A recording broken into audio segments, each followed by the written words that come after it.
F, Deputy Minister of Foreign Affairs of the Republic of Azerbaijan and COP29 Chief Negotiator, Omar Ahmed Al-Baraki, COP28 Deputy Chief Negotiator, distinguished delegates, colleagues, and friends. It's our great pleasure and honor to welcome you all to the third meeting under the ad hoc work program on the new collective quantified goal on climate finance and the 11th Technical Expert Dialogue. As co-chairs, Fiona and I, we are deeply appreciative of your continued commitment and support to this process and the dedication with which each of you has contributed to making progress under the ad hoc work program. This meeting, sadly, is the last of 3 meetings and takes place at a very critical juncture. We hope to use this opportunity to make significant progress on all elements of the NCQG and build a shared understanding of what we want collectively to achieve before we meet again in this beautiful city of Baku at COP29. And at COP29, according to my notes, it says parties are expected to agree on the NCQG. I would say parties will agree on the NCQG. We are very pleased to see so many of you back with us again. And thank you once again for the trust you have placed in Fiona and myself.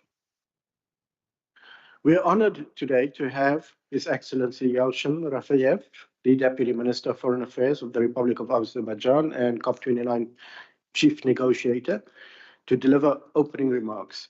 Before I give the floor, let me take this opportunity also to thank the government of Azerbaijan, through you, Yalchin, for hosting this meeting in this very landmark building in the beautiful city of Baku. And thank you very much for your great hospitality and support, as always. With that, I hand over the floor to you, Yalchin. Good morning.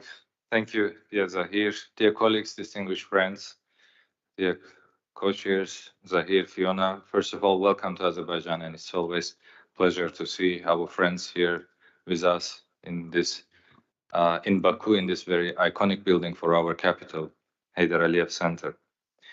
It's our pleasure to host the last technical expert dialogue and the last meeting under the ad hoc work program on the NCQG in Azerbaijan. Climate change is the biggest challenge that humanity faces. It is affecting all of us, especially the most vulnerable. We cannot afford and wait not any longer. The time to act is now.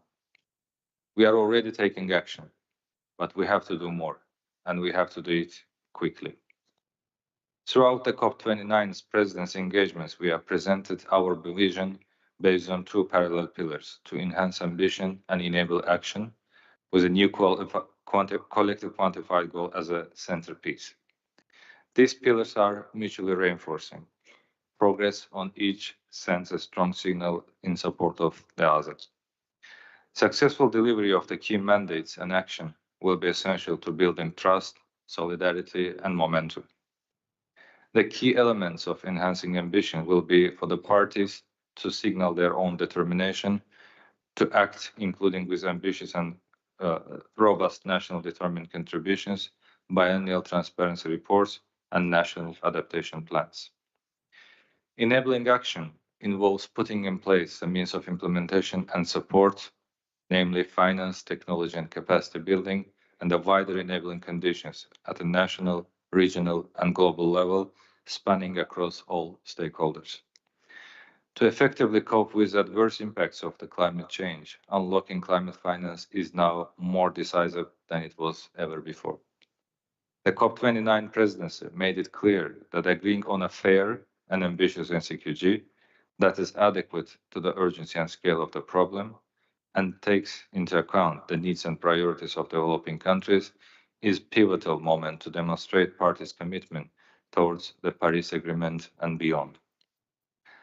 Reaching an agreement on the NCQG will send a strong signal to parties and stakeholders as they strive to pursue ambitious and accelerated actions needed to achieve goals of the Paris Agreement. The new goal aims to be a catalyst that helps ensure that climate finance is predictable, available, accessible, and affordable. But this is not just our priority. The COP29 presidency has heard the voices of so many parties and communities that are counting on all of us to take this step at COP29. The NCQG is a historic milestone, and we all must go an extra mile together to deliver this crucial agreement.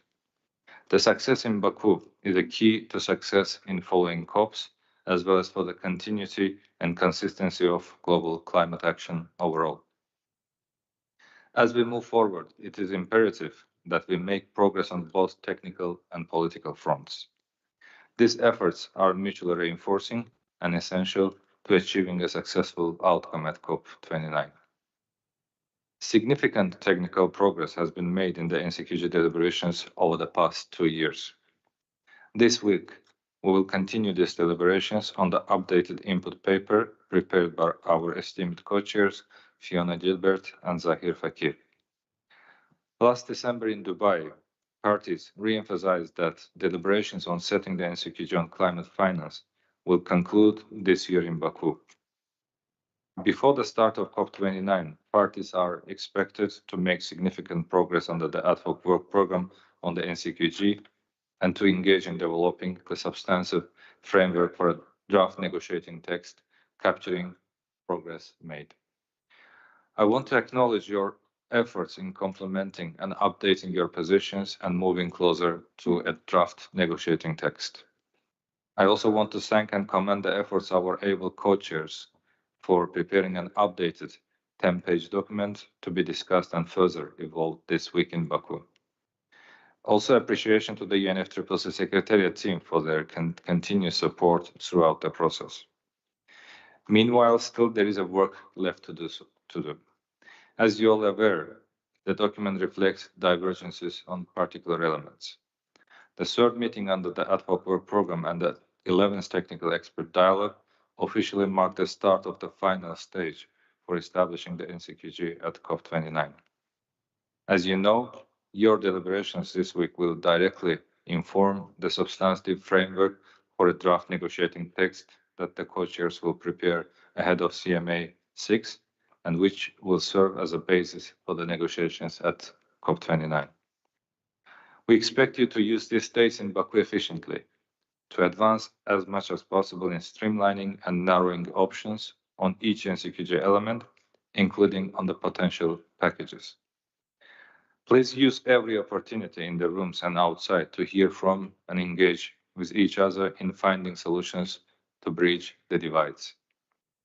In the run-up to COP29, we need to move forward across both technical and political pillars, which are mutually reinforcing to get a successful outcome at COP29.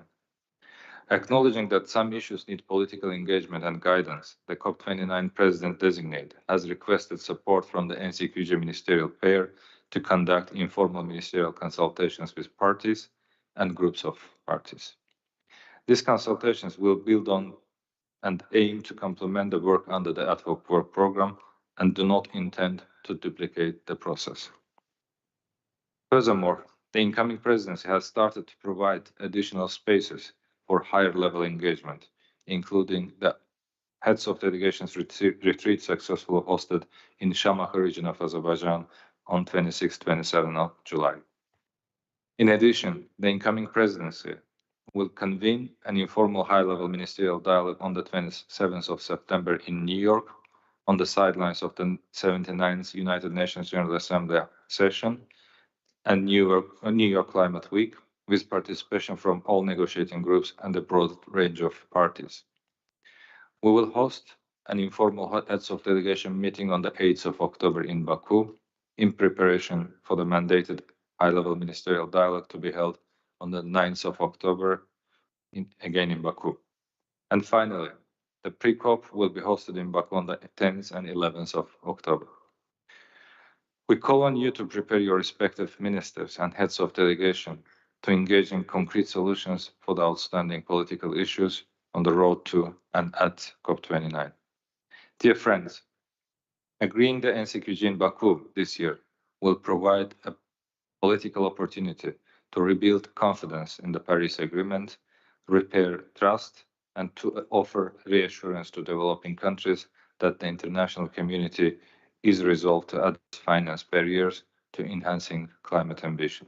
Thus, COP29 will be a moment of truth for the whole climate community and the litmus test for the Paris Agreement. Thank you.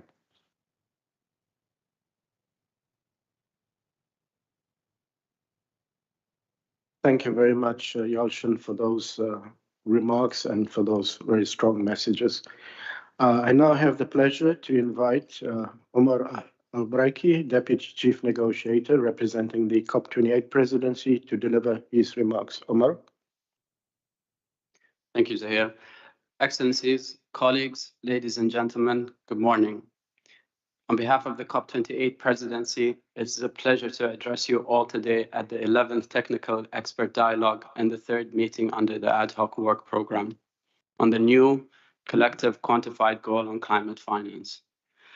And as we are gathered here today, merely 2 months ahead of COP29, our focus continues to sharpen on delivering tangible outcomes that will shape the future of global climate finance.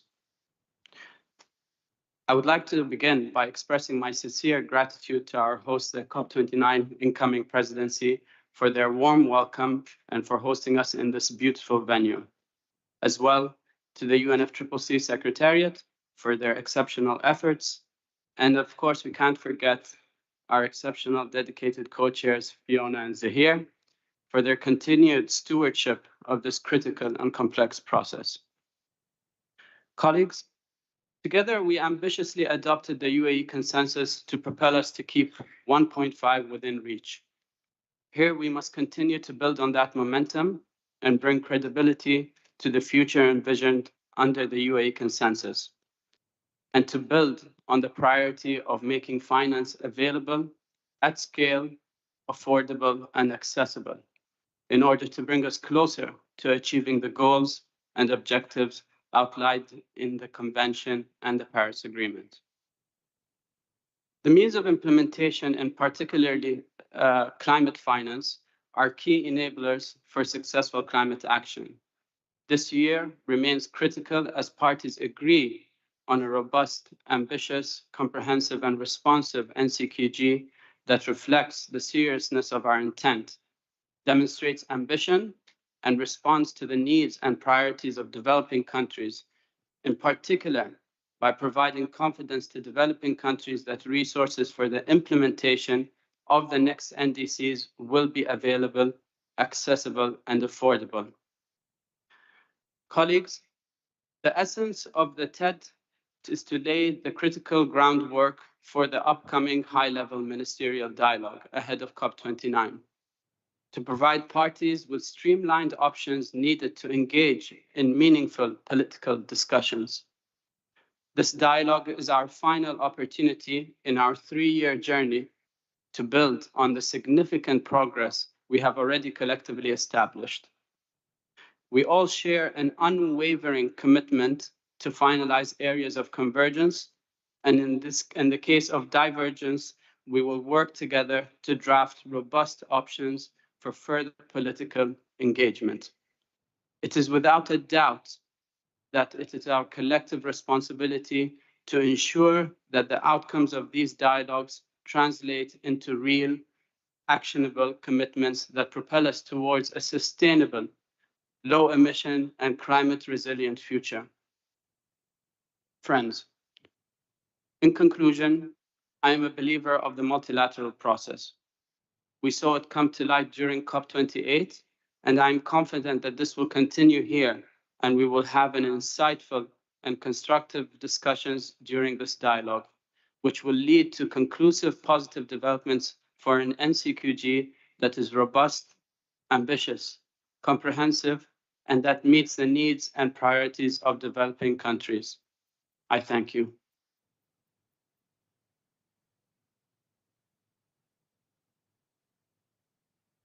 Thank you very much, Omar, for your inspiring remarks. I now hand over to Fiona. Thank you very much. So colleagues, good morning. To briefly recap our mandate, At CMA 5 in Dubai, parties decided the following for the ad hoc work program. Firstly, that we would transition to a mode of work to enable the development of a draft negotiating text for consideration at CMA 6. Secondly, we agreed to conduct at least 3 technical expert dialogues this year to allow for in-depth technical discussions on the elements of the NCQG. These dialogues would be held back-to-back with 3 meetings under the ad hoc work program to enable parties to engage in developing a substantive framework for a draft negotiating text, capturing progress made, and allowing for iterative development. In line with this, we, as the co-chairs, will prepare an annual report on the work conducted under the ad hoc work program, including the substantive framework for a draft negotiating text to be issued no later than 4 weeks prior to CMA 6. And thirdly, you will know that in addition to the ad hoc work program, parties decided that a high-level ministerial dialogue will be organised by the presidency well before CMA 6 with a view to providing guidance for the deliberations on setting the NCQG. An overview of the work thus far this year. So this year we've undertaken a number of activities ahead of TED 11 and the 3rd meeting under the ad hoc work program. Including, as mandated, we prepared an information note on progress made at the 2nd meeting under the ad hoc work program and the way forward. Additionally, we issued a notification on the 1st of July in which we shared questions to help parties and non-party stakeholders guide the preparation of submissions on their views on how to organise these 2 events. We thank all parties and non-party stakeholders for outlining their views in their written submissions. And based on these submissions, the Secretariat has made available a compilation and synthesis ahead of this dialogue, and you can find that online on the NCQG webpage. We also held informal bilateral consultations with interested parties and groups of parties upon their request to hear their views on the outcomes of the 2nd meeting and their expectations for this 3rd meeting. And based on the submissions and the consultations that we held, we prepared and published a provisional program for the 3rd meeting and TED 11 on the UNFCCC website. We also prepared an updated input paper ahead of the 3rd meeting, which, as requested by you, is much shorter, more balanced, without removing anyone's views. So, moving to the organization of the 3rd meeting, we were very encouraged by the constructive and positive engagements that we've had in beautiful Cartagena at the 1st meeting, in splendid Bonn at our 2nd meeting. And while we've heard a wide range of views, colleagues engaged in a very respectful manner, and we hope to continue our discussions at this meeting in that same manner. Before opening the floor for reactions on the updated input paper, we would also like to share our views on how we intend to organize the meeting, which, as per our mandate, will be conducted in an open-ended, inclusive, and party-driven manner, would be open to observers, and guided by the draft rules of procedure of the Conference of the Parties and its subsidiary bodies. First, in the spirit of openness and transparency, please be informed that this meeting is being webcasted, and a recording thereof will be made available on the UNFCCC website. Second, on observer participation, we are grateful to see great interest by observer representatives to this meeting. As mandated, the meetings will be open to observers, and we invite observers to follow the discussions here. Furthermore, if time allows and party interventions have all been exhausted, we will, with the permission of parties, give the floor to observers who may wish to want to intervene at that point. Finally, on the format of the meeting schedule, you would have seen from the provisional program that we scheduled the meeting under the ad hoc work program for today, Tuesday and Thursday, with a TED taking place in between on Wednesday. We intend to use today and tomorrow to go through each element to try and narrow options. Today, we want to focus on the sections of the preamble and context and goal formation. Tomorrow, we intend to focus on the sections of quality and transparency arrangements. On Wednesday, we will convene the 11th TED, where, based on the discussions of today and tomorrow, We aim to unpack these elements presented in the updated input paper to further reduce the options and to develop bridging proposals. We intend to do this in working group formats. And depending on how much progress we make during these sessions, we hope to issue an iteration of the what would become ultimately the draft substantive framework for draft negotiating text, reflecting the deliberations throughout the 3 days for consideration on Thursday, which will be the final day of this meeting. With that, we will break shortly, just for a quick family photo, a short coffee break, and then we'll start the next session. And we'll not start the next session in about 20 minutes from now. So with that, we'll have a family photo and then a coffee break and then reconvene in 20 minutes. Thank you, colleagues.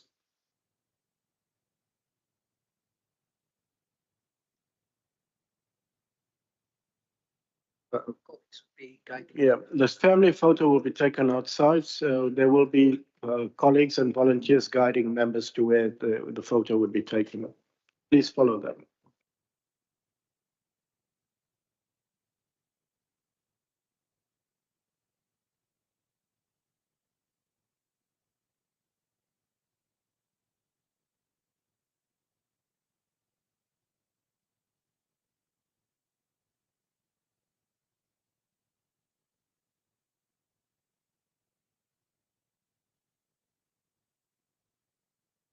Good morning, everyone. For the family photo, can you please follow Rahima and Lala? They're actually standing in front of the door.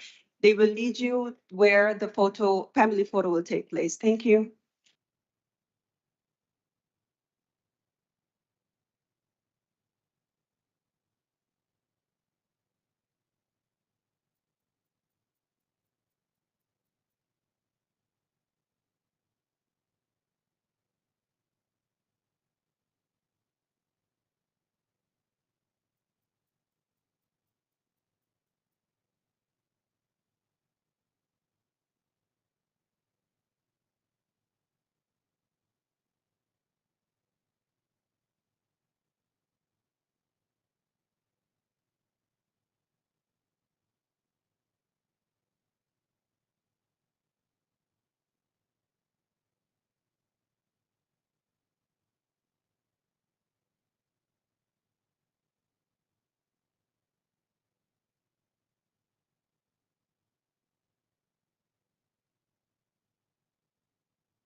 Colleagues, I hope you enjoyed the coffee and the tea and that you managed to have a little snack.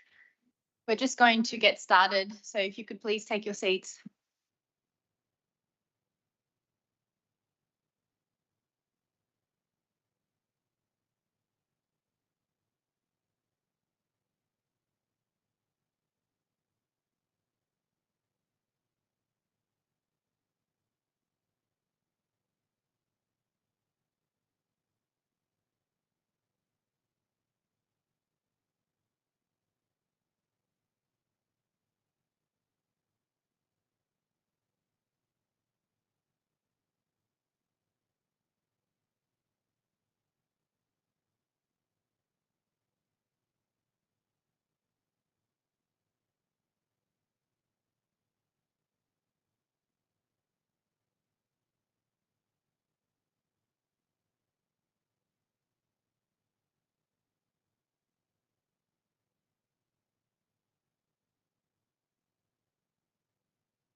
Okay, so colleagues, we're now moving to the updated input paper, and we like that this represents Zahir and my best efforts of what could become the substantive framework for a draft negotiating text, including the elements of the NCQG and the views expressed on each element.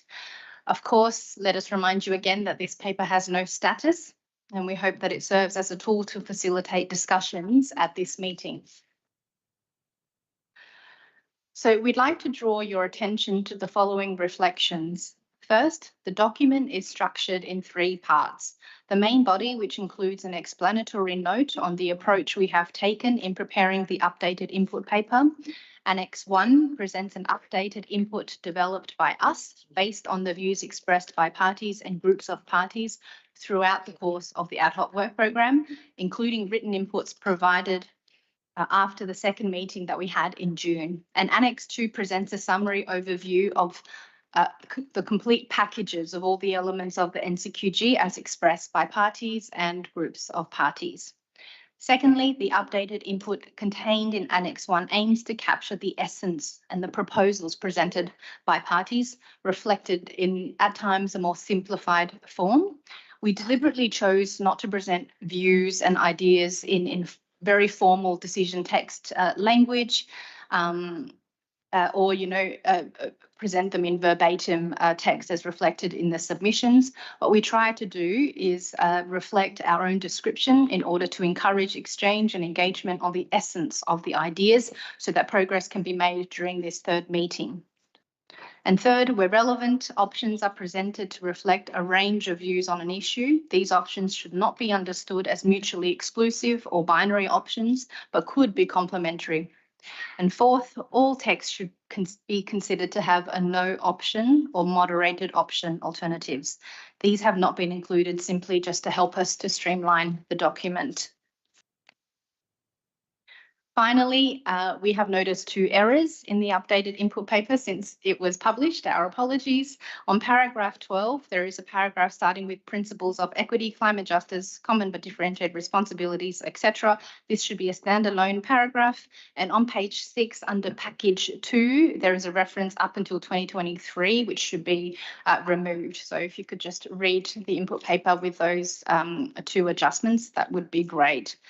And so now, as you may recall, Zahir and I mandated to allow for iterative development in preparing the substantive framework for a draft negotiating text.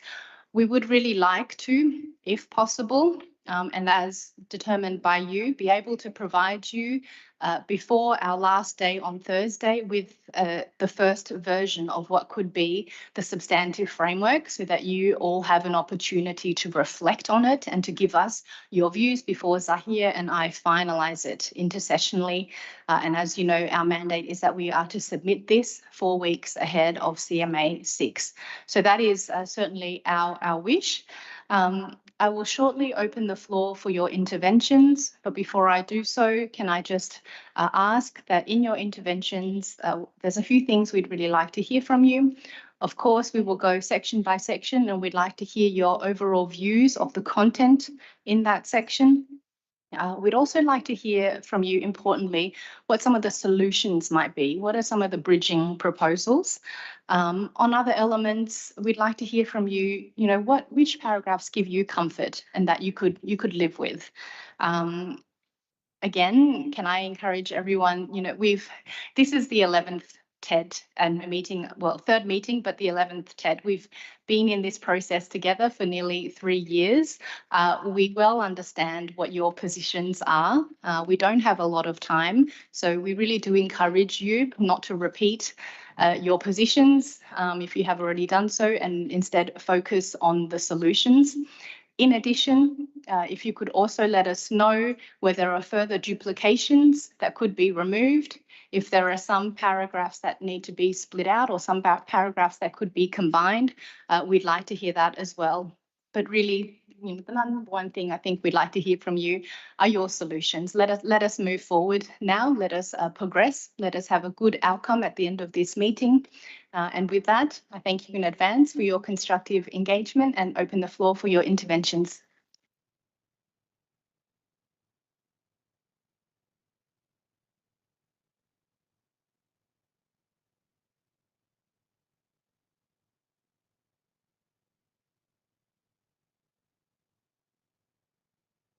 And just to clarify, we are seeking your interventions and your views on the section's preamble and context.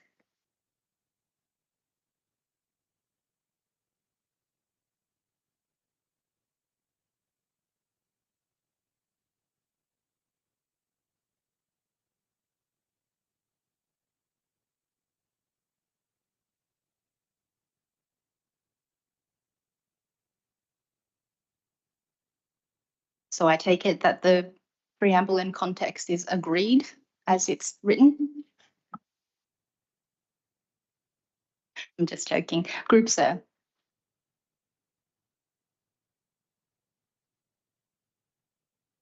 Thank you very much, Fiona. Good morning, everyone.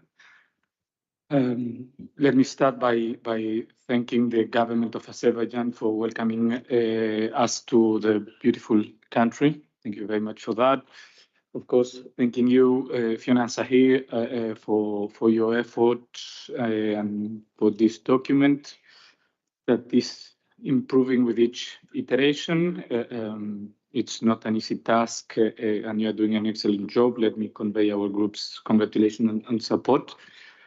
Bearing in mind that, yes, there's a lot ahead of us, I will go directly to context and the preamble and context and our ideas. I will not repeat all the articles and decisions that we believe should be reflected in the preamble because they are already in our submission and the co-chairs can sit there, and we trust that they will take this into account. I would like, yes, to emphasize some of our points or key points and explain why it is important to us that they are reflected. We consider it key that we will call Article 2 of the Paris Agreement as a whole. And this is so, first of all, because climate action and climate ambition has to take place in the context of sustainable development and for poverty eradication, and this is important to us. To believe that climate action will have positive consequences per se, or that it will at least be socially or economically neutral, is naive to say the least. There will be people who will be affected. Therefore, transitions must be such that no one is left behind. We will not give up our right to sustainable development, recognized by all of us in Article 4.4 of the Convention. Our country's climate ambition cannot, and we hope will not, be to the detriment of our development. Secondly, because at the heart of our decision-making must be equity and the principle of CVDRRC. The world may have changed, but it has not changed in such a way that we should pretend to treat everyone equally, regardless of different circumstances, capabilities, and historical and current responsibilities. Those differences are there, they are real, and they must be taken into consideration. Otherwise, we will be creating a system that is unfair and unsustainable over time. Equity and CVDRRC must be at the heart of the new goal. I mentioned the convention a couple of times before, and this is one criticism that we can make to the input paper. It includes only a mention of Article 4.7 of the convention when our submission, and many other submissions emphasize the need to recall Articles 3, 4, 9, and 11 of the convention. And for us, this is extremely important. I mean, if we take into consideration that the same decision that launched this process, 1/CP21, is the same decision that decided to adopt the Paris Agreement under the convention. That is, the parties to the convention met at the conference of the parties to the convention, and while adopting an agreement, they launched this process. There is an unbreakable bond there. This is why we say we have to recall decision 1/CP21, Articles 1 and 53. And with regards to the context, and I will finish with this, we would like to say that we are surprised by the fact that there are submissions that do not even mention the needs and priorities of developing countries as one of the central elements of the new target. And for us, this wouldn't be acceptable. For us, this is key, firstly, because it is within our mandate, and secondly, because it is the developed countries that are in need, the developing countries, sorry, that are in need, that face the worst consequences of climate change. And with regards to our priorities, they have to do with our development needs and our needs to eliminate poverty in our societies. I'd like to repeat that our climate ambition depends on our development. The more we develop, the better our capacity to adapt and mitigate, and the better our development, the less loss and damage we will suffer as a consequence of climate change. The new goal must be in the context of sustainable development, the efforts to eradicate poverty, and it must take into consideration developing countries' needs and priorities. Thank you very much. Sorry for taking the floor so long. Thank you very much for that, group sir. Next, I have New Zealand, and it's quite a stunning building and a beautiful room, but it's quite big and a little echoey. So if I could encourage speakers to speak, I don't know, closer to the microphone or clearly, or at least more slowly, if that's possible, just to help us all hear what you have to say. So with that, over to New Zealand. Thanks very much, co-chair, and good morning, everybody. It's great to be back. It's been too long. And thank you very much, firstly, to the government of Azerbaijan for hosting us graciously here. It's wonderful to have a sneak peek of this marvelous city before we come back at the end of the year for COP. So I have a couple of general comments to make, and then we'll have some specific comments on this section, as you've asked, related to how we can streamline the text. But I want to start by noting, I think we're all going to have some mixed feelings about this paper. It's shorter and bolder, which is exactly what we asked. So thank you very much for your work on it. And I can imagine some of us might be a little frustrated that some of the things we really wanted are not fully in there. As New Zealand, we wrote a submission specifically on one particular issue. And even then, not everything that we were looking for on that one issue was included. But let's remember why we're here. This is so important, and people are looking to us for leadership on this issue. We do not have many sessions left. We've had 11, and as much as I've enjoyed it, we're not going to have another one of these TEDs and meetings. So in the past days before coming here, I've been reflecting about what we're doing, and perhaps how can we achieve more at this session than we did in Bonn, where I think all of us were a little bit frustrated. And the reflections I've had were unfortunately highlighted by some sad circumstances. On Friday, the 30th of September, the Māori king from a political movement within the Indigenous people of Aotearoa, New Zealand, Kingi Tuheitia Porta Tau Te Whero Te Tuawhitu, passed away. He was a humble but inspiring leader, and it culminated in the succession of a new young Māori queen, Te Ariki Ngāwai Honui Te Pō.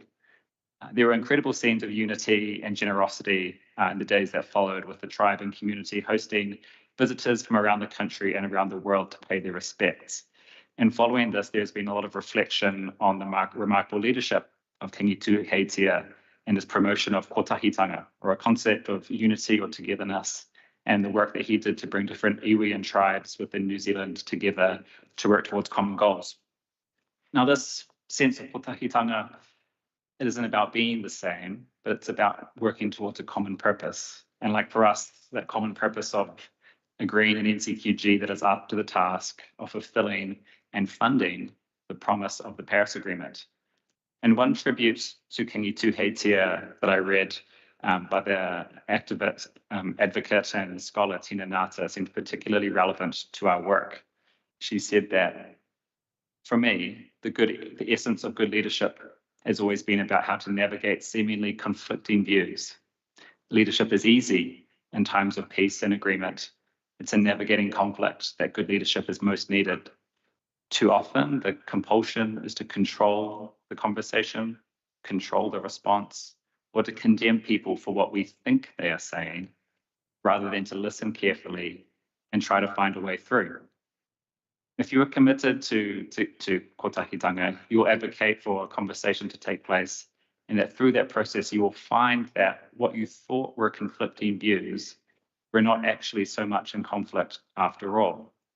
But it takes grace, patience, and more than anything, it takes faith in our people to work together.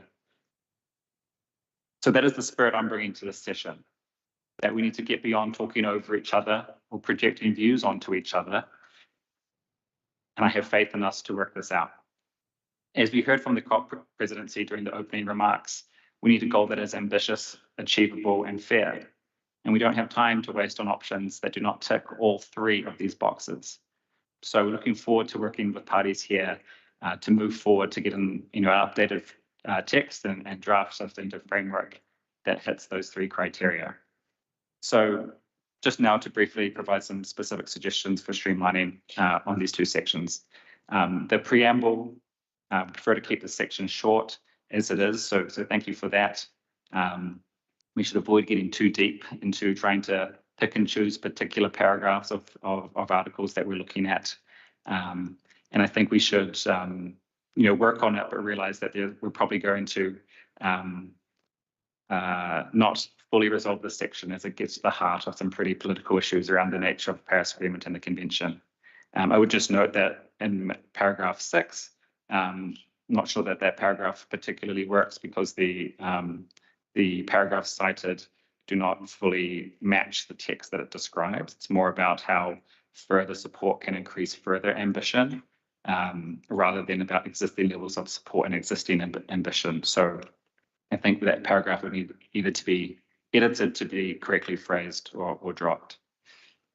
On the context, it's much too long, but there's a lot of good content in here that we can work here to shorten and to streamline. So some specific suggestions on here. There's a couple paragraphs around the need to scale up action that can probably be combined, perhaps one focusing on short-term 2030 and another more longer-term one. So perhaps looking at combining or bringing together paragraphs 8, 10, and 24. Likewise, the sections on the $100 billion goal could be combined. We'd probably only need one paragraph in the end on those. Again, on mobilization from a wide range of sources, paragraphs 11, 15, 22, and 29, I think we could also bring together into one or two paragraphs. Taking into account needs and priorities of developing countries, 11 and 12 could also probably be brought together. Likewise, on loss and damage, the links to those impacts, the links with mitigation and adaptation, 26, 27, and 30. And then on paragraph 31, reflecting the complementarity of Article 9 and 21C, I think that's important to be phrased that that's a two-way relationship. They're both complementary to each other. It's not just one to the other, which suggests a kind of hierarchical relationship. They're both important and they both support each other. So yeah, those are just some brief suggestions to me. There's some good content, and I think this is one that we can really make some practical progress on together. So I hope we use this session to do that.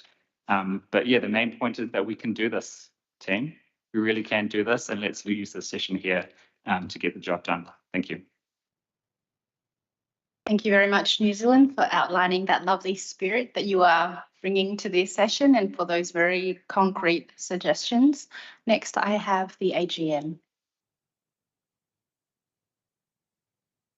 Thank you very much, co-facilitators, and good morning, colleagues. It's a pleasure to be here and to see all of you again here. I take the floor to deliver some preliminary observations on behalf of the African group. And the co-facilitators, we have told the Secretariat to be referring to us as the African group and not AGM, and that is what the flag is reading now. And thank you for understanding. And as others have noted, the urgency and the need for action to tackle climate change is clear to all of us. And of course, the crisis continues to worsen. In Africa, climate change is costing our economies up to 15% of the GDP annually. And governments are diverting up to 9% of their budgets to cope with extreme weather while grappling with debt distress, facing difficult trade-offs between climate action and meeting critical development needs such as health and education. While Africa, which is about 18% of the global population, accounts for less than 4% of the greenhouse gas emissions, we are among the most vulnerable. So reaching a fair and ambitious NCQG at COP29 is very important for us. It's important that the process fosters trust in the multilateral process so that we can attain ambitious plans for mitigation, for adaptation in the context of equity and fairness. Co-chairs, the African group appreciates the updated text and sincerely acknowledge the enormous efforts in capturing parties' inputs from the Bonn session and the submissions that we have made. We appreciate the inclusion of Africa's submission, and we look forward to engaging on the elements of the text to clarify framing and enhance further understanding among parties. The following are preliminary inputs to the preamble and context sections of the text. On the preamble, para 3, we will prefer option 1, which includes the principles of the Paris Agreement in Article 2, para 2. On para 5, we view the following additional paragraphs of the Paris Agreement important, and therefore to include para 9.5, that is issues of biannual communication, 9.6, issues of provision of transparency support, 9.7, the role of GST, and NCQG 9.9, enhancing access through simplified modalities should be included here. On para 6, the referencing of the article is not exactly how it is provided for in the Paris Agreement and the Convention. The text should be revised to read, quote, that high ambition and implementation of level of ambition by developing countries and extent to which they effectively implement their commitments is determined by or is a factor of enhanced support and implementation of support commitments, in particular finance, technology transfer by developed countries. Co-chairs, on the context, noting the lessons learned from the 100 billion goal, confirmation that NCQG is an extension of the US $100 billion goal is, we appreciate that. The NCQG is a new goal, but not an extension of the earlier goal of 100 billion. Therefore, we will prefer and recommend that we add to mobilize in addition the new goal on the areas. On para 38, welcoming the US dollars 100 billion goal was met in 2020. Our input will be the US dollars 100 billion was not met owing to annual shortfalls. So those are our preliminary observations for now, co-chairs, and I thank you.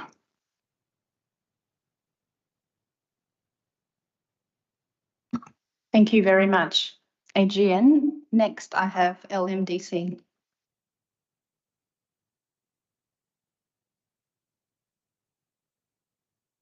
On behalf of MDC, I would like to begin by express our gratitude to Azerbaijan to host us in such a beautiful venue. I will also thankful to the co-chair for their tireless efforts in refining the input paper and achieve progress in this complex process. The package table you provide has been invaluable in clarifying the core divergence among parties.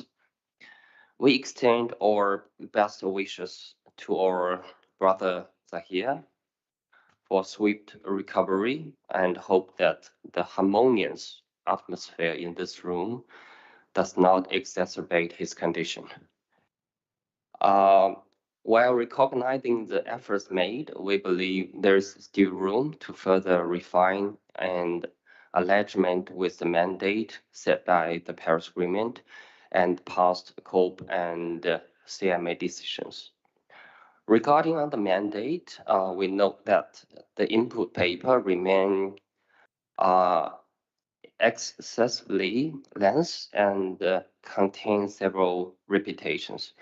More critically, some sections extend beyond the scope of the Paris Agreement and the previous decisions.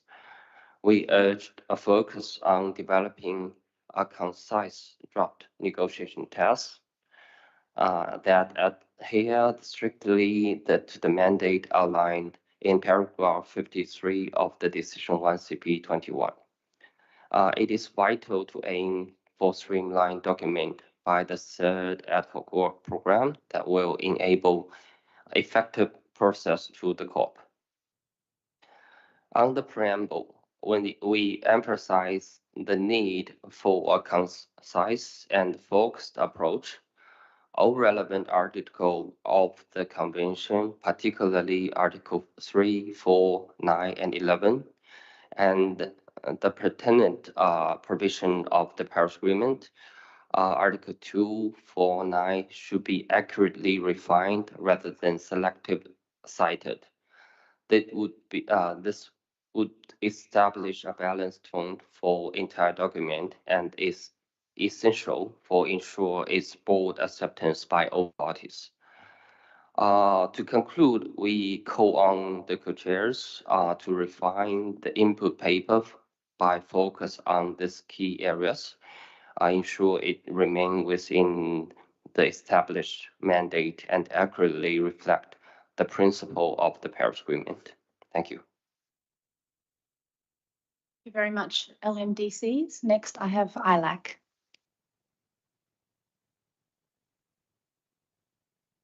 Thank you. Thank you very much, co-chairs.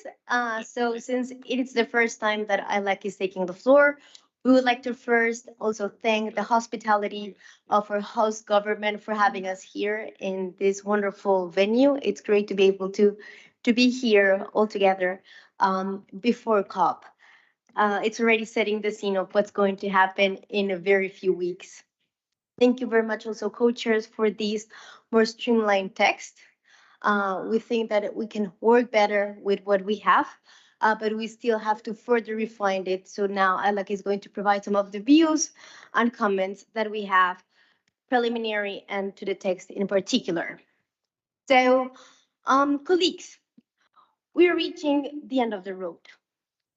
This is the last ad hoc work program meeting before we meet again in COP to decide the new collective quantified goal on finance, a goal that is meant to support developing countries. And we will never stress this enough.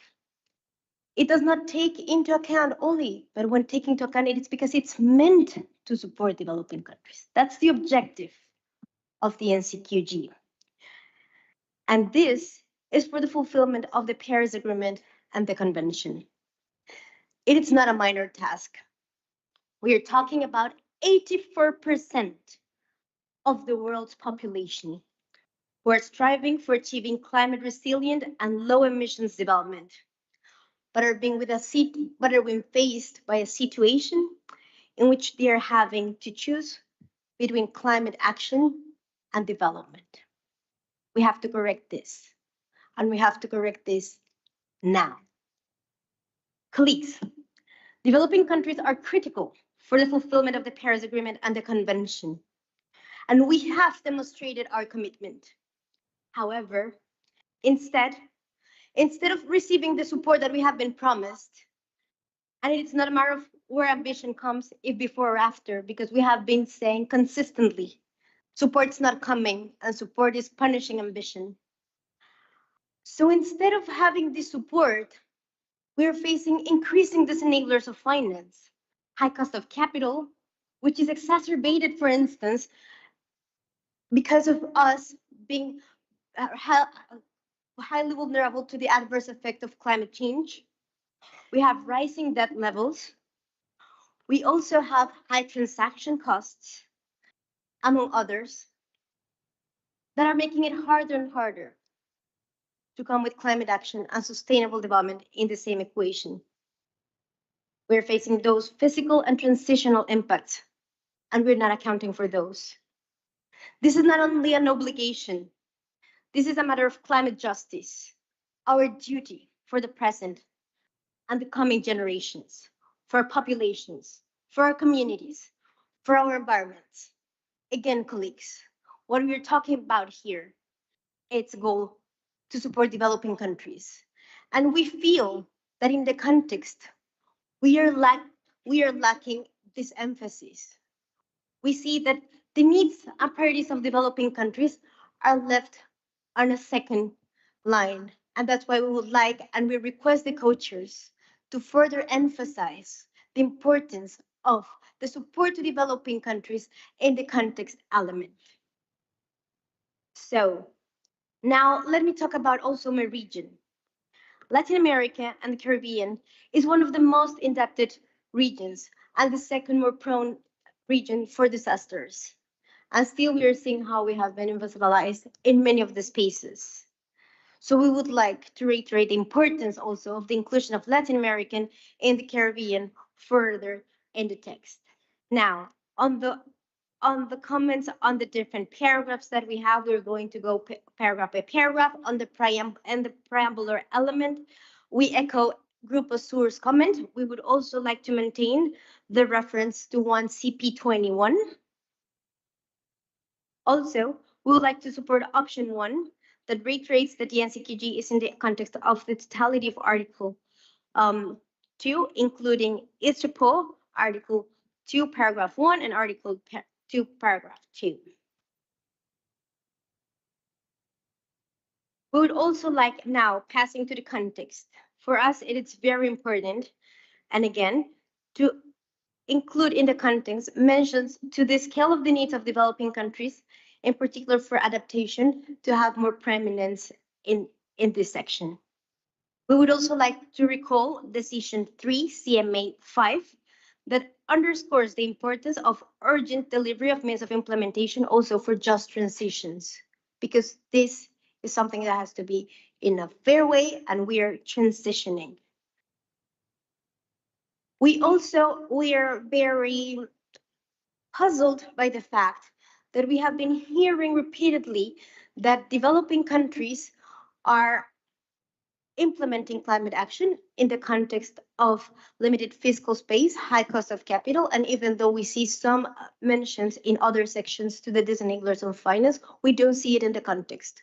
So we would like to see in the context a mention of the high cost of capital, limited fiscal space, high level indebtedness, and high transaction cost in which developing countries are implementing climate action.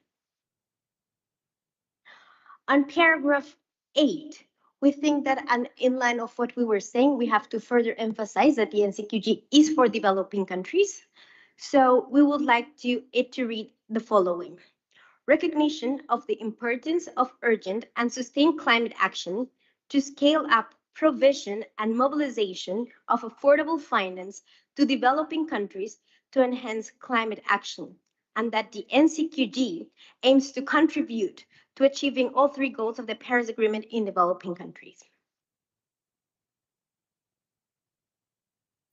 We don't understand very much recognizing the relevance of paragraph 10. We don't understand very much the relevance of this paragraph, so we prefer to remove paragraph 10. On paragraph 11, we would also like to propose some modifications. So reiterating that the NCQG responds to the urgent need to support implementation of current NDCs and NAPs of developing countries, increase ambition, and accelerate action, and the need to mobilize finance from a variety of sources, instruments, and channels to developing countries, taking into account their needs and priorities.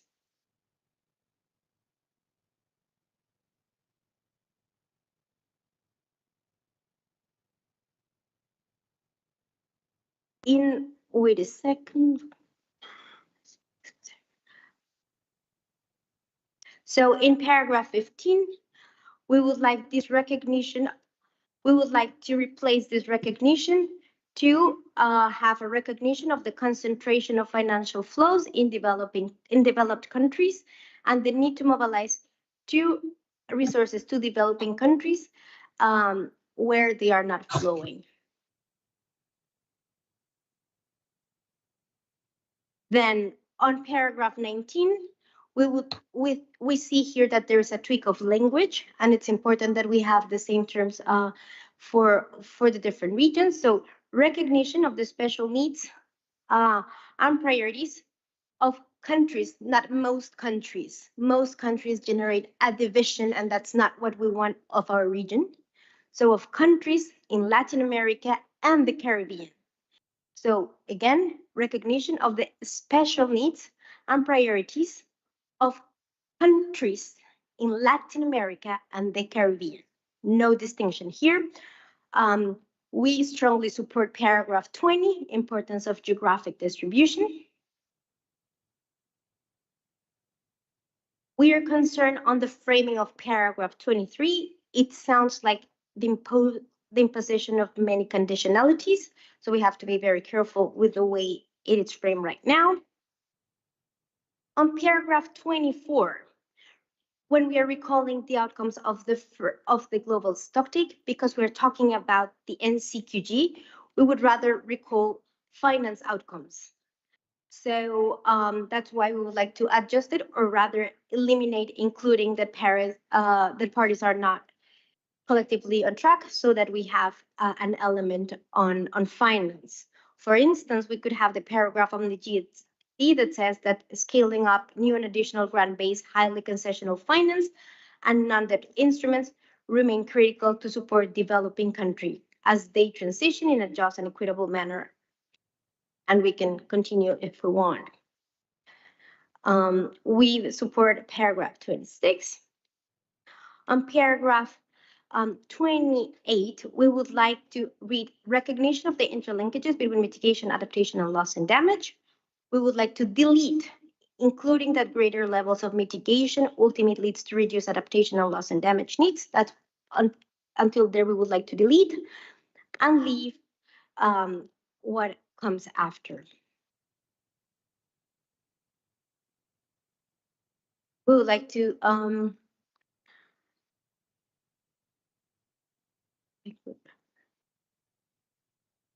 On paragraph 31, we would like, if we are going to leave this, we would like to have explicit mention of on the difficulties to bring financing to developing countries. On paragraph 35, after ensure simplified access and mobilize quality climate finance from various sources using the wide range of instruments at hand. We believe that the MDBs, IFIs could use a wider range of instruments, and we would like to have this concrete goal. In paragraph 36, the role of policies and enabling conditions, in particular in developed countries, we have been calling to the supervisors, regulators in developed countries also, and the importance for them to shift capital to the regions and geographies where it's needed the most. And that would be my comments for now on that section. Thank you, co-chairs. Thank you very much, Ilak, including for those very concrete and targeted suggestions on these two sections. Next, I have Norway. Thank you. And also good to be here, and we also welcome the hospitality of Azerbaijani government, and we welcome the work done by the co-chairs to develop this input paper, which is a good improvement from one. And just at the outset say that we hope that this opportunity is used here to further streamline the document, reduce and refine options, and find bridge proposals, and that we can seize this moment towards more agreed text on many of the elements, and then turn the rest of the text into clear options where we disagree. And I think that's, in our view, the most useful way forward. Let me turn to the preambular section. So this is a short section in the input paper, and we agree with keeping it short. And as many have alluded to, the issue is the CMA versus the CAP. Our main view is that the NCQG decision will be a CMA decision only, and it's sufficient to recall previous decision related to the NCQG and recalling Article 2 and Article 9 of the Paris Agreement. But we are in general comfortable with the way the preamble now is presented with options. Some further refinement can probably be done to those options, but we don't see that this needs to be further enlarged or so. So I think in general comfort, as coaches also asked us for that comment. On the context, I heard many comments from colleagues, also good examples of how paragraphs can be merged or further refined. I think from the outset, we are interested in a discussion about what we really want with this section. From our side, this section should not duplicate what is already captured in the preamble. And I think it's also important to have in mind how this section works, which comes further down in the document. In our view, it should describe and frame the issues at hand, and then these issues and the framing will be responded in more operative parts later in the decision text. So it's about frame the need for action. It's about reaffirming commitments and also acknowledge needs. If I put that lens to this section, it's still a bit lengthy and there is room for streamlining. I see us agreeing on some basic statement of facts, where we are and where we need to go. I see we are reaffirming a lot of decisions. We need to be a little, I think, wary of how much we should reaffirm and whether that is needed in this section, whether it could be shortened down. I think also the more action-oriented paragraph, the need to scale up, the need to use resources, application of safeguards, issues like that might also be elements that are featuring better in the latter part of the decision, where we speak about the quantum, the qualitative elements, and how is part of the goal formulation and sort of the call for action. I think this also goes to call to shareholders, and also related to sort of that 100 billion. Also, sort of what do we envision that we will have in action-oriented points, and that may be more relevant to have later. And there are also issues related to, I think, loss and damage that must be presented in options. There are also the relation to specific, we heard specific needs or different groups. That's probably also where we have differences and you need more options. So I think we need to consider this section, what is actually suitable to have here, and what are more action-oriented texts that comes further down in the decision. So I think that will be our opening comments here, and I think we can do a bit of progress in this context session, but it also has to do with our common understanding of what this context section really is meant to achieve and how it sets us up for what comes further down. Thank you. Thank you very much, Norway. And next I have the LDCs.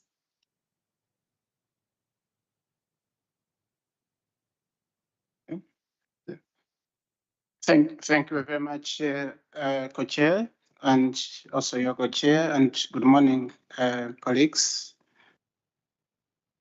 I'd like to echo the sentiments of the previous speakers in commending the government of Azerbaijan for graciously hosting this DD11 and the third AHWPM.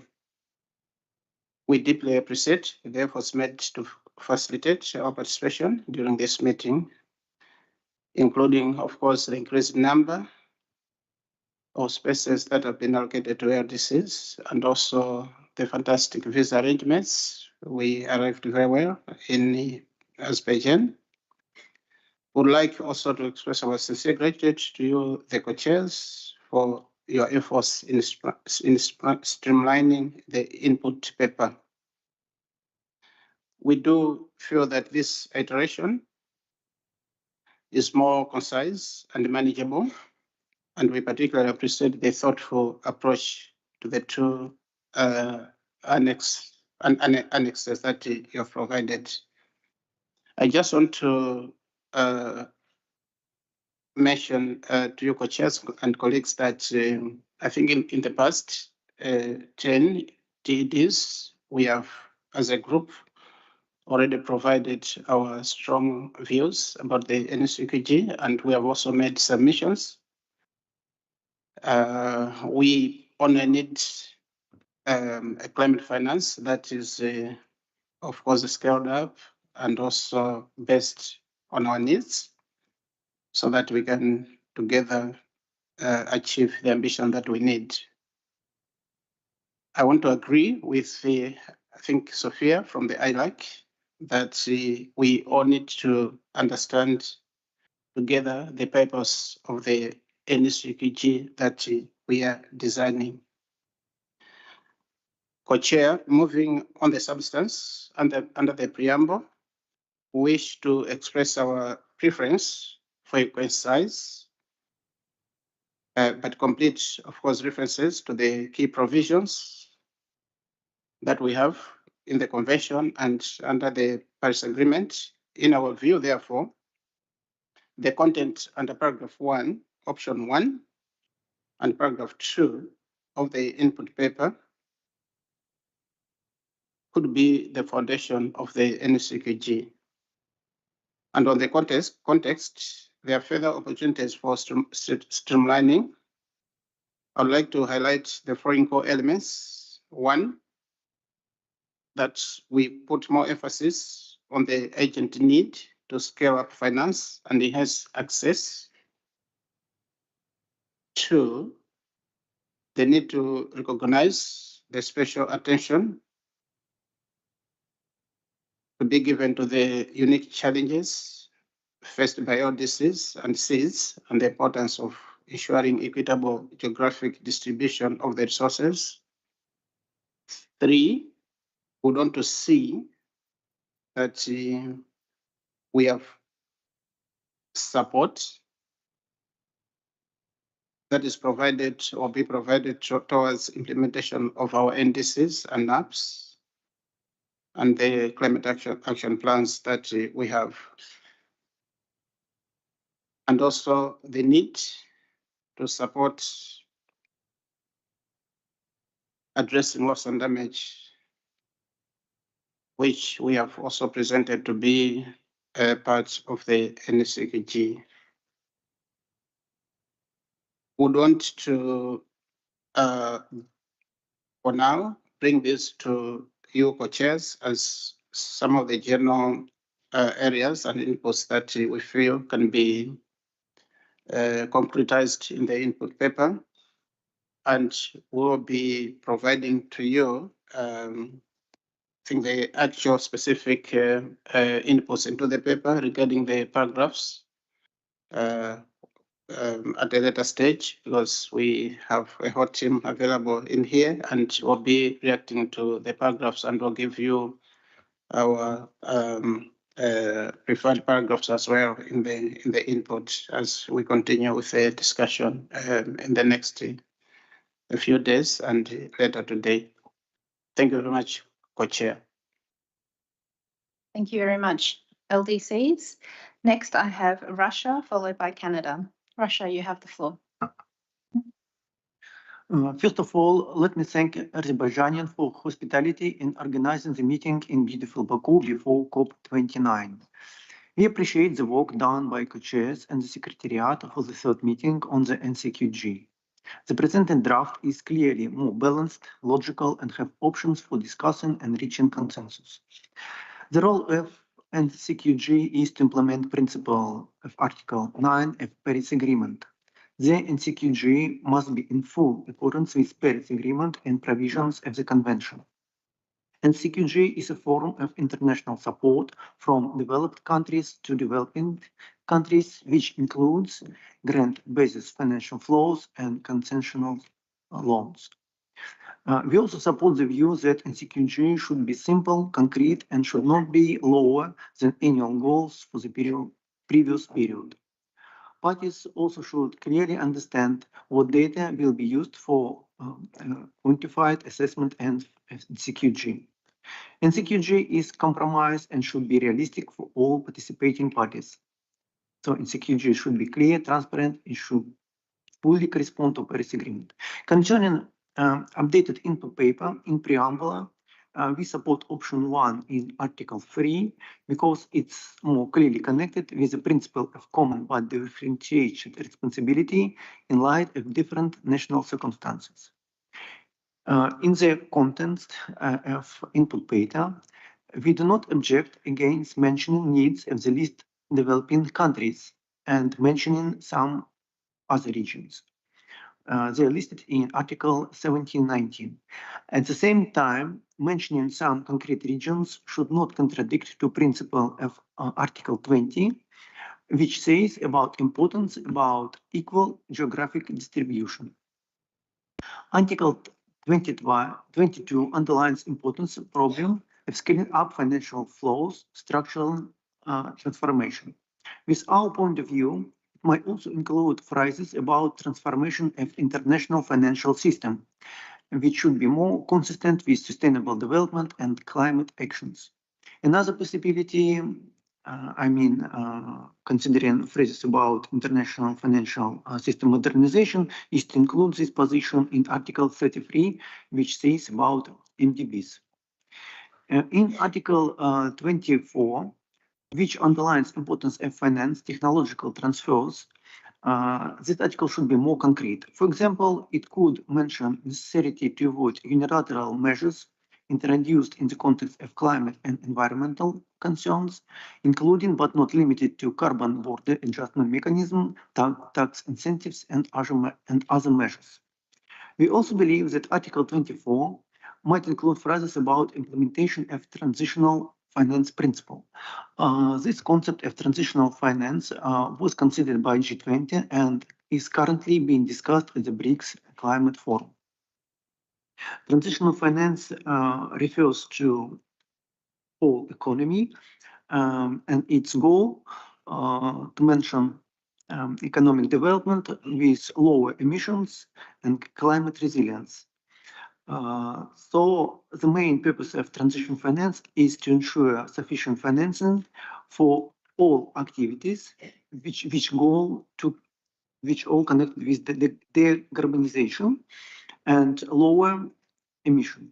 But some traditional industries which has high emission now might and should have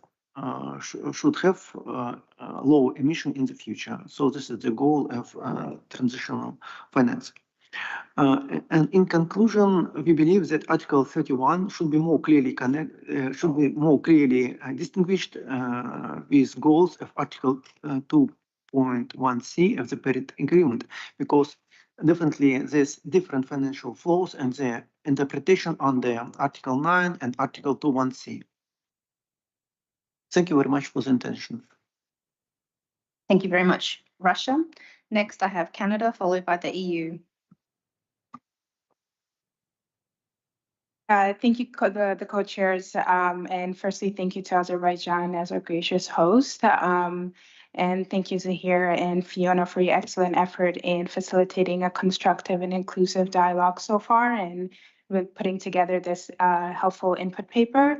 I recognize the very challenging task you had and appreciate that it wasn't easy to deliver on the wide variety of views expressed by parties. And as New Zealand said, we're all going to struggle seeing everything we want to see here, but how can we work together on putting this together? So the way I see the input paper, I actually see that it shows our intent is the same, is to provide and mobilize finance at greater scale and for the most vulnerable.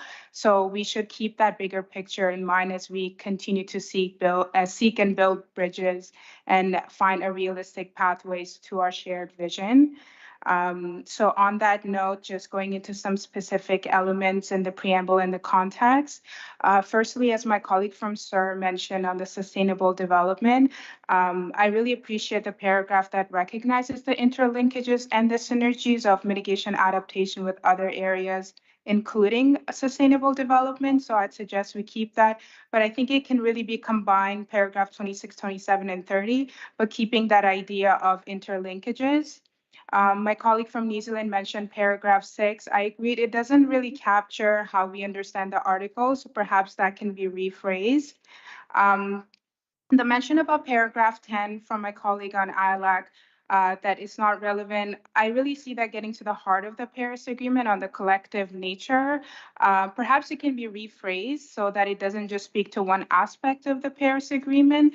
On paragraph 8, I really appreciate that it mentions that it recognizes that NCQG contributes to achieve all three goals of the Paris Agreement. It reflects the CMA decision so far in NCQG and would really want to keep that there.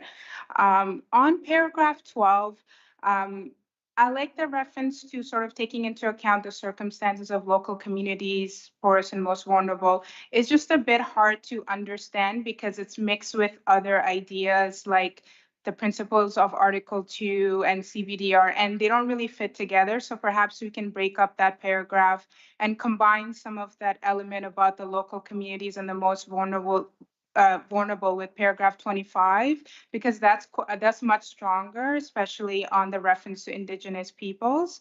The article for paragraph 14 really gets to the essence of Paris Agreement in capturing sort of the evolving and dynamic needs, national circumstances, and capacity. So important that we keep that there. Paragraph 32 and 33, it's really good to have in the context about access.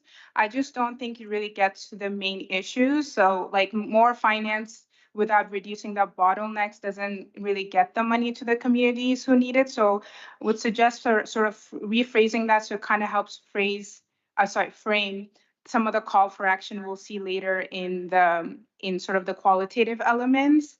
On what Norway mentioned about the idea of call for action and how that comes later.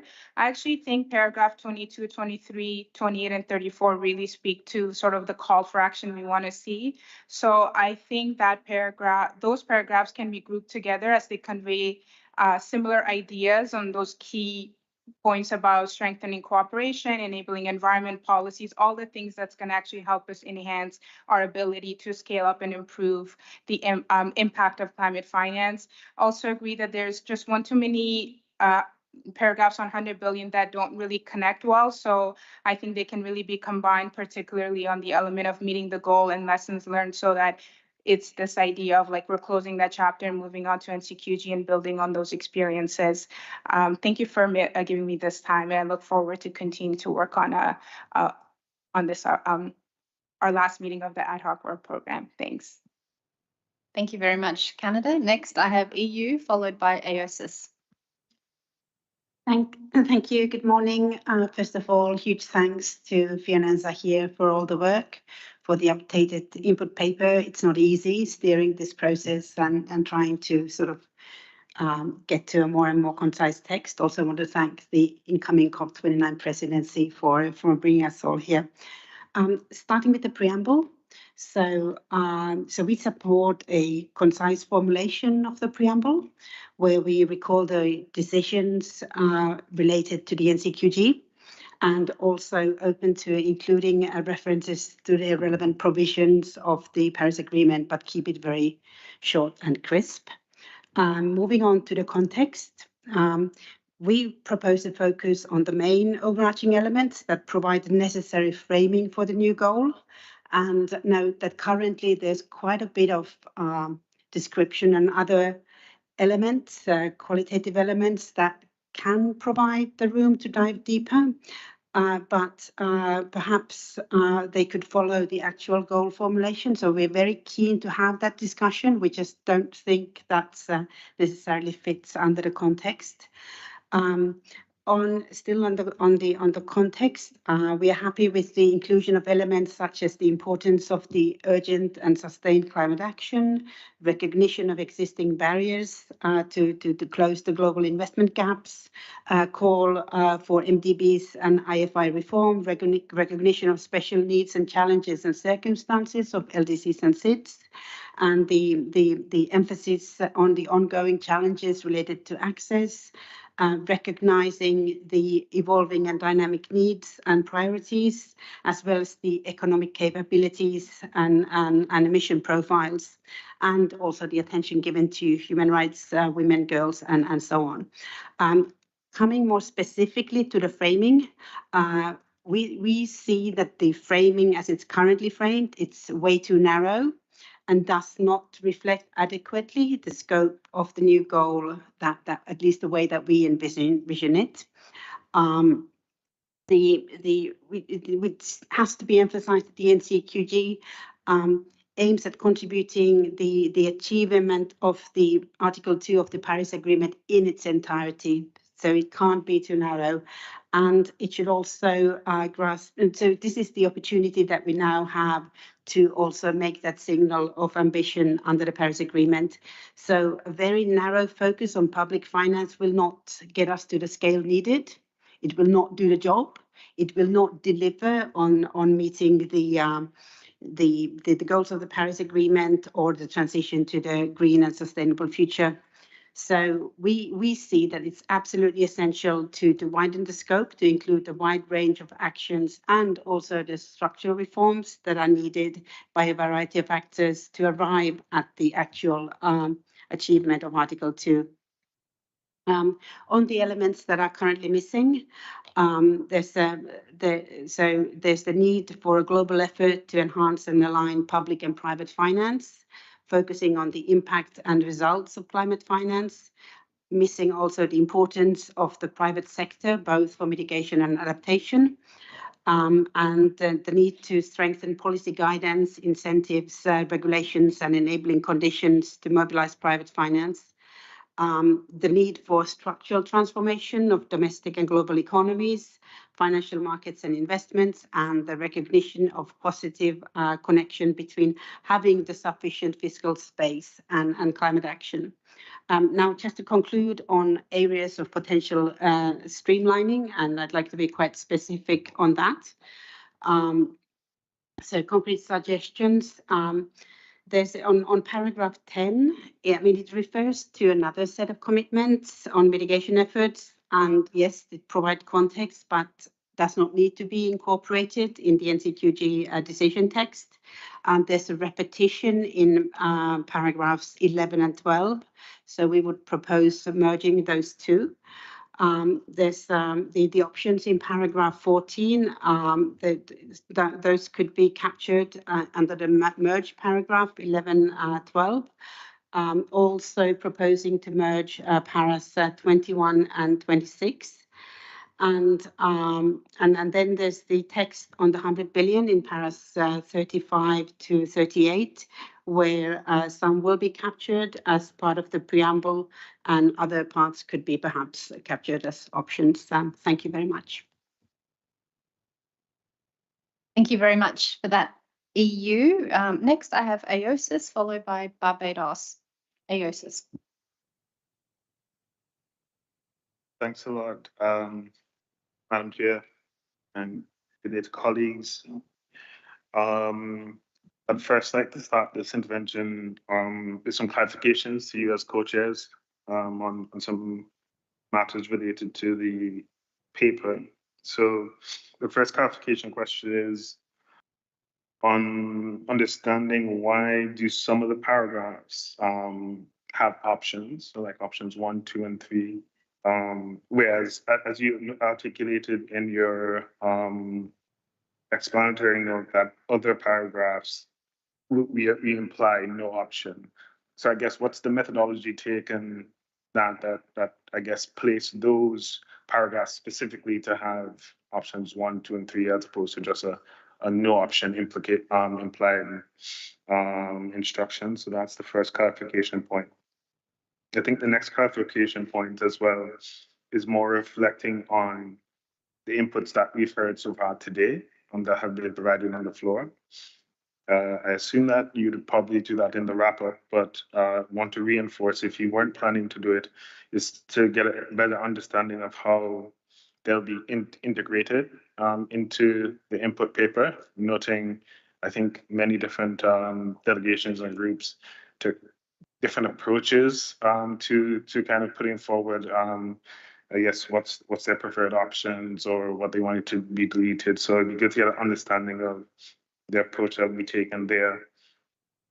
And I think the final main clarification question that we had was, is section B on context is to understand if it's intended to be operative paragraphs or if it's intended to be preambular paragraphs.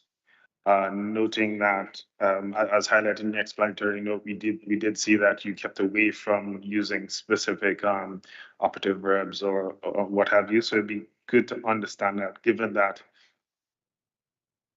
technically the preamble is the context under treaty interpretation. And so it would be good to understand this kind of like division between the preamble and the context. The next point that we had is that we did note there are some positions where there was a combination of distinct divergent positions into one paragraph. And we'll probably, when those paragraphs come, we'll highlight them specifically to sort of understand and articulate that point. But it would be good to understand again, I guess, the methodology of combining these divergent positions into one paragraph. The next point is on the clarification of the AOSIS approach to the NCQG. We'd like to really underscore and highlight that it is primarily about the consistency with the Paris Agreement and the Convention, and so to not undermine existing obligations. So we do see that a lot of the paragraphs in the input paper somewhat chip away from that. Noting that obviously that the input paper is a reflection of primarily some of what parties have done and then interpretations by the co-chairs. So it would be good to, in these two sections keep as closely as possible to the Paris Agreement and the Convention and that language. And so that then leads me to just specifically reiterate the main AOSIS positions that need to remain in the text with the exact language intact. Therefore, it may potentially create its own unique option. So as it relates to the preamble, we do need to see a specific mention to the relevant provisions of the Paris Agreement without necessarily limiting areas of focus. So we do know that some articles are highlighted while others aren't. We only, as provided in our submission, that the provisions that of the Paris Agreement and the Convention that focus on climate finance are the ones that are specifically referenced, in addition to Article 2.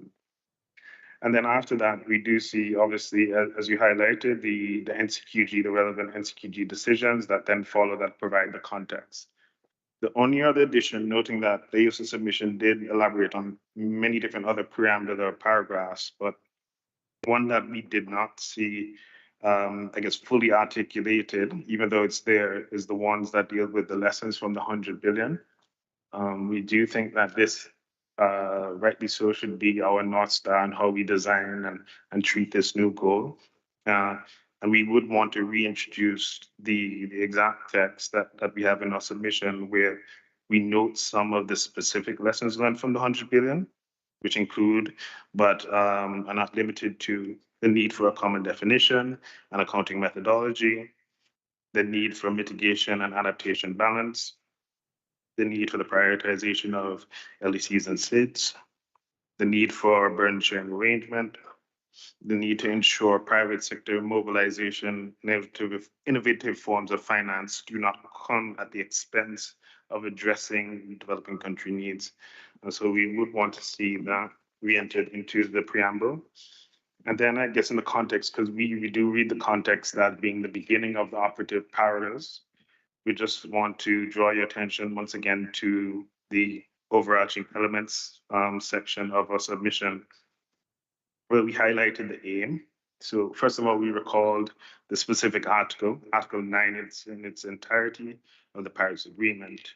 And then we underscored the notion that climate finance provision and mobilization will contribute to climate action. And we highlighted the 3 pillars of climate response, which includes holding the increase of global temperatures to well below 1.5 above pre-industrial levels. Then looking at adaptation, increasing the ability to adapt and foster climate resilience. And then lastly, on addressing loss and damage. The other paragraph then provides the context specifically as highlighted in the mandates coming from both the NCQG's original mandate and then followed up by the GST, which is about accelerated action in this critical decade.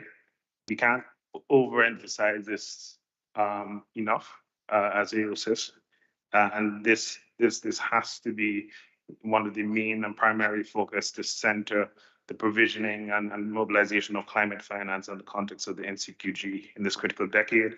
And so it has to be based on the best available science, equity, CBDR, RCNC, but there were specific commitments that we were reaffirming as well, and we wanted to highlight, which is transitioning away from fossil fuels in the energy systems in a just, orderly, and equitable manner.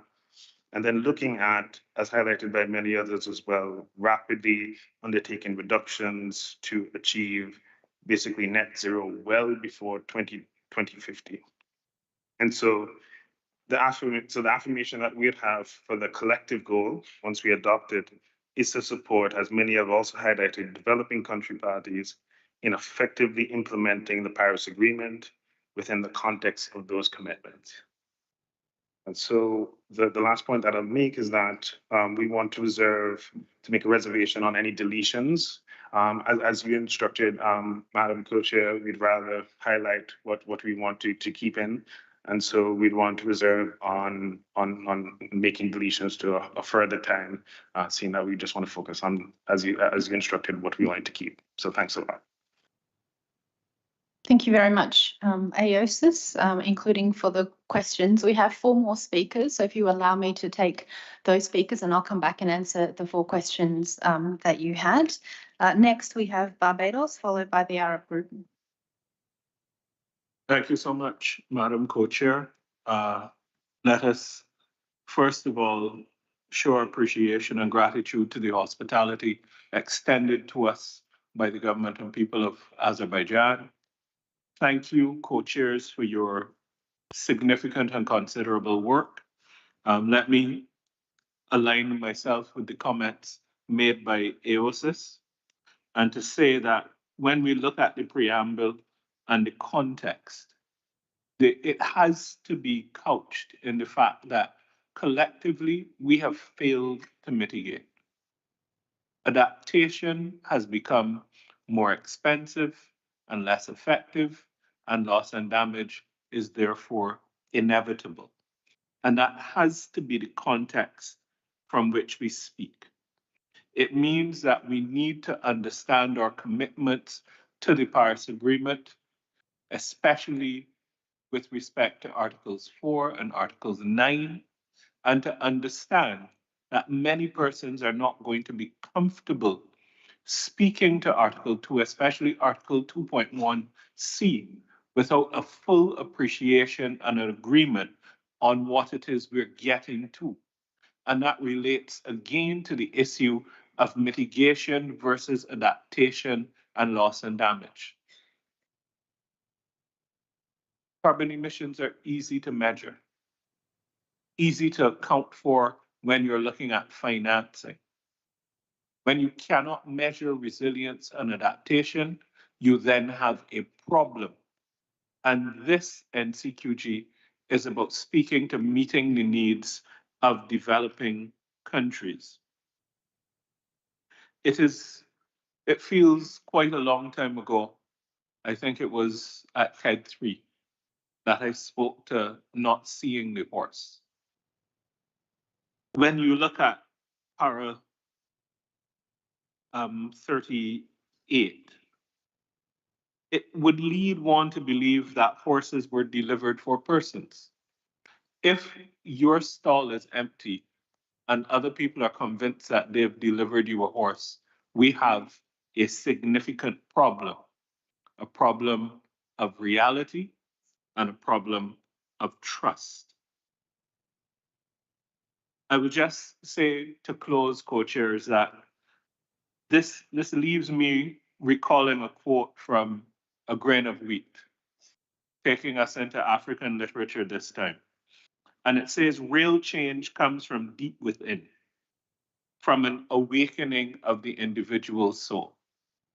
Unless we are ready for that awakening, I shudder to think where we shall be relative to the NCQG. Thank you. Thank you very much, Barbados. Next, I have the Arab group, followed by Switzerland.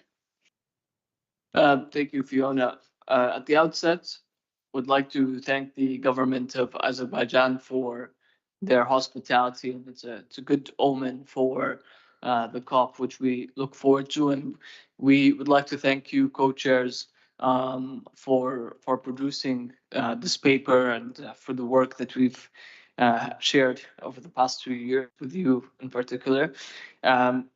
Members of the Arab group have been active participants in the international climate regime over the past 30 years and have consistently raised ambition despite shortcomings in the delivery of finance.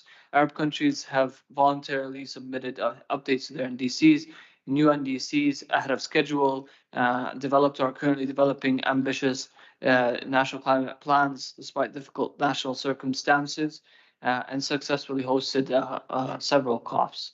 While our countries have demonstrated ambition, the means of implementation and support did not adequately flow to the region at commensurate levels. Moreover, the region is experiencing pressure to enhance ambition without the needed support. The UNFCCC in its Paris Agreement outlines clear obligations on developed countries to provide and mobilize support to developing countries. We hear your call to try to build bridges, but there are bridges that we will never cross. So there are some issues that are presented in this discussion that for us are squarely outside of the mandate, and we don't see any bridging proposals in that regard. We also recognize that many of the claims that are being put forward by our partners. We need to just mention something for context sake. Annex 2 countries have contributed based on different sources of information between 55 to 79% of historical greenhouse gas emissions. The Arab group of countries contributed less than 2% historically. Annex 2 countries have also been emitting greenhouse gases into the atmosphere since 1750. Whereas the first Arab state to pass the 0.01% of annual emissions threshold did so in 1937, and the first Arab state to pass the 0.1% of annual emissions threshold did so in 1969. That's more than 200 years later. So we just wanted to add that context. We also wanted to note that we've also heard in the session as well the argument that public funds are not enough. For us, we need to set the record straight on this issue. There are enough public funds in developed countries. Annex 2 countries spent a total of USD 13 trillion in 2022 in government expenditures.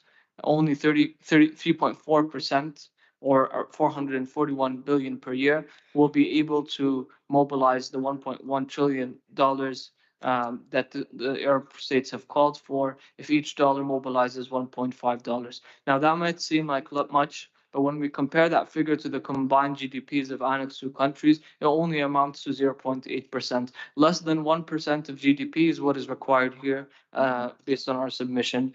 To put that into context, developing countries spend 6.9% of their GDP on debt reservicing, and are expected to spend, according to UNCTAD, 18% of their GDPs on climate in the coming years. So this is just the context that we have. We have similar concerns as AOSIS with regards to how the paper is set up, and we have also an additional concern related to how it will be used. Now, we definitely endorse and support the idea of presenting packages. And I think this is where we should make the best use of our time here together to really combine and streamline the packages into clearer packages that we share to the COP. As for the text and the prose, we really do not see that the text or the prose will be the way forward going into the COP. Now, my concern is that going into the COP, we need to make sure that the paper that comes out of this program is actually adopted in some form as a basis or is used to inform the deliberations and negotiations in the COP. And as long as there are issues that are highly contentious and not resolvable in the text in prose, then this severely undermines the possibility that this paper will be reflected in the negotiations in COP29 in a meaningful way. So we propose focusing on the packages rather than the prose text, and ensuring that working together to see how we can streamline and combine packages to present clear options to the COP to inform discussions. With that being said, another point that AOSIS mentioned that we also want to reflect on is we're not really sure why what kind of criteria was utilized to decide whether we have options or not, because the optionality from our perspective is not very well reflected. Just for a few examples, we have in paragraph, the most clear example I would say is paragraph 15. We're not sure how paragraph 15 cannot have another option. It says here, recognition that all sources from all actors are necessary to meet the needs and overarching goals of the Paris Agreement. And this obviously does not reflect the views of all parties. So there should have been another option there. So clarifying the rules of where options were presented would go a long way in helping us understand and digest this document. And now I'll go through quickly the comments that we have. If we were before we just get into the comments, I think the most we can potentially get out in terms of the text, aside from the tables and the packages, are the preamble and the context sections, especially when we get to later in the document, section D and F and the revision and those details. We don't see that we'll be able to, endorse an outcome that includes such detail and prose. We would like to keep the interlinkages between different substantive elements intact, and that's why we prefer to expand and focus our discussions on the tables and the packages. But with that, we believe that maybe some effort can be put to the preamble and the context as sections that we could try to work on, and try to be progressive in that. In the preamble, we prefer option 1 in paragraph 1. For us, it's very important that we reflect on the articles of the convention. So this is important for us. And paragraph 2 and 3, 2 we fully support, and also 3 we go with option 1 as well. And we would like to also add a third option, which I believe was mentioned by one of the groups, I forget which one, from developing countries, which is reiterating that the NCQG is in the context of Article 2 as a whole. So we'd like to add that third option. We believe that could be a bridge solution for the 2.1, 2.2 the dichotomy there. In Article 5, paragraph 5, we'd like to just make it Article 9 as a whole. We heard from their African group, and we fully support and recognize their intervention, where they said that why are we not mentioning 9.5, 9.9, and so let's just do it as our Article 9 as a whole. In paragraph 6, we agree with all colleagues that have mentioned that this is not how 4.5 and 4.7 read in the convention and its Paris Agreement. So we expect the language to be updated. And now moving on to the context section. For paragraph 8, there needs to be some optionality here, because the concept of investment is not something that's agreed, and is actually divergence on the idea of investment. So we would suggest here another option that reflects some scaling up from developed countries, some formulation in that sort. In paragraph 9, we have very big concerns about paragraph 9, for the reason that this is a reference from the GST on the mitigation section, and an incorrect framing of what was agreed in the GST in the first place, noting that parties still haven't had the time to digest that outcome in the discussions in the relevant rooms. So we shouldn't, in the finance room, be attempting to interpret the mitigation section of the GST. So we would not be able to accept such of a formulation. What we would propose in its place is paragraph 154 of the GST decision, which speaks more to the disenablers that have been mentioned and are relevant to the discussion here. In paragraph 10, again, we don't view the NCQG as the avenue to impose additional mitigation targets or obligations on any party. So we would like to see that struck out, and we don't support it. And paragraph 12, we want to split this paragraph into two, and we want the principles idea that we had put forward in our submission as the Arab group to be accurately reflected the way that we presented it, so that CBDR and historical responsibility are reflected as principles guiding the implementation of NCQG. And paragraph 14, we prefer option 1. And then paragraph 17 all the way to, I would say, paragraph 19. A glaring omission from here are countries in Asia. I'm not sure what we're going to do with them in this case, but I would suggest a formulation where we combine all from 17 to 19, and we just say recognizing the needs of developing countries, especially those that are particularly vulnerable to the adverse effects of climate change and have significant capacity constraints, such as LDCs and SIDS. So we would have that formulation instead of mentioning the different regions. So this is what our preference would be. Otherwise, we would like to ask that Asia is added as well, which I don't think goes in the way of bridging proposals. In paragraph 20, we want to change the concept of equitable distribution to something along the lines of ensuring support reaches all developing country geographic regions. We would like to see paragraph 22 struck out, and 25 and 26, 28 and 29 and 31. And 33, we don't see that this is the mandate of NCQG. 34 as well, this is not the mandate of the NCQG. And we don't believe that paragraph 38 is a factual statement. This is according to one report that the 100 billion has been met. So we would like to strike it out, or add an option that says, only one source indicated that the 100 billion has been met, while others claim that it has fallen short. So this is something that we can do. Thank you. Thank you very much, Arab Group. And before we continue, let me just, you weren't here at the start, and we did mention that paragraph 12 is meant to be split into two. That was just an error on our side. So just to let you know. Next, I have Switzerland, followed by Ukraine, and then I will, at that point, answer the questions from AOSIS, as I promised to do after those 4 speakers. But we also have other speakers, and we have 15 minutes till lunch.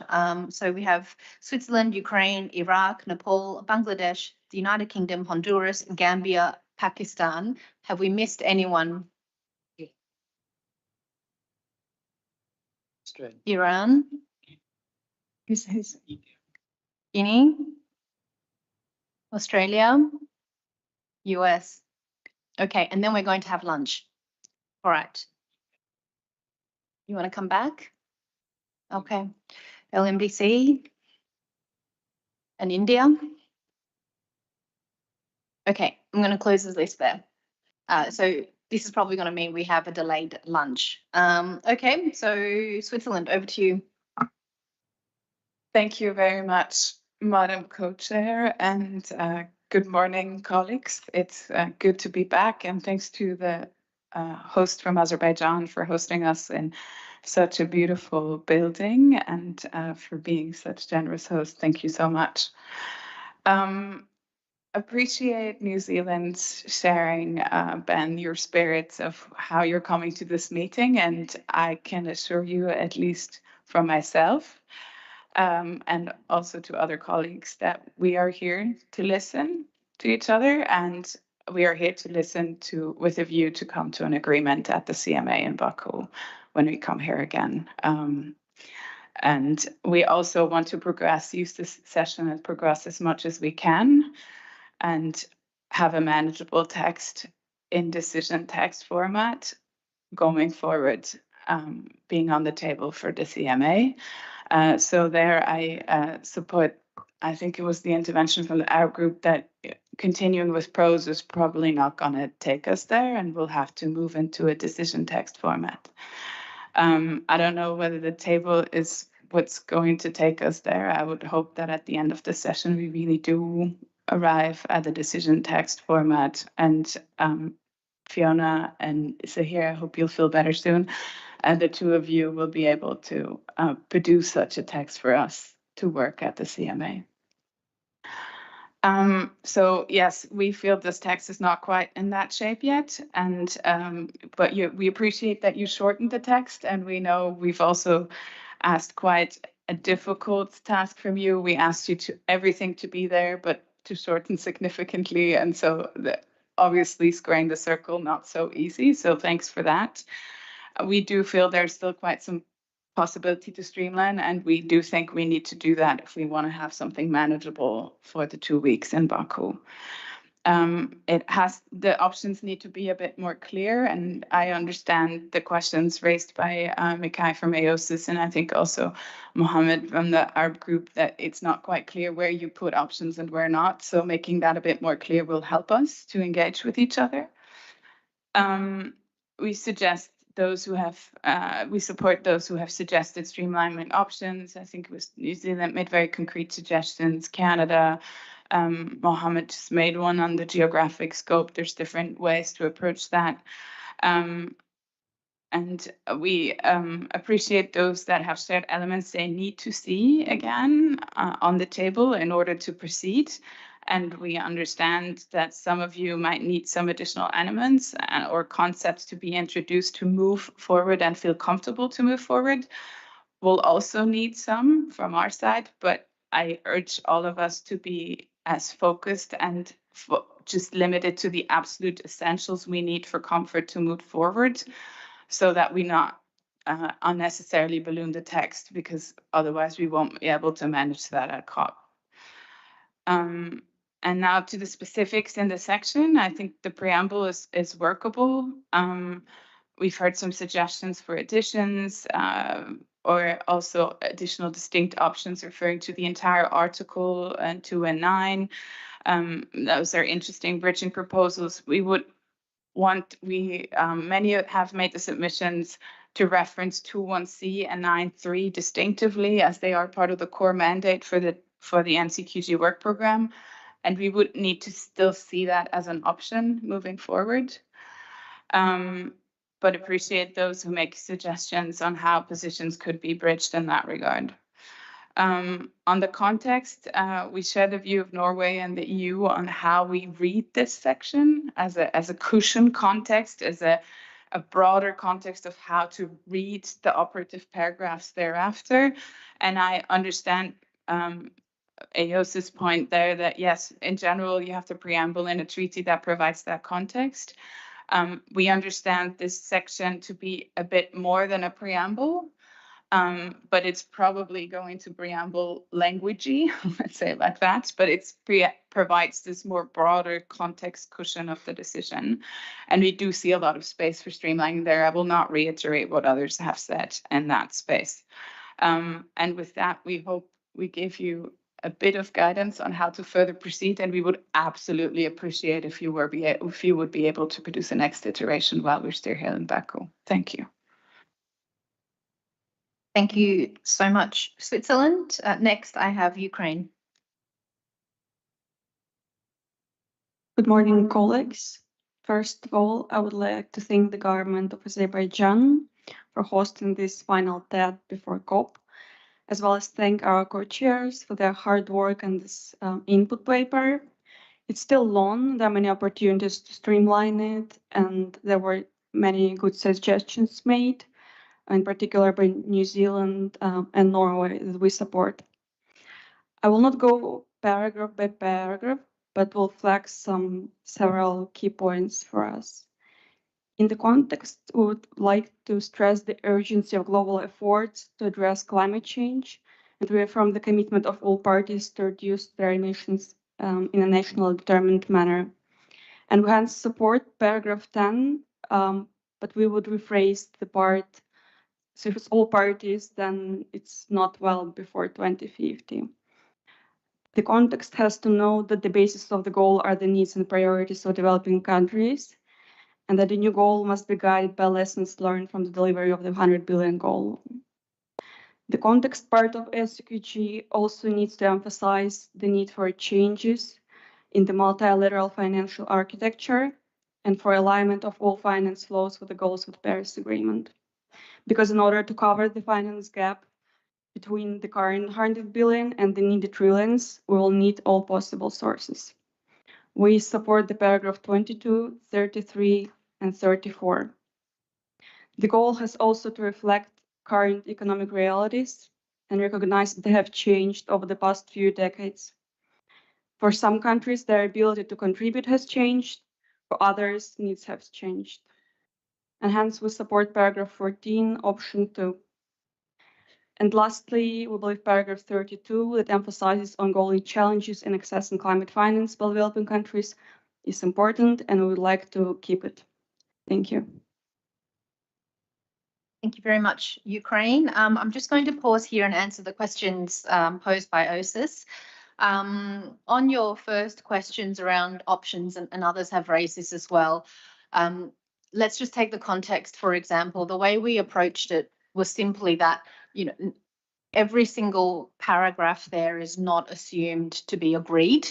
The whole thing is our options, but there are some elements where, sitting under them are distinct options. If you take 14, for example, which speaks to needs, there's a clear option about evolving needs, and the second clear option regarding needs, but also includes the capabilities element. So, we thought about just putting those in just two separate paragraphs, but that didn't really make sense because they speak to the same issue, whereas others less so.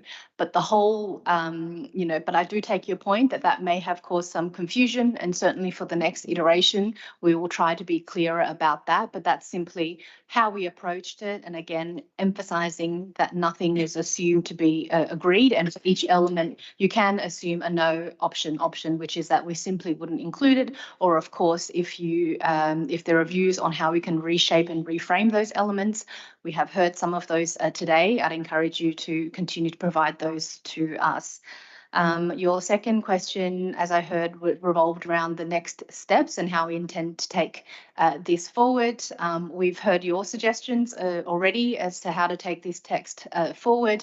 Certainly from our side, our intention is, if possible, we would provide you all with an update in the form of decision text language, so you at least have an opportunity to reflect and to share your views on that before it is finalised between the sessions. How that is presented, we are still in the middle of hearing views, but we will take all of that into consideration, and we hope to move forward by updating. We have already heard very concrete suggestions on where we could streamline, where we need to expand, opportunities for reframing and reshaping certain paragraphs where crucial things are missing. So we thank you for all of those views. We will take them on board as we try and update this input paper. I might need you to repeat question 3 because I couldn't quite hear. But on question 4, it was around, it spoke to how we've combined a few ideas into one paragraph. And that's simply because, as you all have instructed us, make it shorter, make it more balanced, but don't take off our options. So what we have tried to do is we've scanned all of your views across the submissions and the interventions. We've tried to capture where we saw common ideas into one paragraph. It may mean that we've taken an idea from one submission and then another and then combined them. Again, as we mentioned at the start, if you don't think that makes sense and there are particular elements where you would like to see separated, please let us know. And for the next iteration, we can seek to do that. But my apologies, I missed your third question. I couldn't quite hear. Or if you like, we can take this offline afterwards. It's up to you. Thanks, Co-Chair. So the other question was, is Section B, the context, intended to be operative language or preambular language? Noting that the way that you use the verb, it will be different depending on the choice. And just that note on decision text language in the next iteration, we'd want to reserve on that mandate in relation to it. We find a lot of the prose approach, as others have been calling it, quite helpful, especially given that the mandate that we understood that we're given to co-chairs was on a draft substantive framework, as opposed to draft decision text. So we'd want to reserve on any sort of mandate to go into draft decision text. Thanks a lot. Okay, that's well noted. Thank you. And to your question about the context section, we are still hearing views. There are different views. We will finish this round of interventions on the preambular and the context, and then make a call from there as to how we approach it. If you have additional ideas on how they should be framed, whether it's operative or not, we'd be happy to hear them, and we'd be keen to hear them. Thank you. With that, I will continue the speakers list. Next, I have Iraq, followed by Nepal. Thank you, Chair. I would like to thank the government of Azerbaijan for the hospitality. Also, many thanks to the co-chairs for their efforts in streamlining the input paper and addressing the imbalance matters in the previous paper. We believe that the update input paper is long and including several paragraphs. There are that are inconsistent with the Paris Agreement and UNFCCC. On the preamble, referring to Article 2, Paragraph 1 of the Paris Agreement, which states, this agreement aims enhancing the implementation of the agreement, including its objective to strengthen the global response to the threat of climate change. According to the above, we believe that the Paris Agreement is part of the UNFCCC and that the NCQG is part of the Paris Agreement. Therefore, the NCQG should cover the Paris Agreement and its decisions and the United Nations Framework Convention on Climate Change. On context, paragraph 8. This paragraph is not relevant to the new collective quantified goal and should therefore be deleted. Paragraph 9. We believe that the paragraph 9 is a repetition of other decisions and also refer to one sector. It is important to delete it because it makes the text too long. And also the NCQG should refer to all sectors without discrimination. Paragraph 10. It is against Article 4, Paragraph 1 of the Paris Agreement. So it should be deleted. Paragraph 12 includes the phrase, the special circumstances of people and communities on the front lines of climate change, including poorest and most vulnerable, which is outside the mandate of the NCQG and is not mentioned in the Paris Agreement, so it should be deleted. Paragraph 14, option 2, and paragraph 15. The assessment and monitoring of elements such as economic potential, emission profiles, and all sources from all sectors is a task specific to developed countries and does not include developing countries as stipulated in the Paris Agreement. So it should be deleted. Paragraph 16 is not relevant to the NCQG and also try to encroach upon the sovereignty of the parties. Paragraph 17. It is so necessary to set after circumstances of the phrase. Developing countries, especially those that are particularly vulnerable to the adverse effects of climate change and have significant capacity constraints, such as considering the need for public and grant-based resources for adaptation, and delete the other words.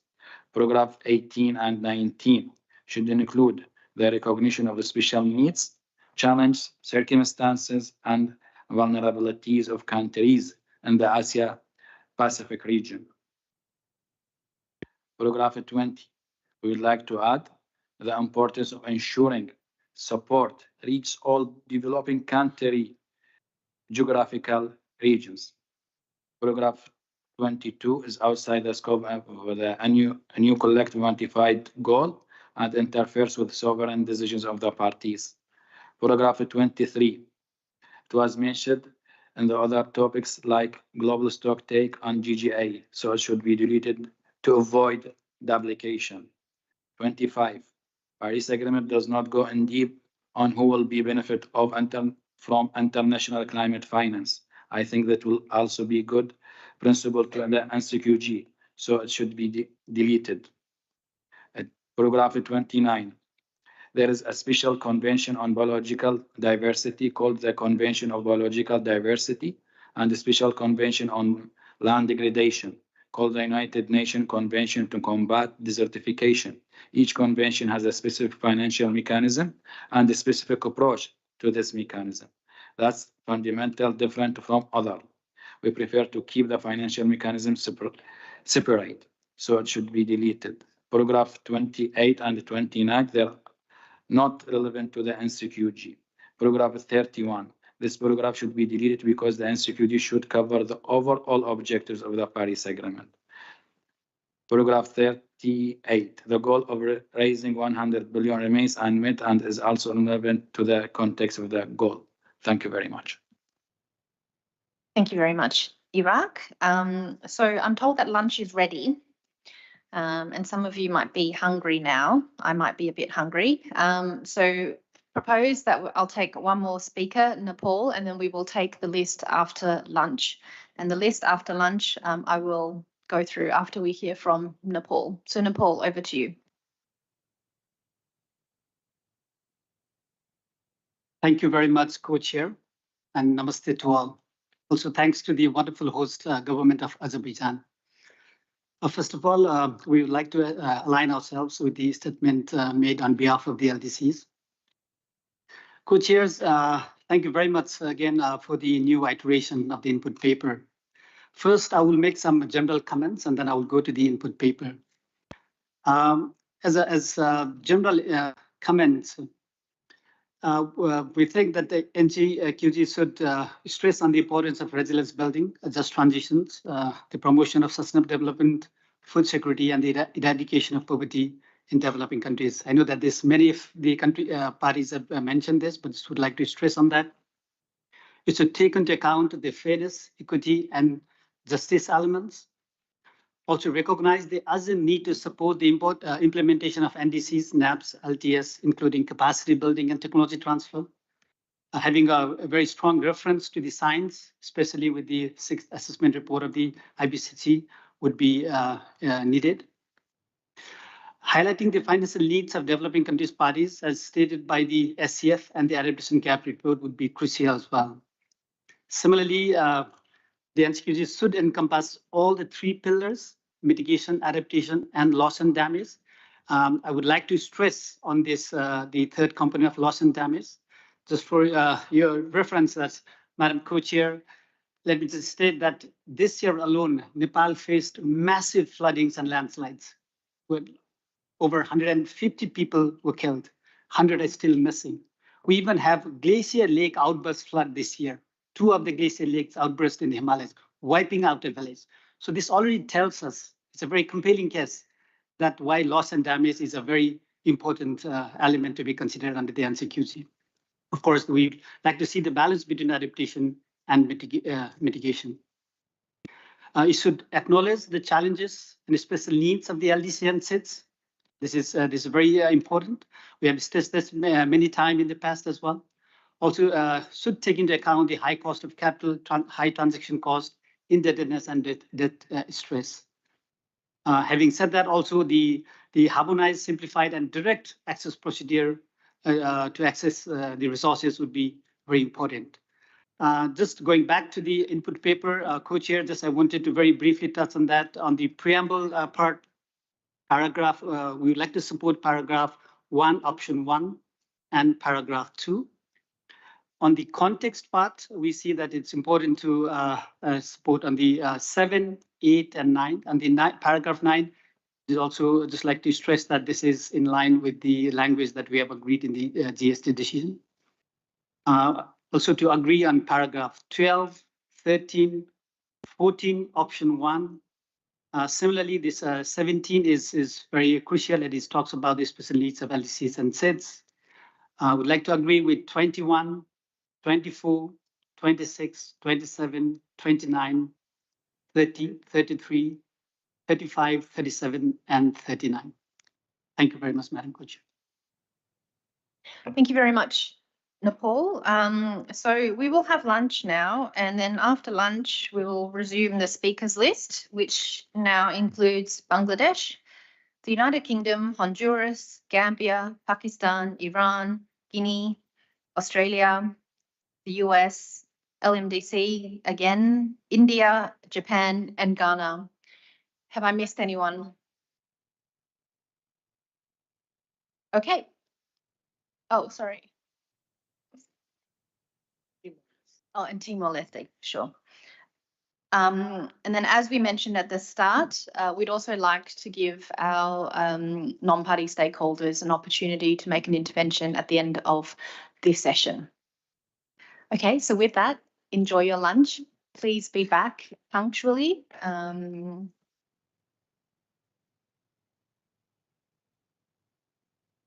At 1 p.m, please. Thank you. Enjoy your lunch.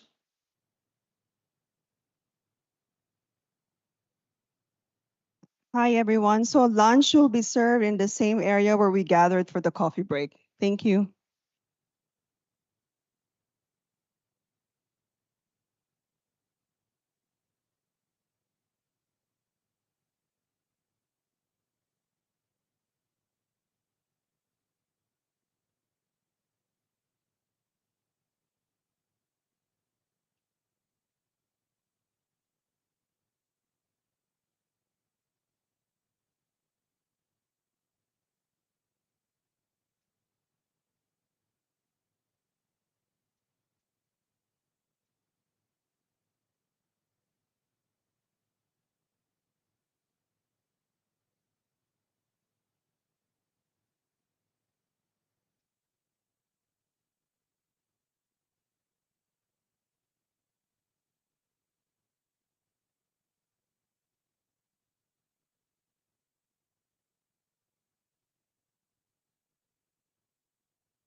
That's it.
Good afternoon, colleagues.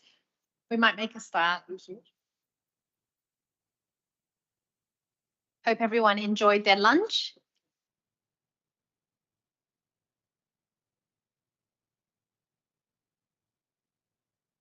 Okay, so thank you very much. What we will do is we will continue with the speakers list, still on preamble and context, and then we will move to goal formulation.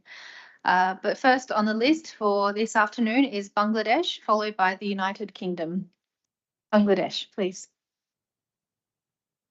Thank you, Co-Chair, and good afternoon, colleagues. Let me associate first myself to the statement made by LDC Chair on behalf of LDC Group and Nepal. Regarding the preamble and context, actually, we highlight the importance of Article 4 of the Convention as well as Article 2 and 9 of the Convention. And we emphasize the importance of just transition because as LDC, just transition is important as well as it makes some kind of difficulty for us. So just transition, resilience building, the promotion of sustainable development, food security, eradication of poverty in developing countries, particularly LDC sits paramount for us. And we also recognize the urgent need to support the implementation of NDC, NAP, as well as long-term strategies, including the technology transfer and capacity building. We think that science-based NCQG, as well as considering the sixth assessment report of the IPCC, is important to make a scale of finance for NCQG, both for adaptation, mitigation, and loss and damage. We think that scale and elements of the goal should reflect the evolving needs.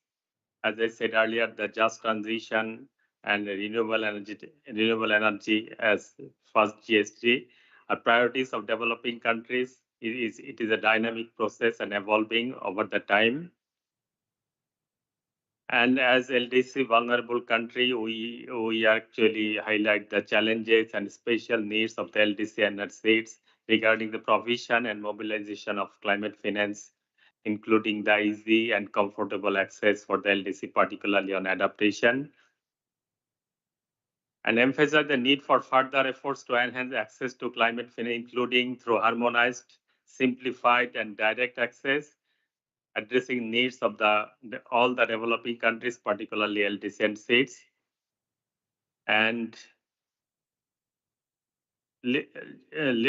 last but not least, I think the focus of NCQG should be based on principle of fairness, equity, and justice, and must be upheld when considering the new goal and its delivery.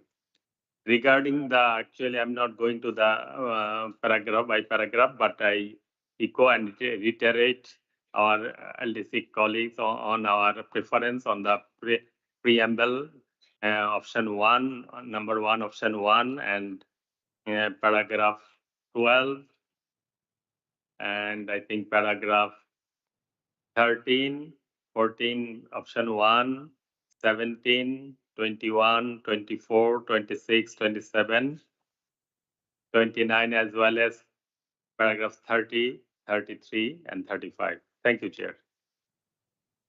Thank you very much, Bangladesh. Next, I have the United Kingdom, followed by Honduras. Thank you, Madam Co-Chair. And just to reiterate everyone's thanks to the government of Azerbaijan for the hospitality, though my visa experience wasn't quite as smooth as the LDC chairs. The building is spectacular, and notably by a Iraqi-born British architect, Zaha Hadid. So it's really fantastic to be here. Thank you to you, co-chairs, for your work on the input paper. I think everyone has noted the amount of work that must have gone into it. There is streamlining, as you said yourself, that we could usefully do here. Adjustments and ways of, where there are bridges that we can make, I think we could usefully try this week.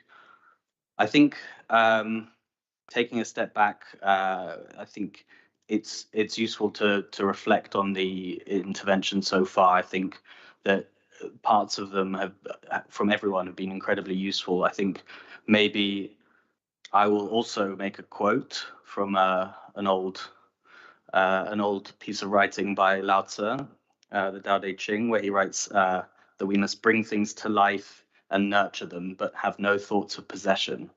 I think we have to note that the NCQG and the outcome of our work will not be ours alone, it will be everyone's. And I think that takes me to what we could usefully do here. I think that maybe we don't, I agree with the AOSIS when they say that maybe striking things isn't the approach we should be taking right now. I wouldn't be comfortable with us striking 10, for example, para 10, which speaks about the need to undertake rapid emissions reductions, or 15 on the importance of action from all actors. You know, I think we can differ on our interpretations of what the goal must do in its core sense, but I don't think at the moment taking those out will help us move forward. Similarly, I think, you know, we can quote statistics of emissions and GDP or GNI per capita. I think that if we went region by region and talked about emissions, and I don't think that anyone will look good, because I think as the speaker from Barbados said, we are not acting enough, and that applies to everyone. So I wouldn't want us to just quote statistics at one another either. So what is it that we can usefully do? I think that kind of very simply, from our UK perspective, we feel like our submission, our most recent submission, wasn't included among the packages in the table. I think we would like to see a goal that is focused on developing countries only in both outer and core layers. And we'd like to see language that speaks of the goal being in accordance with Article 9.3. If we look at the preambular section of para 4, it says the aim is 9.3, and I don't think 9.3 is the aim. I think 9.3 is our script. Similarly, I think in the preambular section, others have said that 1CP 2153 should be included, and we agree. I think that while there is a lot of contention around COP, CMA, and what belongs where and so on, I think the text that gives us the mandate to make this action, take this decision, is relevant. So that's on the preambular section. I think on the context, and I'll finish here, there are 32 paragraphs. This is one statistic I'm allowing myself to quote. There's 32 paragraphs in the context section, and so we have to again ask ourselves, what are we doing with this section? What can it usefully do? What could it maybe less usefully do? I think if we look at some of the phrases in there, they're not based on existing language, and especially when we talk about special circumstances, I think sticking with the existing language will help us find a path through.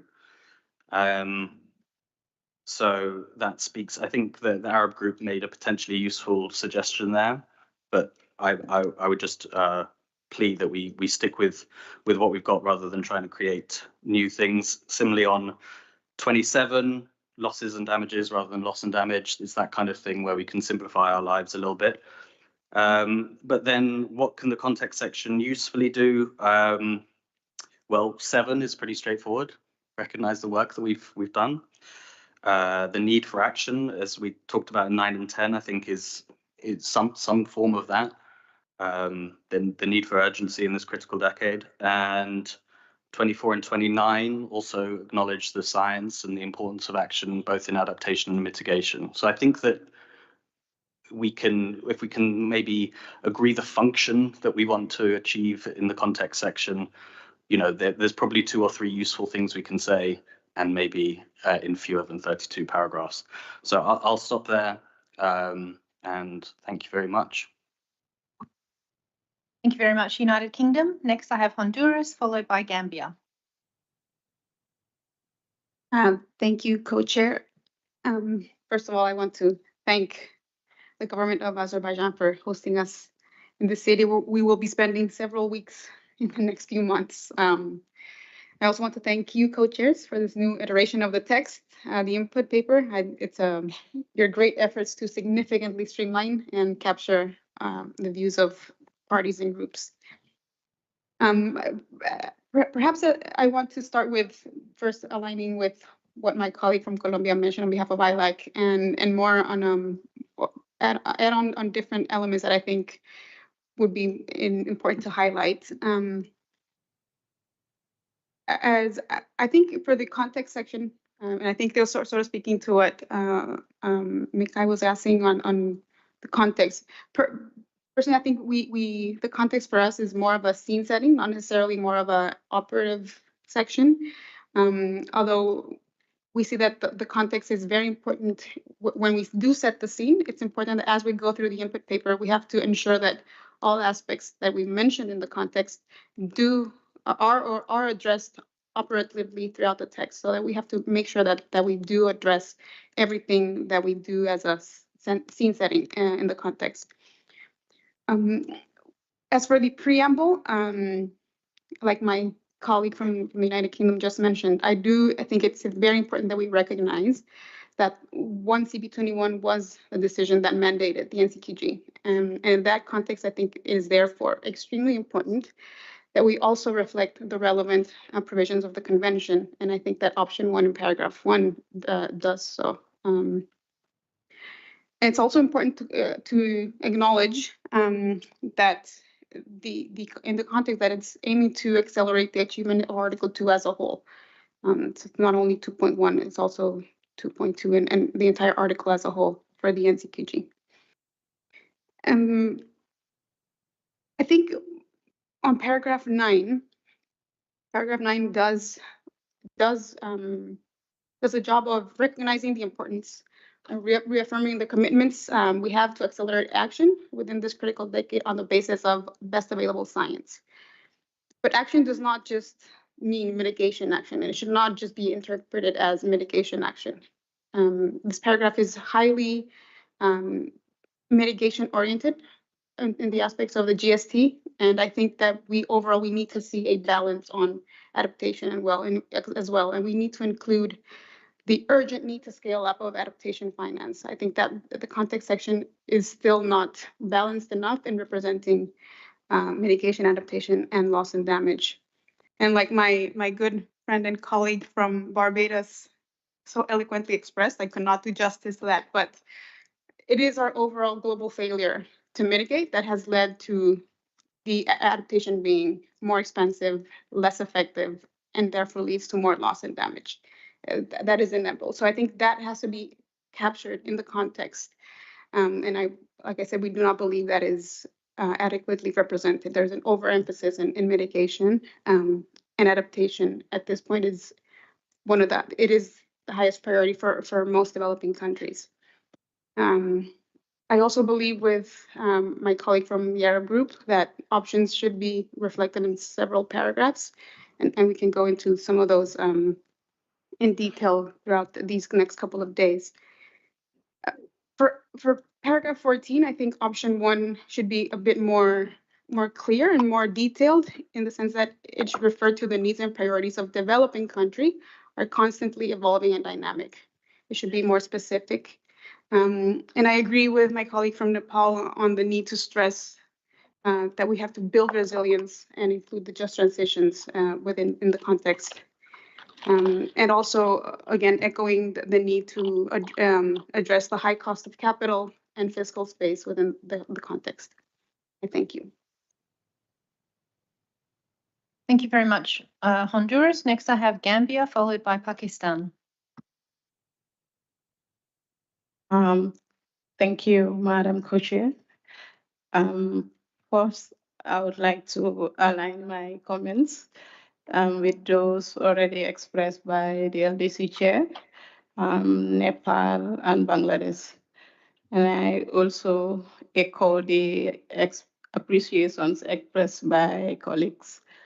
Overall, we believe there remains further room for improvement. Hence, I would encourage you to take a bold step by rephrasing the red lines in a manner that foster dialogue rather than opposition, with the aim of striking a delicate balance between addressing the concerns of all parties while maintaining momentum in the discussions for us to move forward constructively. Moving on to substance, under the preamble, the Gambia wishes to express our preference for para 1, option 1, and para 2, as already expressed by the LDC chair, Nepal, and other colleagues. As we see this as a set of constructive, we see these paras setting a constructive tone for the broader discussions and objectives already highlighted. So on context, I'll also join colleagues to also express preference for the following paras. Paras 17, 12, 14, para 14, option 1, 17, 21, 24, 27, 29, and 33. That said, Gambia would like to highlight some key priority elements that are crucial to the context of the NCQG, which we feel are either missing or not adequately highlighted.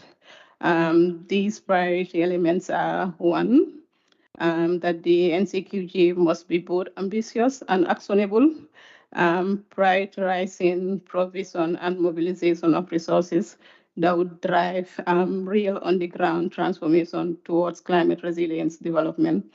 And two, the NCQG must directly connect with ongoing reforms in the international financial system, such as addressing issues such as high cost of capital, which has been already highlighted by several colleagues. And most importantly, these reforms should be designed to address the special needs and circumstances of LDCs and SIDS.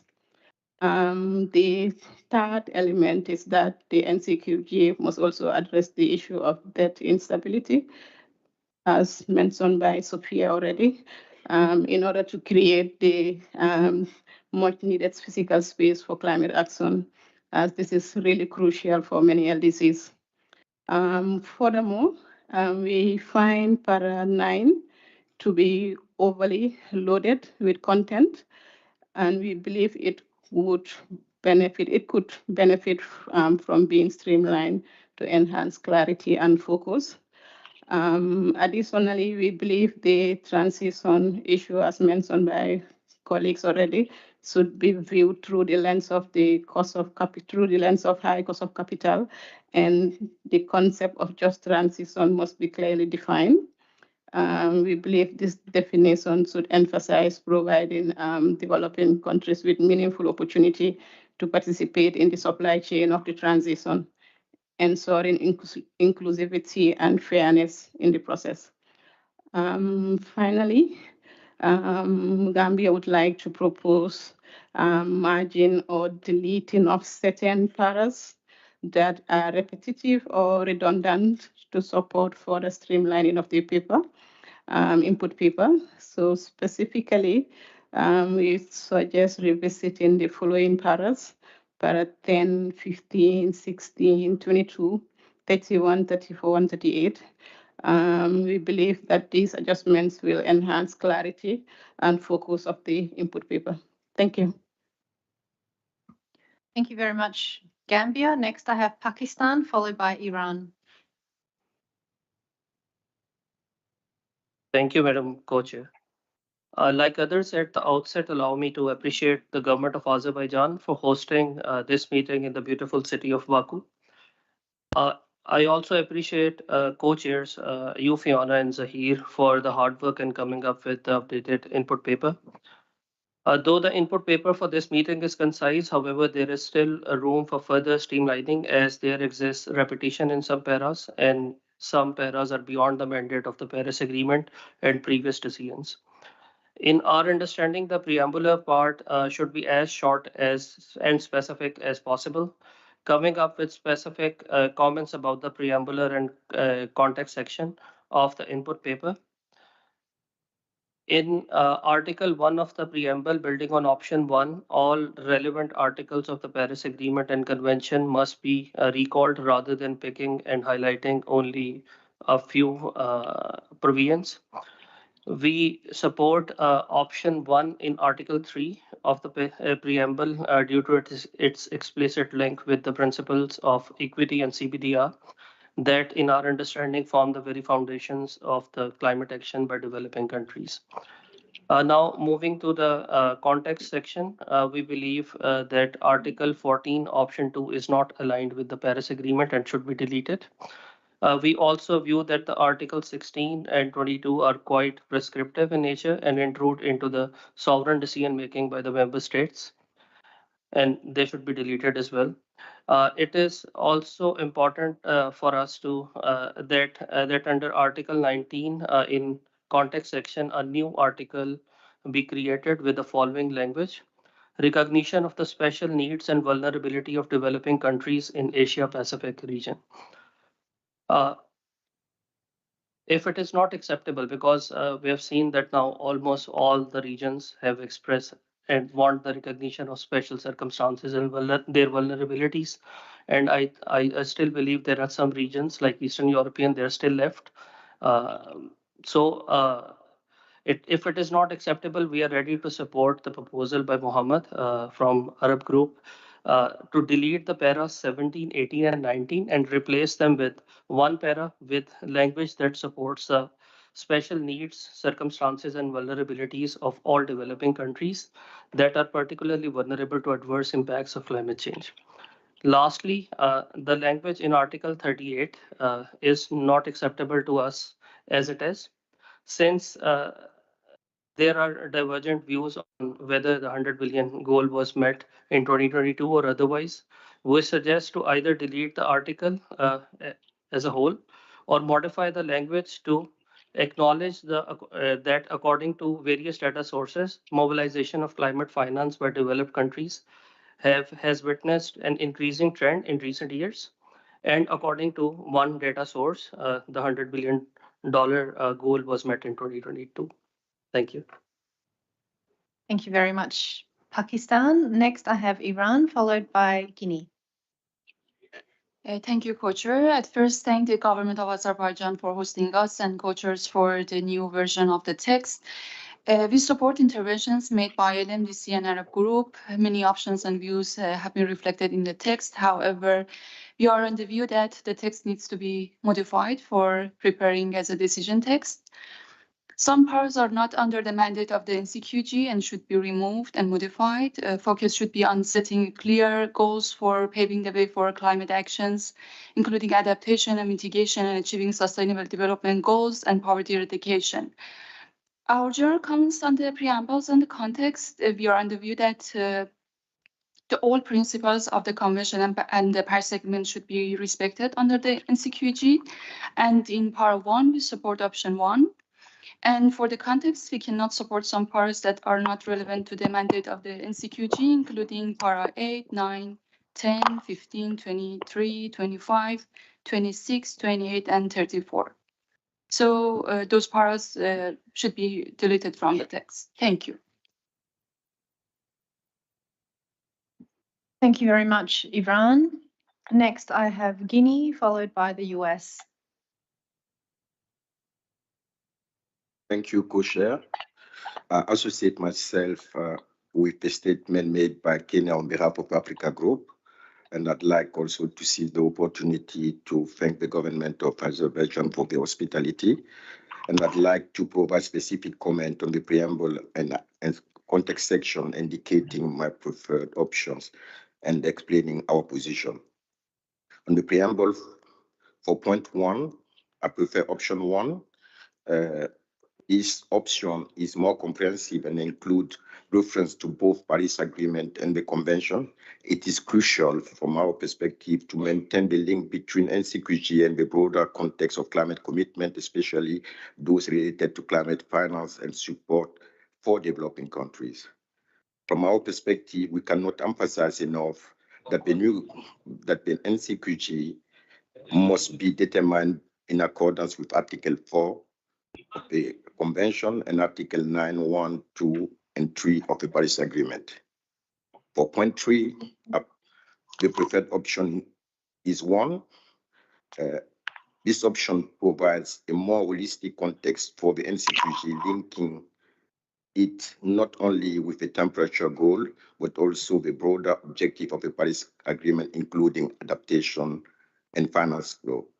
This is particularly important for Africa as we need to ensure that NCQG supports both support mitigation, adaptation, and loss and damage efforts.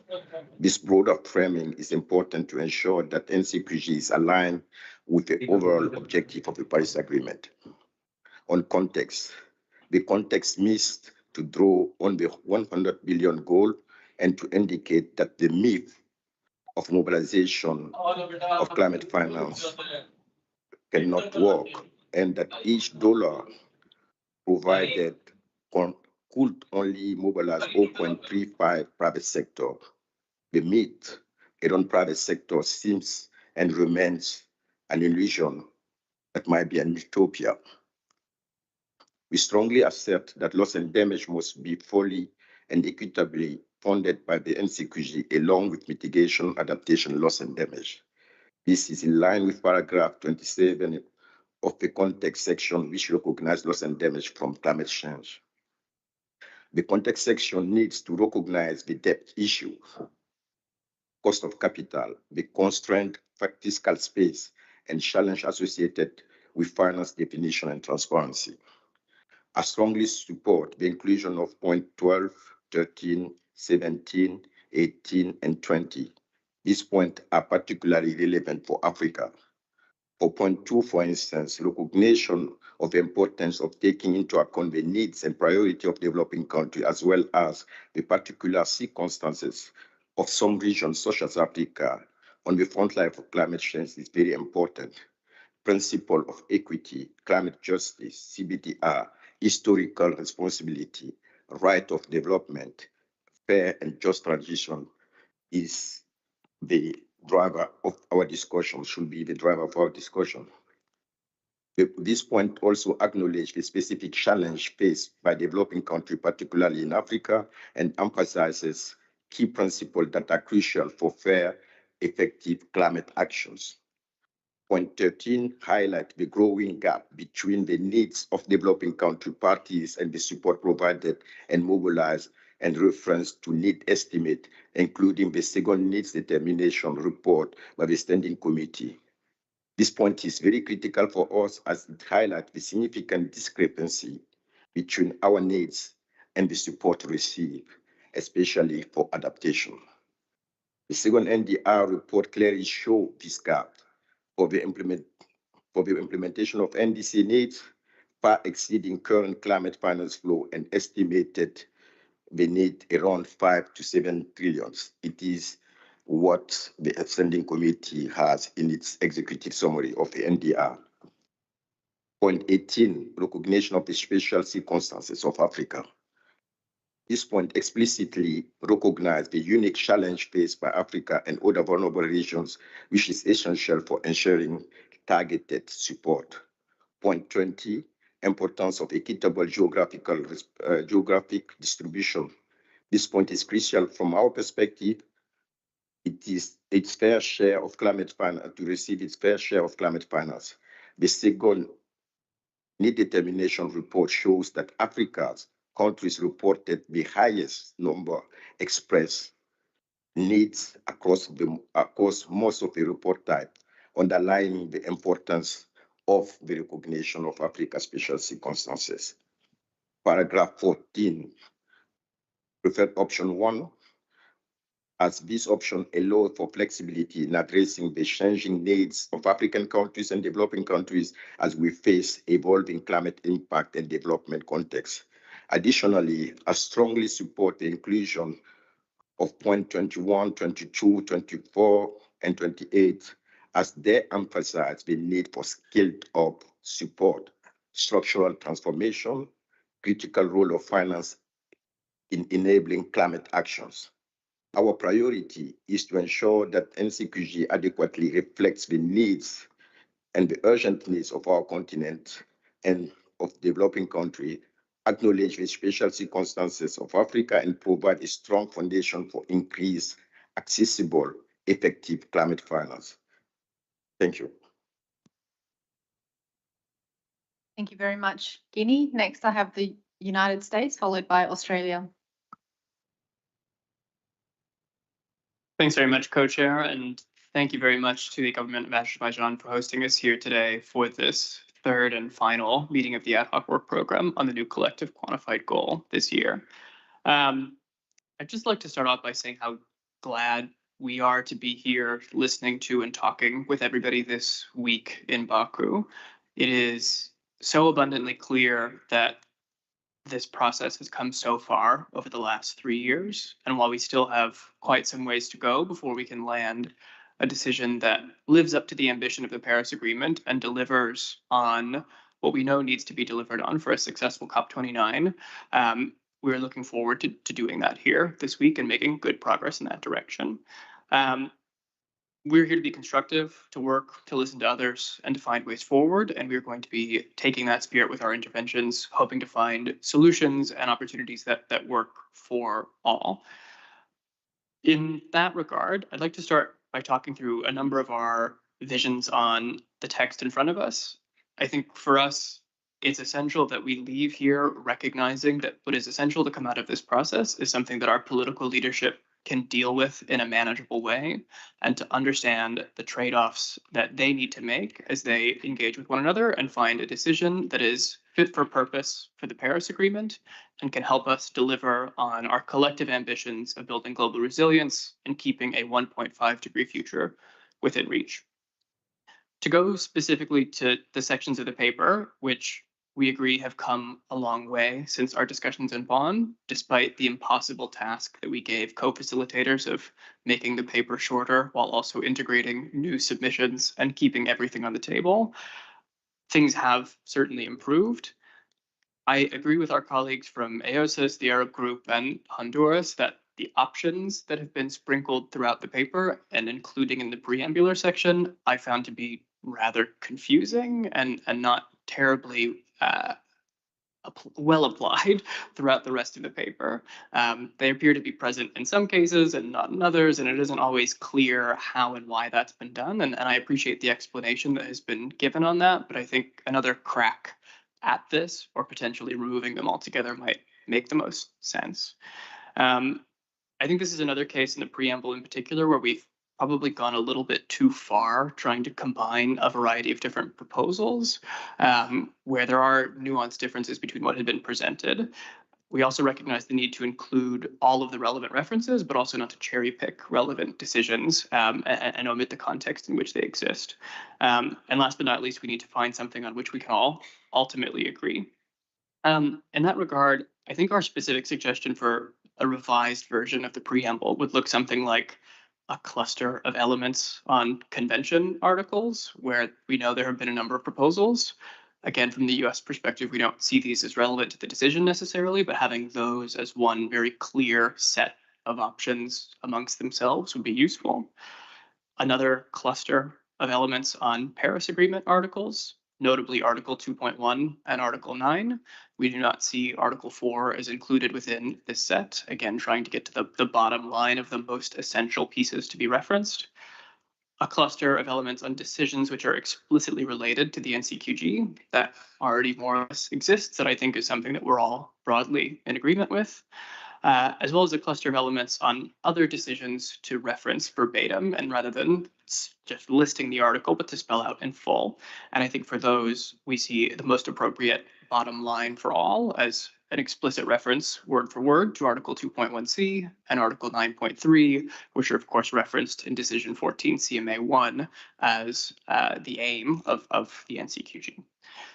To move on to the context section, our views here are a little bit more complex. This is not a thing that the US spoke to in our initial submission. We had interpreted context, like many others, as the context of the goal, as in the context of meaningful mitigation action or transparency and implementation, similar to what we had for the 100 billion goal.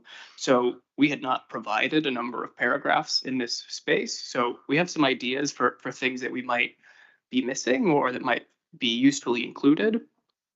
I think maybe it is useful to start with a question I've heard others ask about what are we trying to achieve with this context section? And for us, I think one of the key pieces is to have statements on our collective mitigation and adaptation ambitions. And I agree with our colleague from Honduras that adaptation is insufficiently referenced in here.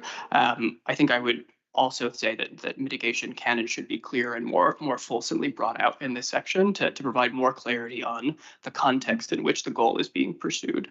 I also note that almost no quantitative or scientific information has been included in here, and I find that context to be very relevant to the way that we are going to implement and take forward this goal.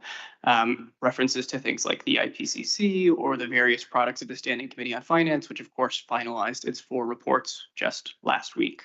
For instance, I think it would be very relevant to speak to the context of current global financial flows, including for climate action, to debt sustainability and fiscal space, to misaligned investments, including fossil fuel subsidies, domestic investments in climate action, those types of financial information and figures that would be very useful to understand the context in which the goal is being pursued.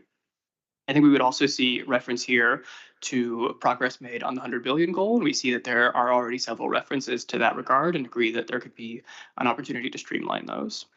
We certainly see something on policies and incentives and the important role that those play as included in this context, as well as an explicit reference to the need for a global effort to achieve the NCQG. I would also note that there don't seem to be any statements at a higher level here about the scale of needs in this section, which we found odd. I think that we would welcome clear references on the scale of overall needs for climate investment, as well as the needs for climate investment in developing countries. And that's something that, of course, the needs determination report, which again was finalized just last week, speaks to, and we would welcome references to that. I think the bare minimum in the needs context that we would expect to see is a paragraph stating very clearly a recognition that investment needs for climate action well exceed $1 trillion per year, which is something that I think we can all agree to in that contextual section. We'd also presumably want to see something on the fundamental interconnection between development and climate action, including in the context of finance and investment. We don't see quite as many references to mainstreaming climate and development action together as I think we'd like to see here. To just provide a couple of very specific streamlining examples to help with the co-chair's work. And again, we don't seek the deletion of any proposals that aren't covered elsewhere and aren't going to speak to those we support, but just to provide a couple of examples of things we'd like to see adjusted or streamlined elsewhere. Paragraph 10 uses some mitigation language that I'm not personally familiar with, and I wonder if we could rely on some of the references from the GST in that case. Paragraphs 9 and the second half of 12, of course, speak to CBDR issues, which we see as addressed in the preamble and would suggest tackling that issue there rather than in the context. Paragraphs 13 and 39 both reference needs and the NDR, and I think that's a good opportunity to replace those paragraphs with forward references to the NDR's data and statistics, again, which was agreed just last week. There's a variety of paragraphs around geographic balance and distribution, especially paragraph 20. I think some version of streamlining that, recognizing that groups will need to see their specific paragraphs reflected around special circumstances. So some creative thinking there would be welcome. There are a number of paragraphs on loss and damage, 26, 27, and 30, that all clearly go together and could potentially be streamlined. We've noticed reference in paragraph 29 to the IPCC is similar to some IPCC language that we're familiar with, but not quite accurate and might suggest using the base reference for that particular paragraph. Paragraph 31, the reference to 21C, we of course welcome, but we should recognize that as a standalone reference and recognize again that that's something that's being discussed in the context of the preamble. Paragraph 32, which speaks to access, we're of course very supportive of, but wonder if that's best addressed in the qualitative elements. and similarly paragraph 33 on addressing MDBs in the qualitative elements. And last but not least, there are, of course, a number of paragraphs that speak directly to the 100 billion goal, 35, 36, 37, and 38. These should obviously be streamlined, and I think the extent to which we can draw on the recommendations of the Standing Committee on Finance's report on the 100 billion goal, that would be most appropriate. And in that context, we would see having 36 and 37 removed, which are neither accurate nor appropriate. So those are some suggestions from our side to help move this document forward. And again, we're looking forward to engaging with folks constructively on this important decision throughout the course of this week. Thank you. Thank you very much, the United States. Next, I have Australia, followed by LMDC. Thank you, co-chairs. My name is Britt. I'm speaking on behalf of the Government of Australia. I'd like to thank our wonderful hosts, the presidents of COP29 presidency, for having us here in this incredible venue. Many of us have just travelled from Tanzania, where we were also recipients of incredible hosting duties, and I feel very well taken care of. I also would like to thank our co-chairs for all the effort that went into preparing this input paper. I can tell a lot of work has gone into it. Also looking at it, though, it does demonstrate that there is still a significant divergence between us on how we are looking at the substance of this goal. And I think really, for me, it demonstrates an urgency for us to be working together constructively to try to bridge where we can areas of commonality and try and find those areas of convergence. Our HODs met here in Baku several weeks ago. One of the key things I heard from that meeting was that they did want us to try to find as much as we could at this meeting to clean up at a technical level. In that sense, we know that consensus won't be struck by deleting out each other's sections, by striking out elements which don't accord with the elements we provided in our submissions. We have to accept the proposals that are currently on the table in the text which has been put forward by the co-facilitators is a reflection of things which are important for many of us around the table. And they're there because they're important to someone. So let's find the areas where we do have the most commonality of agreement and try to advance that text as much as possible, because we know there are some political components in this text which are going to be going to the COP, which are going to be going to ministers. There are limits to which we can agree to some things at this table, but there is absolutely some elements we can clean up, and I'm hopeful that we can do that together. When looking at the preamble and the context sections, I was most hopeful with those. I think there are some real areas of commonality, and people have spoken to those around the table already today. Co-chairs, I would ask you to help us in your next version of the text in making clearer where you see those areas of commonality, having heard all of us, because I think it's not exactly clear in the text where those common elements are, but I think there are a lot. We might disagree with the exact articulation or the different ways that it could be framed or the scope of those elements, but there certainly was a lot of commonality, and it would be really helpful for the next version of the text to make that very clear. We absolutely affirm our commitment to open dialogue here and working through the hard issues. And in that sense, I'm hopeful that we can come together on as many as possible, not just in the preamble and the context, but also out the body of the text. Co-chairs, we've asked you to do a hard task. I don't know what you're going to come back to us with, because people have read in a lot of additional elements, yet other people have asked you to significantly streamline it. We're in your hands and we trust you. I think the preamble is brief and it should stay brief. I think it's probably one of the easiest areas to turn into decision text. Possibly we've made it too brief. In a way, we've cut out some of the nuance that other countries have asked to have reintroduced. So we would ask you to reintroduce some of that nuance and to bring that back in. But our ambition would be to keep the preambular section as brief as possible. On context, we see this as being scene setting and not operative. So just to affirm views held by others there, we don't see this as being an operative element of the text. We would support concrete suggestions made by New Zealand, Canada and the EU for streamlining and some of the key elements which are missing. I note that we have provided written inputs which are not included because we provided those after the input paper had been released. We're not going to seek any additional components to be added into the text in the context, because I think many of our elements are well covered or were reintroduced by other members here already at the table. I also would support many of the streamlining suggestions made by the United States in the intervention before me. We would suggest breaking down paragraph 25 into a few different paragraphs. I think the way some of those elements have been combined isn't workable, and it's reductive of the diversity of groups which it's seeking to represent. So we would ask that that is split out. We would also support retention of paragraph 26, particularly its focus on interlinkages. We think that's very valuable. But as many as others have suggested, we would also support a separate standalone paragraph on sustainable development. And those could sit nicely next to each other like twin sisters, because I think that's an important element which needs to be strengthened across the body of the entire input paper. We would also support an inclusion of a statement before paragraph 17 when we start to talk about the different regional groupings, which is more general and speaks to the needs and priorities which differ from region to region, country to country, within communities and between individuals, as these groups all are impacted differently, and all of these factors should be taken into account when financing climate action. We actually have a paragraph on this in our submission, in paragraph 3, if that's helpful for you to refer to.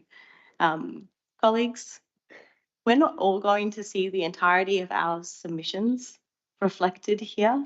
One of the things that I think would be really helpful, because we're not going to be able to put all of our submissions back into this input paper, is to use our time outside of the room to approach each other about our submissions and to identify what we like about each other's submissions. There's a lot we don't like, but by finding the things we like about each of the submissions, we'll find that common ground, and around that we can build the consensus text we know we need for COP. So co-chairs, we think it would be helpful if the next version of this text does help us to find that common ground. We would also, just on behalf of Australia, request that there is an insertion made at the end of the input paper, the next version we receive, which includes one of your co-chair prose summaries of our input paper, just as the other written inputs have been treated at the back of the document. We'll also come in across the course of this session with inputs of key distinct elements from our submission, which have not been included. Thank you. Thank you very much, Australia. Next, I have LMDC who are coming in for the second time. If I could please ask you to keep your intervention short, as there are several other colleagues who have not yet had an opportunity to speak. Thank you. Everybody knows I will come back. I try to be brave, but it's from the group position, so I will be trying my best. So on behalf of MDC, we fully agree with the intervention made by AGN, ILAC, the Arab Group, and other developing countries. We would like to offer comments on preamble and context section. Paragraph 3, we propose introduce option 3 to clear state that NCQG is situated with the context of Article 2 of the Paris Agreement. Paragraph 5, it is important to reaffirm Article 9 of the Paris Agreement in its entirety, not just 1 to 4. Paragraph 17 to 20, we believe that the language is paragraph should be aligned with the existing language within Article 9 of the Paris Agreement. This will ensure consistent with establishment of financial framework and maintain the focus of NCQG on relevant financial issues. Paragraph 20, we suggest to add a statement on importance of ensuring that the support reach all geographic region of developing countries. Paragraph 21, it is crucial to recognize the need to scale up effort to support ambitious national climate plans. Relevant to NCQG, we wish to point out that certain paragraphs are not directly relevant to the NCQG and should be reconsidered for exclusion for the discussion. Paragraph 8, 9, 10, paragraph 12, the phrase, the particular circumstances of the people and community at the front line of the climate, including the poorest and most vulnerable, extend beyond the immediate scope of the NCQG discussion. and also paragraph 14, option 2, paragraph 15, 16, 22, 23, 25, 26, 28, 29, 31, 33, 34, 38. Regarding on the paragraph 38, we are concerned about the mention of the 100 billion goal being met in 2022, as this figure is unsubstantiated and not recognized by developing countries. We are uncertain how to welcome a figure that remain uncertain and lack endorsement from developing country perspective. And also there are some reflection from the previous interventions. We would like to see CBDR not only in the preamble, and we don't like to see that this new goal is cherry picking goal from the Paris Agreement. It must be in line with Article 9 of the Paris Agreement, and this goal is not a domestic finance goal. It is not an investment goal. And let me see. As we all recognize the science, but we don't think IPCC is relevant. The language from IPCC is never been showed in the NCQG discussion. And we would like to maintain the paragraph 35, 37, and 38. Thank you. Thank you very much, LMDC. Next, I have India, followed by Japan. Thank you, co-chairs. We extend our gratitude for your relentless work on the NCQG input paper. The version we have today is certainly an improvement, and we acknowledge that there is still room for further improvement. India supports the LMDC, AGN, ILAC, AOSIS, and the Arab group positions. India is of the view that the input paper can be streamlined further by removing the references, texts, and parts that are outside the mandate of the Paris Agreement. We are not here to renegotiate the Paris Agreement, as it appears from several paras in the current iteration. These should be removed as we proceed further. India underscores the need for the input paper to be structured in a way that facilitates a decision the scope without compromising the essence of the goal. The essence that the developed countries respond to the needs and priorities of the developing countries through the goal without conditions restricting their sovereignty in policy making and neglecting the principle of CPDR-RC is of utmost importance. We believe that the preamble should cite all the relevant articles of the convention, Article 3, 4, 9, 11, and its Paris Agreement, Article 249, instead of picking and choosing some of the provisions. This is crucial for its acceptance, given the divergence in the views of the parties. We object to the para 3, since Article 2 must be read in totality, the chapeau, and the subparas 1 and 2. Paras 8, 9, 10, and 23 in the context borrow languages from non-finance deliberations and should be removed. The broader issues which are more relevant to other forums, such as para 12, 25, must not be made a part of the NCQG. We request the co-chairs to remove them. Para 14, option 2, which talks about economic capacities and emission profiles. Para 15, that talks about all parties, when the goal is for developed countries to support the developing countries. We strongly object to these languages and request the co-chairs to exclude such references or have more acceptable formulations.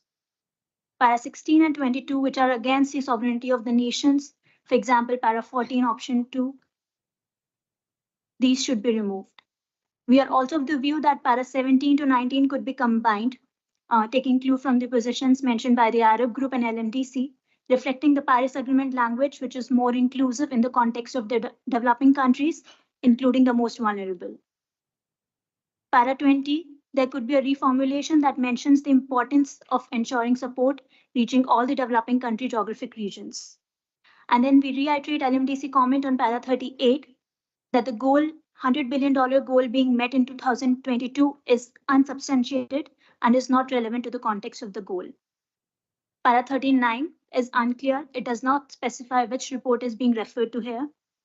And lastly, it is very important for us to mention that this forum that NCQG is a mobilization goal, neither an investment goal nor a goal for domestic mobilization. Any discussions on investment requirements or domestic mobilization could be taken up outside NCQG separately and not in this discussion. The goal is for the developing countries to be provided with finance by the developed countries, and there should not be any digressions from this. Thank you. Thank you very much, India. Next, I have Japan, followed by Ghana.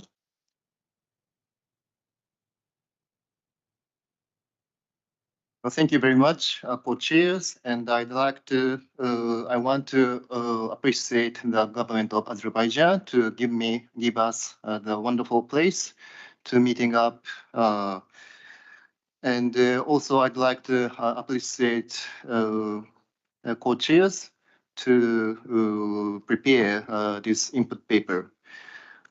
Co-chairs, I know we don't have so much time to discuss this theme, so just I'd like to point out three things.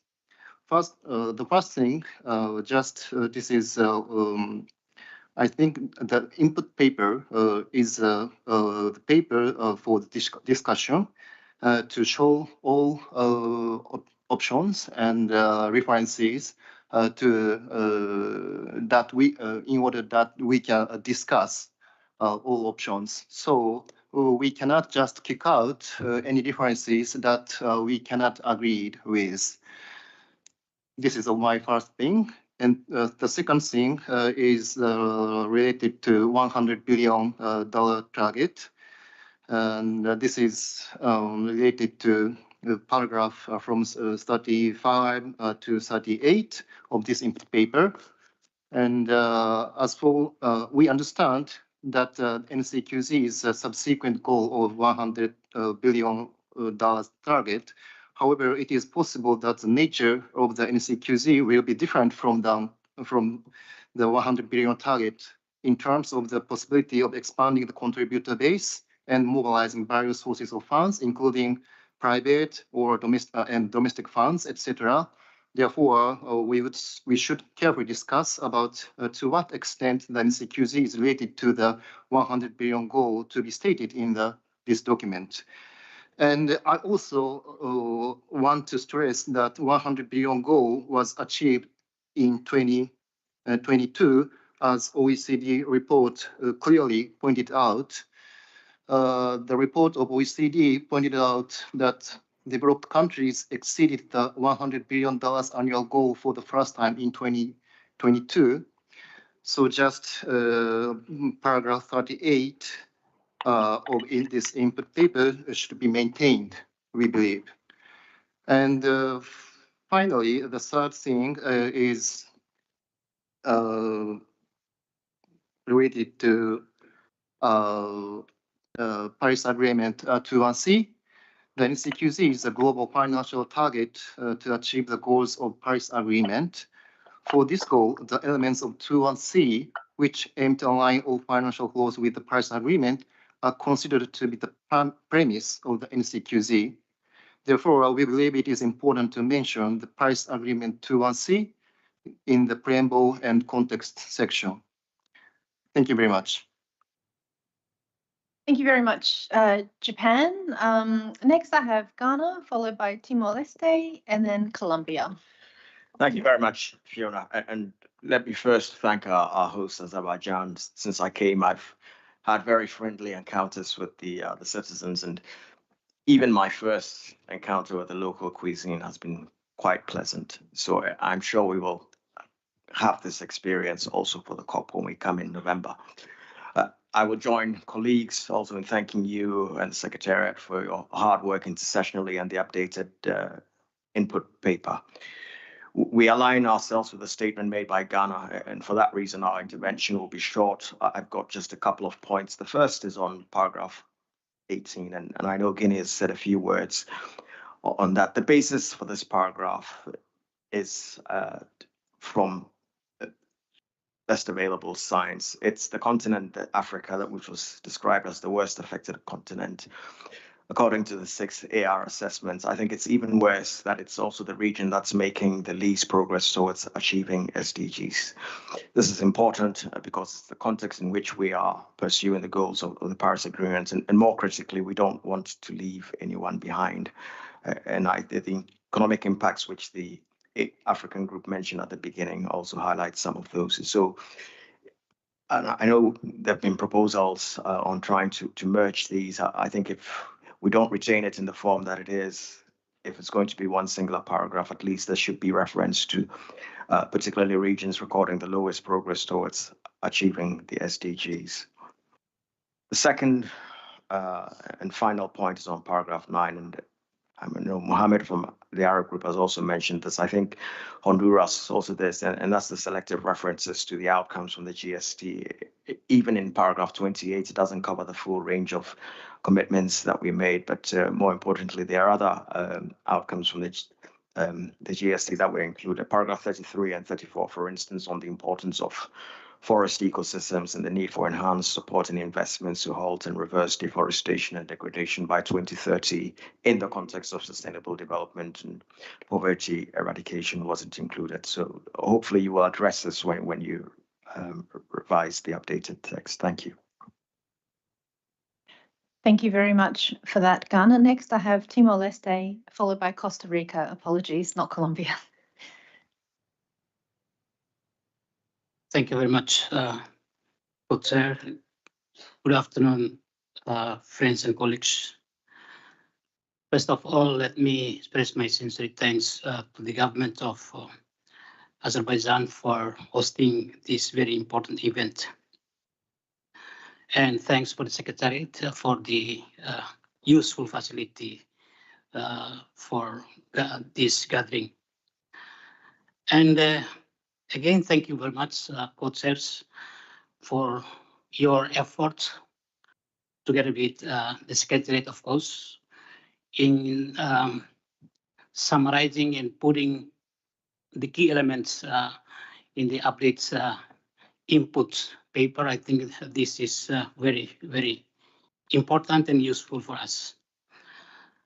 Let me express my expectation first. We are expecting that the new collective quantified goal is part of the commitment of developed country parties to provide a sufficient and sustained financial support that is over and above ODA. It's not part of ODA. And also over and above the existing scale of 100 billion. So it should be beyond 100 billion.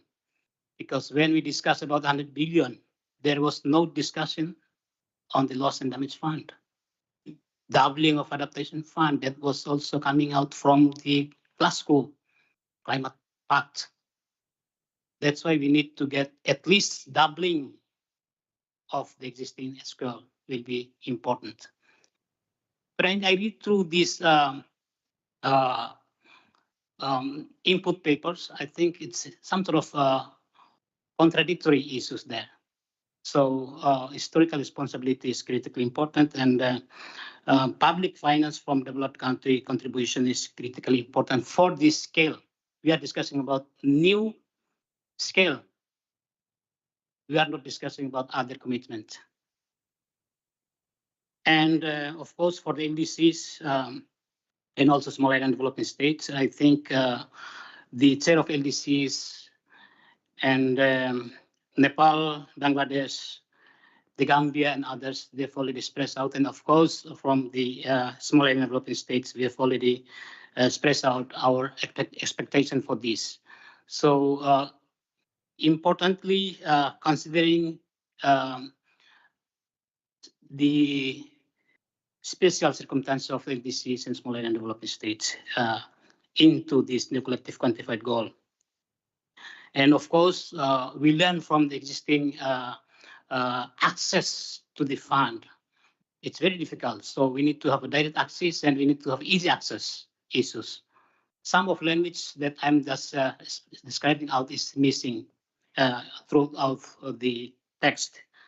So we look forward to get more insightful inputs from this discussion into the existing iteration. And of course, addressing mitigation, adaptation, and loss and damage is critically important. I've seen some of existing paragraphs have captured this issue, and we very much look forward to maintain this as well. And again, if we say CBDR issues, it's also close related to climate justice issues. So we are expecting to have climate justice out of this new collective quantified goal. And in terms of the paper, I think I could start from preamble, and then again, paragraph 1, option 1 is quite useful for at least my delegation, and also para 2. Those are key for preamble paragraphs. And then what is still missing there is who is going to contribute, because this is preamble, introductory issues to the scale that we are discussing about. So key elements that is still missing is who is going to contribute. I think we need to provide some input on this issue.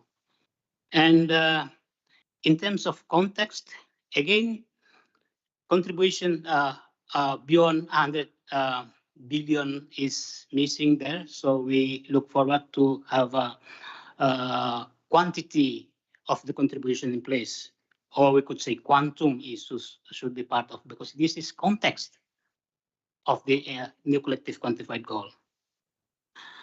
So we fully support paragraph 7, 9, but 9 is also very important to clarify common but differentiated responsibilities and also justice issues. I think it's there, and we need to maintain this issue. And of course, para 12 is also very important. 14, option 1, and 17 is very, very good because it captures LDCs and also small and developing states. Para 21, of course, 23, 24, 26, 29, and 39. We have some concerns, we could say. Para 22 is about investment, market issue, financial marketing issues. Adaptation and loss and damage is not investment. It's not marketing. We can discuss this separately, but again, where is climate justice if we are discussing about market for NAP implementation from developing countries? Addressing loss and damage, it's really not investment.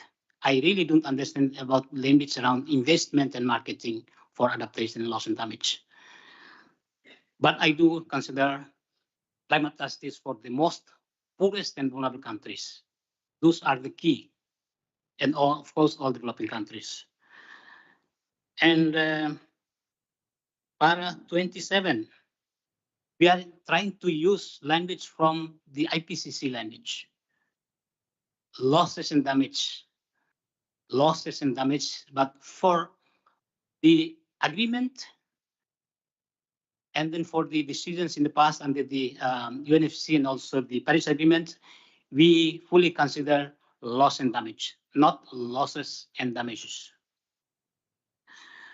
And then 38, we need to be a balance between the assessing entities in the past with regard to the 100 billion that was also fulfilled. I really don't think this is something that we look forward.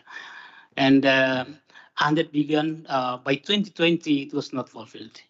That's my view. And it's not only my view, but it's also part of assessment. I could tell you who is assessing this. So we need to have balance on this issue that will be useful. But in fact, we need to consider the gaps by delivering this 100 billion from 2019 or 2020 up to 2025. That's a gap. We have a gap. That's why we are going to have a new one. So, yeah, in terms of the context, we also still miss one critical element with regard to quantum, because we are discussing about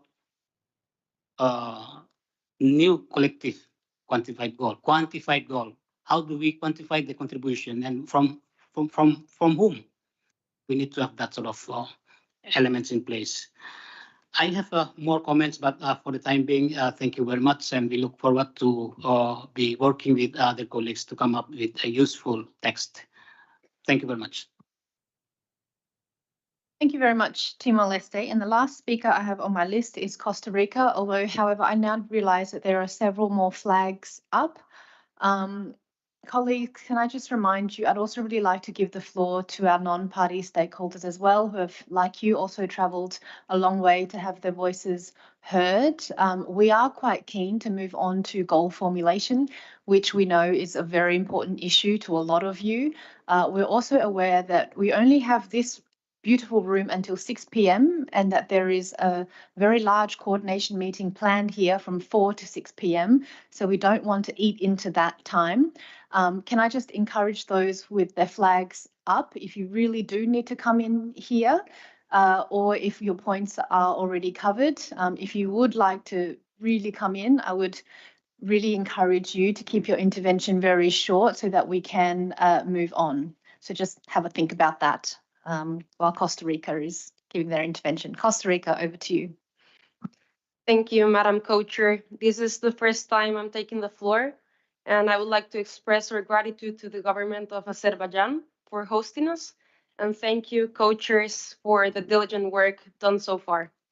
We look forward to making substantive progress in this session as we approach COP29.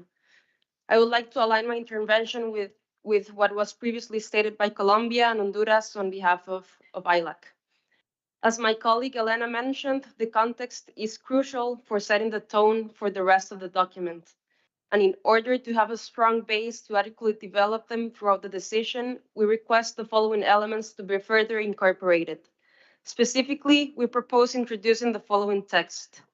Recognizes the importance of supporting the current and future levels of ambition of developing country parties as expressed in planning instruments inter alia, the NDCs, long-term strategies, national adaptation plans, technology action plans, by financing their implementation without increasing the indebtedness of developing country parties and by eliminating access barriers. We believe that the resources provided and mobilized through the NCQG should be ambition responsive. For this reason, we kindly request the co-chairs to introduce this as a principle and further strengthen the principles paragraphs incorporating our views on the matter. Additionally, we would like to emphasize the importance of equitable geographic distribution. However, we seek to clarify that this should refer to the equitable distribution of resources within developing countries.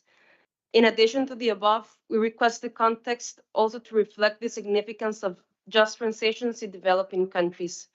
And a final comment regarding paragraph 13 in reference to the second needs determination report of the SCF.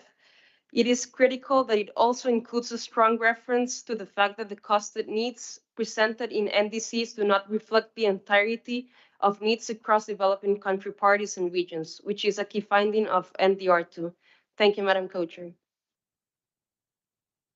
Thank you very much for that, Costa Rica. I have 4 more speakers on my list who I see still insist on coming in now. I have the Arab group, China, Egypt, and Uganda. We'll start with the Arab group. And can I please ask you to keep it short, given that this is the second time you're coming in?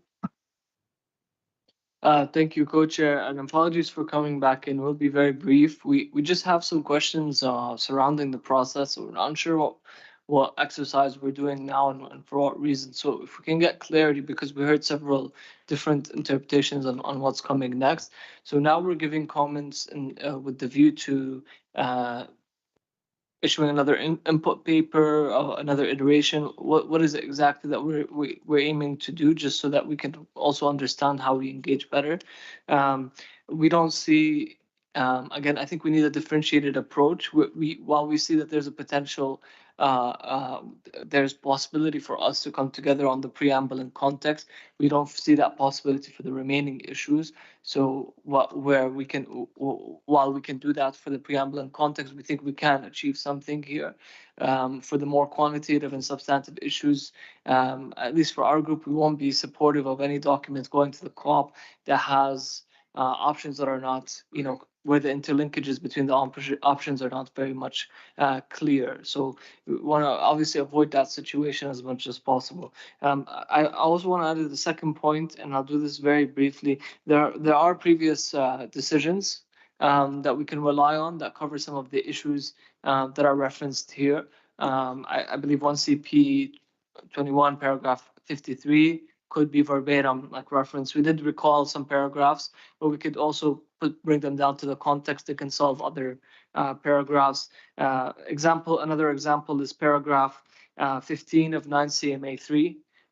This goes to the goals of the Paris Agreement and the relationship between the NCQG and these goals, pretty much defined in 9 CMA 3 paragraph 15. So we could just bring that there since we already agreed to it. I think there shouldn't be much of an issue repeating it. And then one last point on previous decisions. I do want to mention that in Dubai, we agreed that the deliberations on the NCQG will take into consideration. There's a will there, so this has to happen.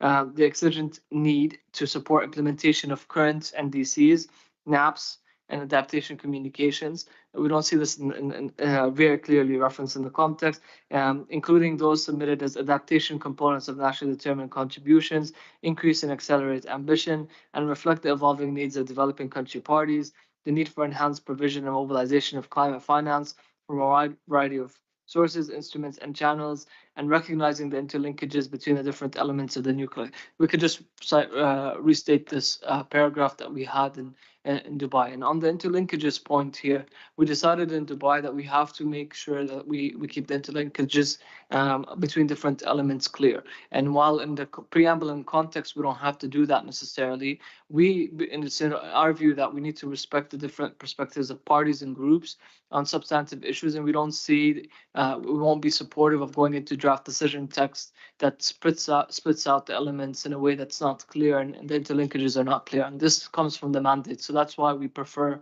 how we approach Section C, which we'll get to as a way forward, and having in the annex the more detailed responses of parties. And one last thing, from our submission, we do want to bring back into the context a paragraph that we believe is very important.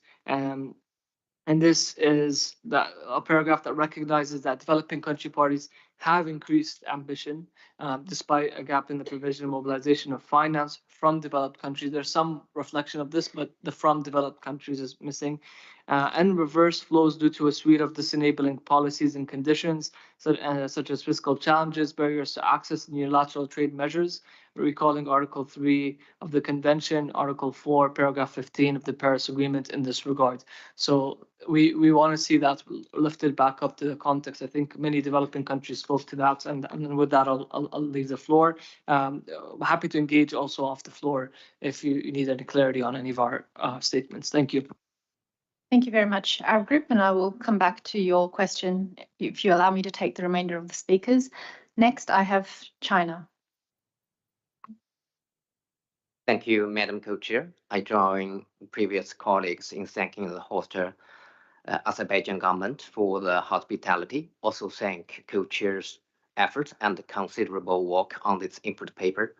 China supports interventions made by the AGN, ALAC, the Arab Group, and other developed countries. I also echo the colleague from Australia on the point, trying to find the common ground, identify the common elements in this input paper, and narrow down the gap and divergence at this stage and forward. Let me turn into this topic. On the preamble, we emphasize that the preamble is crucial for a comprehensive understanding of the NCQG mandate. To ensure this, we suggest combining the paragraph 1, 2, 5, and 6 to provide a complete picture. We also advise against selective emphasis, such as paragraph 3, which does not reflect the full context.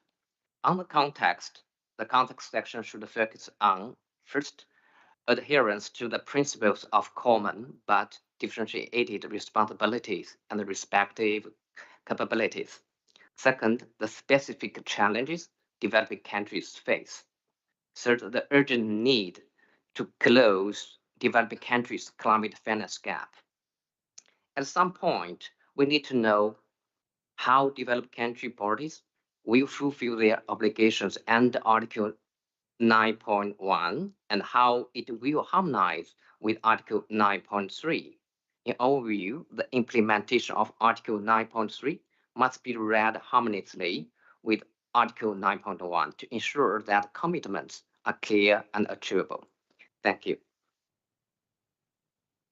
Thank you very much, China. And next I have Egypt, followed by Uganda. Thank you, Madam Co-Chair.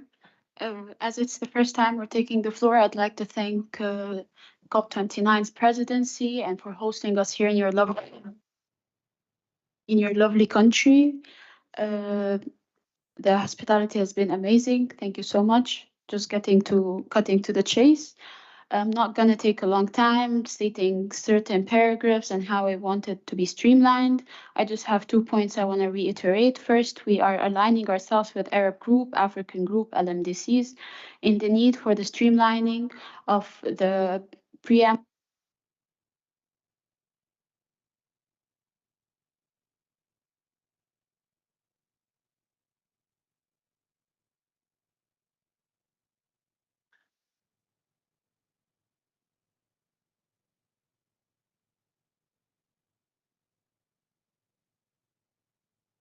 Okay, this isn't working. Can you hear me? Yes, this is working. That's okay. Yeah, maybe we just move to Uganda and then we'll come back to you, Egypt. Oh, okay. All right. We'll just wait patiently then.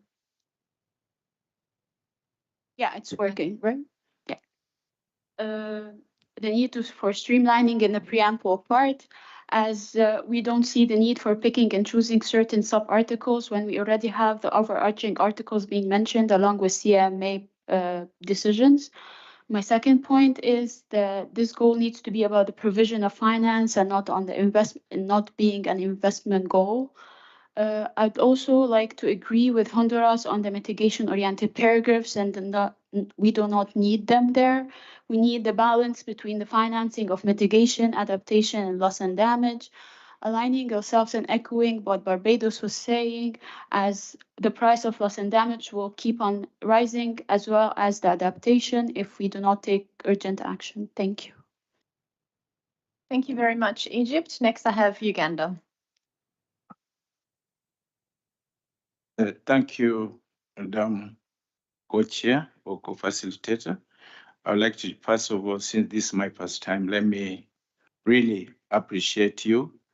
And then, of course, the COP29 presidency and the government of Azerbaijan for the hospitality and making this meeting possible. I would like to strongly associate my statement with the submission by Malawi on behalf of the LDCs.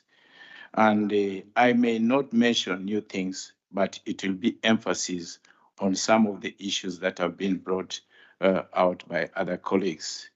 First of all, I would like to say that looking at climate finance, the failure to come up with a decision undermines our ability to mobilize accessible and adequate resources for mitigation, adaptation, loss and damage, and related means of implementation. We therefore would like to emphasize the need to define climate finance. Otherwise, all the statements that are included in documents mentioning climate finance should be removed because we don't know what we are talking about. We have failed to define it.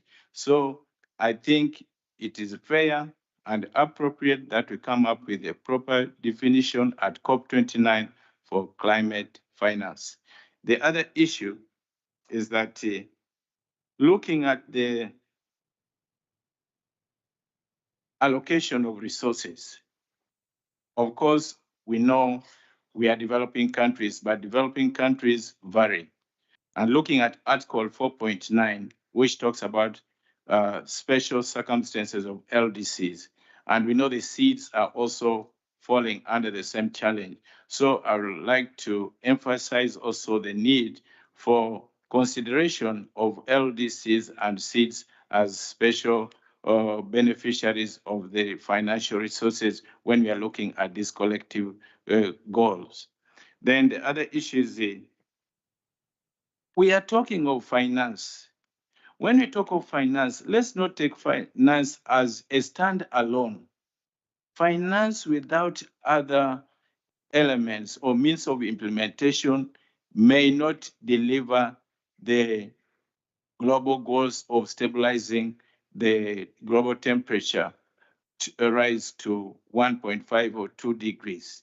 If we do not link finance discussions with technology and capacity building, I think it is important that we do reconsider our approach to talking about finance. We should quantify all these other means of implementation, monetize them, and then we talk of financial requirements to address those. And I think that is would be a better approach. And then we are living with the Copenhagen hangover of the 100 billion US dollars. What lessons? I would like to emphasize that it is important that we learn a lesson. We should not come up with political statements which are not implementable. We should try to make sure that we are informed by data and the appropriate information so that we get the estimates which are defendable and that are appropriate. Because there are 100 billion US dollars right now, we didn't know where it was supposed to be collected, how we're supposed to access it, and how we're supposed to evaluate its performance. So looking at the new collective goal, quantified goal, I think we should make sure that whatever financial resources we are talking about should be measurable and should be verifiable, and we should know how to access it. The access should be direct access without complicating issues for developing countries, especially the LDCs and seeds. So I would like to just emphasize that so that we don't repeat the same mistake that we had in Copenhagen. And I'd like to stop there in the interest of time, and thank you very much for giving me the opportunity. Thank you very much, Uganda. And that completes our speakers list. As we mentioned, we'd very much like to give our non-party stakeholders a chance to make an intervention. I believe that there is one intervention scheduled. So Leanne, you have the floor. Yeah, please just find any mic. Can someone give Leanne a mic, please?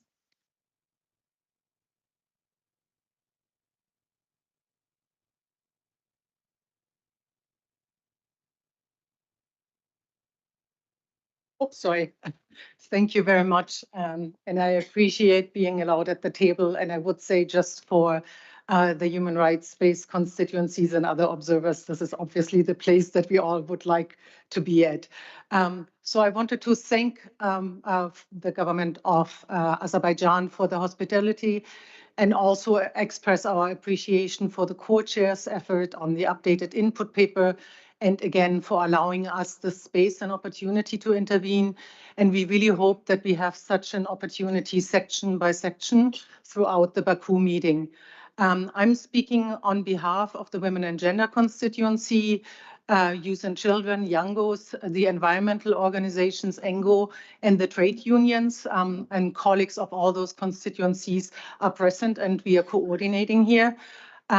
As we are struggling towards what could be a Baku consensus, we just wanted to remind all of you of the realities of hotter and hotter temperatures with devastating impacts. We've seen this year undoubtedly the hottest on record. That just gives us an inkling on what to expect in terms of human suffering, with significant losses and damages and growing needs, especially for funding adaptation and for loss and damage. And affected communities are already spending significant amounts of money due to a lack of adequate funding support, particularly by historical polluters. A couple of points on the principles from our constituency coordination. We feel that the principles must mention that the goal has to be on the basis of equity and CBDR. As a continuation of the obligation under the UNFCCC and the Paris Agreement, and referencing core paragraphs under the UNFCCC, as well as referencing the full Article 2 and all long-term goals for the Paris Agreement, and reiterating Article 9. And we therefore support option 1 of paragraph 1. Whether in the principles or in the context section, and we would agree it's important to clarify where it actually is not just a kind of preambular, but actually has operative weight. We hope at a minimum the text should reiterate the human rights language from the Paris Agreement preamble. However, this should not only be reflected as a principle, but needs to be taken up throughout the text. It's important to integrate human rights in all their forms. As of now, we would therefore like to see para 12 kept in the text. In particular, the explicit mention of indigenous peoples in para 12 is crucial to recognize their needs and priorities. But we also want to highlight that on its own, the paragraph is not enough. The recognition of the particular circumstances of the people and communities on the front line of climate change, including the poorest and most vulnerable, needs to be operationalized as part of qualitative elements and access features of the goal. The same holds true for the principles of equity, climate justice, common but differentiated responsibilities and respective capabilities, historical responsibility, right to sustainable development and just transition. And we call for Decision 3 CMA 4 on the Just Transition Work Programme to be referenced either in the preamble or in the context. And all of these principles should be distilled into the quantum and qualitative elements. On the context should make it clear that the NCQG is a goal that aims to contribute and add to sustainable development, poverty eradication, and facilitating just transitions. The context should recognize the inadequacy of the 100 billion goal and that there is doubt on whether it has been met, contrary to what and how it's stated in the context right now, and elaborate on core lessons learned, and that must include a focus on providing financing for addressing loss and damage. The context should include a statement that affirms that climate finance provided and mobilized under the goal for mitigation, adaptation, and for addressing loss and damage is a down payment towards the larger climate debt owed by developed countries to developing countries, accumulated through colonial, imperialist, patriarchal, and racist exploitation.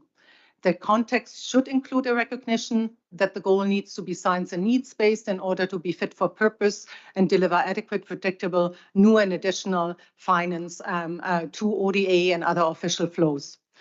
We heard some parties calling to widen the range of sources. We see with concern the current framing of paragraph 15 without any clear differentiation between different sources of finance. It is critical to remember that the bulk of the NCQG must be public finance at scale, delivered by developed countries in the form of grants and grants equivalent based to ensure additionality, predictability, and effectiveness. We agree with the statement that says there are sufficient public funds, although much of it is currently still used for furthering climate destruction. So this is first and foremost a matter of political will. We call on parties to ensure that the content of paragraph 25 is maintained in full, with its call to respect, promote, and consider human rights, rights of indigenous people, local communities, migrants, refugees, workers, youth and children, persons with disabilities, people in vulnerable situations, the right to development and gender equality, right of women and girls, and intergenerational equity. We call for the inclusion of social dialogue with workers and welcome the recognition of indigenous people's knowledge in the design and delivery of climate finance. We do agree with the core sentiment and support paragraph 26 on the continuum of action needed and the interlinkages of mitigation, adaptation, and loss and damage. Support for keeping the temperature increase below 1.5 degrees is critical. Nevertheless, climate impacts are already a reality, and therefore adaptation finance is a key priority for developing countries and is a critical enabler of adaptation action. Continued underfunding of adaptation will increase the need for loss and damage financing support.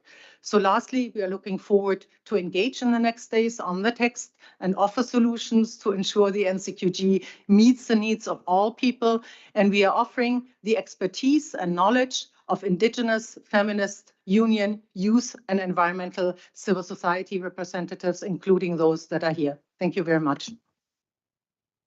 Thank you very much, Leanne, for your intervention. Before we move on to the next session, can I just come back quickly and respond to the question from the Arab group on what's next?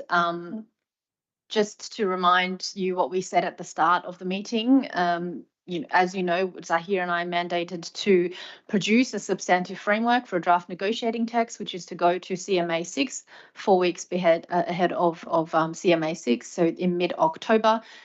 We would really like to already develop an iteration of that substantive framework so that you all have the opportunity to reflect on it before we finalize it intersessionally. In order to do that, that is why we are going through section by section today and tomorrow to seek your views on how you would like to see that content reflected in that draft substantive framework. We can't give you an answer now as to exactly what that will look like because we've only gone through 2 elements. That will be a call that we'll need to make after we've been through today and tomorrow. So I hope that answers your question. If you have any follow-ups, I suggest that maybe we take that offline. I'm conscious that we are running short on time today and we are going to move straight to goal formulation, which Zahir will chair. Can I let everybody else know as well that coffee is available outside? We won't break for coffee, but if you're desperate for a coffee, please feel free to go out and grab one. Thank you. Thank you very much, Fiona. We are going to now go through the section and goal formation. I'm not making any long introductions. We will follow as we followed with the previous elements. We have a hard stop at 4 o'clock. But before that, let's say at 5 to 4, Fiona and I will just give you a sense of how we intend proceeding for the next day. So you have until 4 o'clock. After that, if we do not go through the speakers list, we'll continue tomorrow on this topic. Okay, colleagues, the floor is open. Don't all rush to put up your flags. Nobody's doing it. I'm looking straight at you, Mohammed Ayub.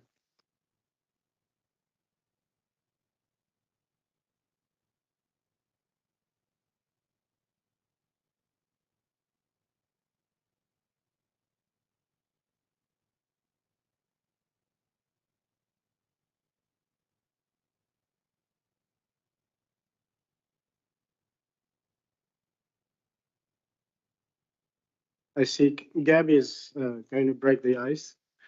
Colleagues, just to remind you that we've had many sessions, both of the TEDs and ad hoc work programs and that. We are at the last, let's say, 100 meters over 400-meter race. You don't need to repeat the positions that you've presented to us in the past.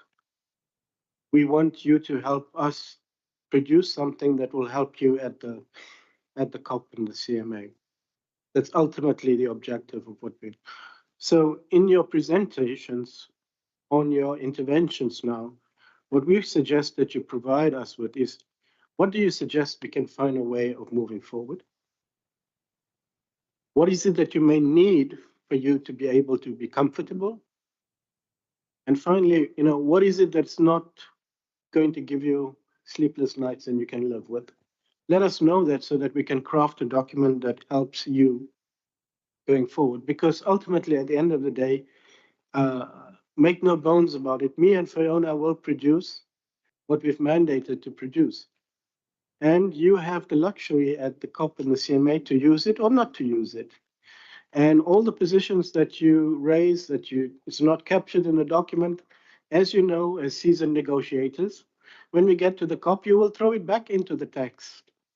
And God helps those that are going to facilitate this decision, because they will have to deal with it when the time comes. So nothing is agreed, as we always work on that. But let us produce something that will help you at the CMA and at the COP, so that we can do our work in a much more efficient and productive way, and that you do have the opportunity, at least, as I know many finance negotiators don't have, to enjoy the beautiful evenings of Baku and the lovely food, etc., rather than sitting all the time in meeting rooms. So it's in your hands. I know that a lot of you are proposing things to me and Fiona, but I think at this point in time, it's not about telling us, it's about speaking to one another, finding solutions amongst yourselves, rather than expecting me and Fiona to find the solutions for you, which we will do. You may not like it at the end, but we will do.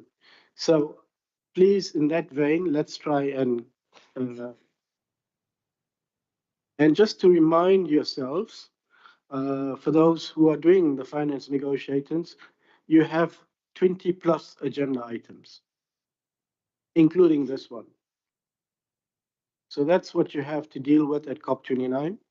And my friend Almadine will be there sitting through all 20 agenda items with the rest of us. So with that, I give the floor to Gabby from, Gabby, are you speaking on behalf of Switzerland or EAG? Switzerland, okay. Go ahead, Gabby.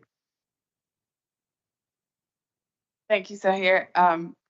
We hope we may be able to speak on behalf of EIG by the time CMA comes. But you can imagine the conversations are about as difficult in our group as it is around the table, noting that we are a very divergent group of different countries. Thanks for this.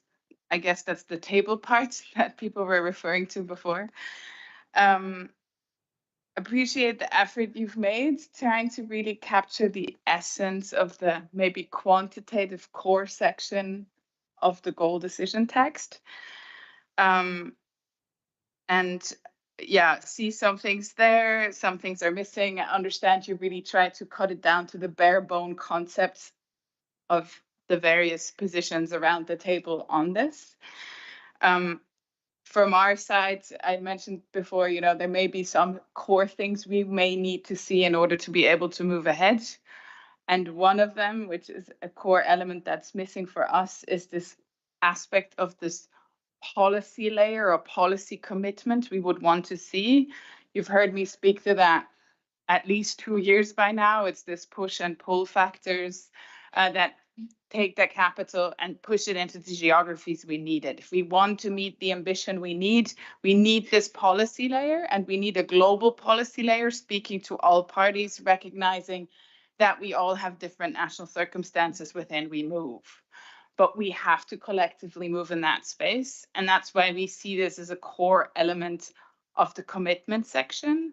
And that's why we have to see, if we continue with this table setting, we have to see it in the table. And for us, it's not adequately reflected because it's a core concept we need to see in the overall setting. We also, I know many of you highlight the importance of loss and damage. We're in a very difficult situation in that, and we are trying to find a solution. And I'm here to talk out in the hallway to find language that's workable. But for us, it's important to have reflected that there are parties around the table. For them, the core quantitative element is focused around mitigation and adaptation and reflects Article 2 in that context, as it is 2.1a and 2.1b.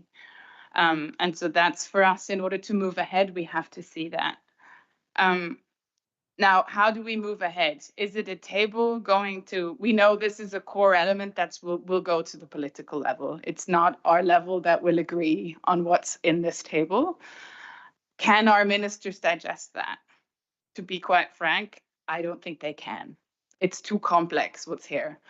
And even though I appreciate what the table does, is showing these interlinkages that I think also the Arab group was referring to, that the appreciation of seeing the interlinkages of the elements that for us at a technical level make complete sense. We see how these things come together. I think they're too complex to explain to the political level. And because of that, we feel in the iteration going into the CMA, we will have to work with whether it's prose or decision text. I personally really think decision text is more helpful, but we can have continued conversations about that. We have to offer clear options to ministers and not in such a complex way that nobody understands it. Because our leaders will have to take this decision and will have to be able to take this decision. And so if we can possibly, and I know, Zahir, you said we should talk to each other and not give you tasks, but I think this is something we need you to help us to present these clear options to ministers to engage upon, and also possibly on the political level come to a bridging area. So that would be our plea to you, what to do with this table in the next iteration, but of course, very happy to hear what others are saying. Thank you. Thank you very much, Gabi. I see Arab Group, Mohammed. Thank you, Co-Chair, and I appreciate Switzerland's intervention as well. Just to engage with that, we view this table as being important. It's not at its final stage in the way that it's going to be presented, but it's incredibly important to have this table in order to facilitate discussions in later rounds. So we're now at the technical level, and it's our role at the technical level to be able to present something that could be considered, and while at the same time preserving the different views in a way that's comprehensive and demonstrate the interlinkages. And this is why this table is incredibly important. Now, what can we do with regards to this table? I realize that there are 7 packages, and there are a lot of similarities across the different packages. So the one way to think about how we can strive towards simplifying this table is by limiting the number of packages to 3 or 4 and integrating some common ideas among them. And with regards to Gabriella's point, I believe that there's some elements that are phrased in a way that they cannot be changed. For example, annual goal, mobilization goal of USD 1.3 trillion by 2030. That's a formulation. It's not our group's formulation, but it's an example. It's a formulation that can be further streamlined. But there are other formulations in there that are very technical. Like I'll give an example on the GNI and the amount of dollars and the PPP, and that's kind of a bit too detailed. It could be summarized as a concept rather than having the details and the numbers in it. So this table can be simplified in 2 ways. Horizontally, the number of packages can decrease, and then vertically within those packages, concepts can be simplified. And the goal is, if we were to, I'm just thinking here, and we've had discussions on what is the outcome of our work on the technical expert dialogues, and now 3 meetings under the ad hoc work program. We've had 11. We're going to have 11 by the end of this trip. Technical expert dialogues, and there needs to be some way to capture the progress. If we're able to come together on the preamble and the context, at the same time present a table that can be taken to the political level and comprehended, but also without diluting the positions of different groups, which represent many countries. Ours represents 22, for example. That would be actually a success for this work at the technical level. And then that goes to the political level, with parties and groups having the comfort that their perspectives on the substantive elements, which are interlinked based on the Dubai decision, we have to make sure that the interlinkages are clear. This gives assurance to parties. So what we would say for the table is there are different packages. These packages obviously represent the submissions of groups or parties. And I would encourage the co-chairs to have discussions with these groups and parties on how perhaps maybe this setting is not the most productive, on whether or not a more streamlined approach to this table could be pursued. Within the streamlining, I would note that there has to be a balance.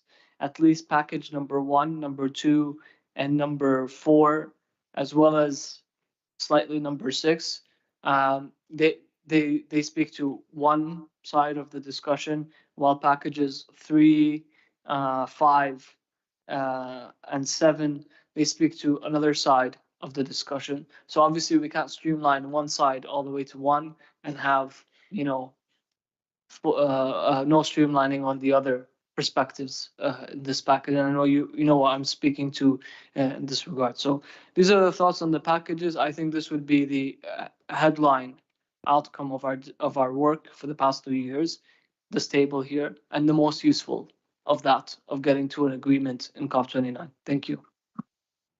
Thank you, Arab Group. Next, I have the African Group. Ali. Thank you very much, and we support the streamlining call by Switzerland as well as the Arab Group. Chair, we also appreciate your guidance on the mode of work. And we go straight to the points. To advance the work and the goal, it is essential to make progress on the options of quantum finance. It is concerning that following an almost concluding 3-year process, the quantum has only been put forward by developing country groups, and concrete proposals are only in 2 packages. We urge developed countries to put forward quantum options based on needs of developing countries. The first needs determination report indicates conservatively that $5.8 to $5.9 trillion is required to implement NDCs. And the second one is even going further. Africa therefore reiterates its call as presented in our submission for a 1.3 trillion annual mobilization goal. Co-chairs, we need to move the packages into decision text format, and we believe that the 6-package formulation option can be transitioned to a textual format with clear options to allow parties to further engage on a more streamlined text, as colleagues have just said. Thank you for acknowledging the error under package 2. And we look forward to receiving the iteration that reflects the correct position that was submitted by Africa, that's 2030 instead of 2023. The streamlined text should clearly state that NCQG is in the context of needs, present and evolving needs, that is. Chairs, our understanding is that the GST does set a strong precedence on how to approach public funding and the investment debate.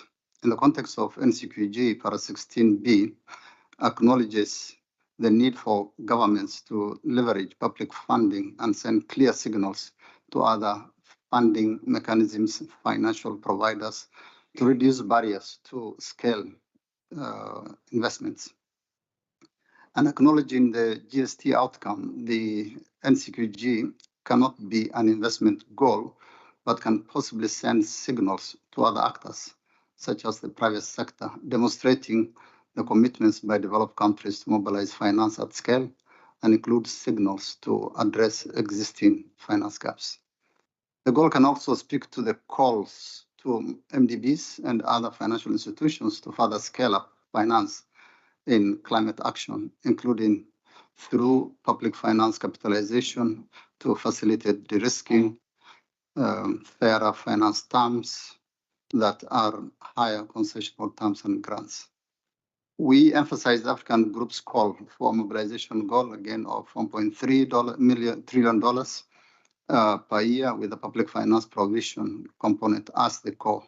And this is important to assure developing countries meet their climate needs and send a strong public signal that developed countries are committed to acting on climate.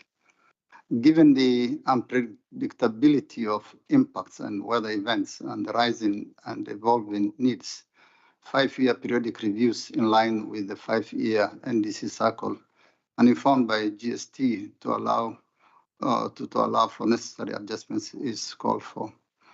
The goal formulation has to include the causal effect of public finance mobilization, additional finance. In this context, we underscore the need to enhance the leveraging ratio, which stands currently at about $1 of mobilization to 0.25 to 0.35 cents of a dollar in the context of the 100 billion.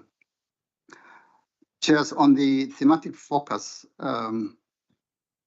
Africa Group insists on the importance of adaptation. We all know adaptation has lagged behind in the climate finance. Less than 18% of climate finance has been going to adaptation, and therefore we emphasize the importance of adaptation.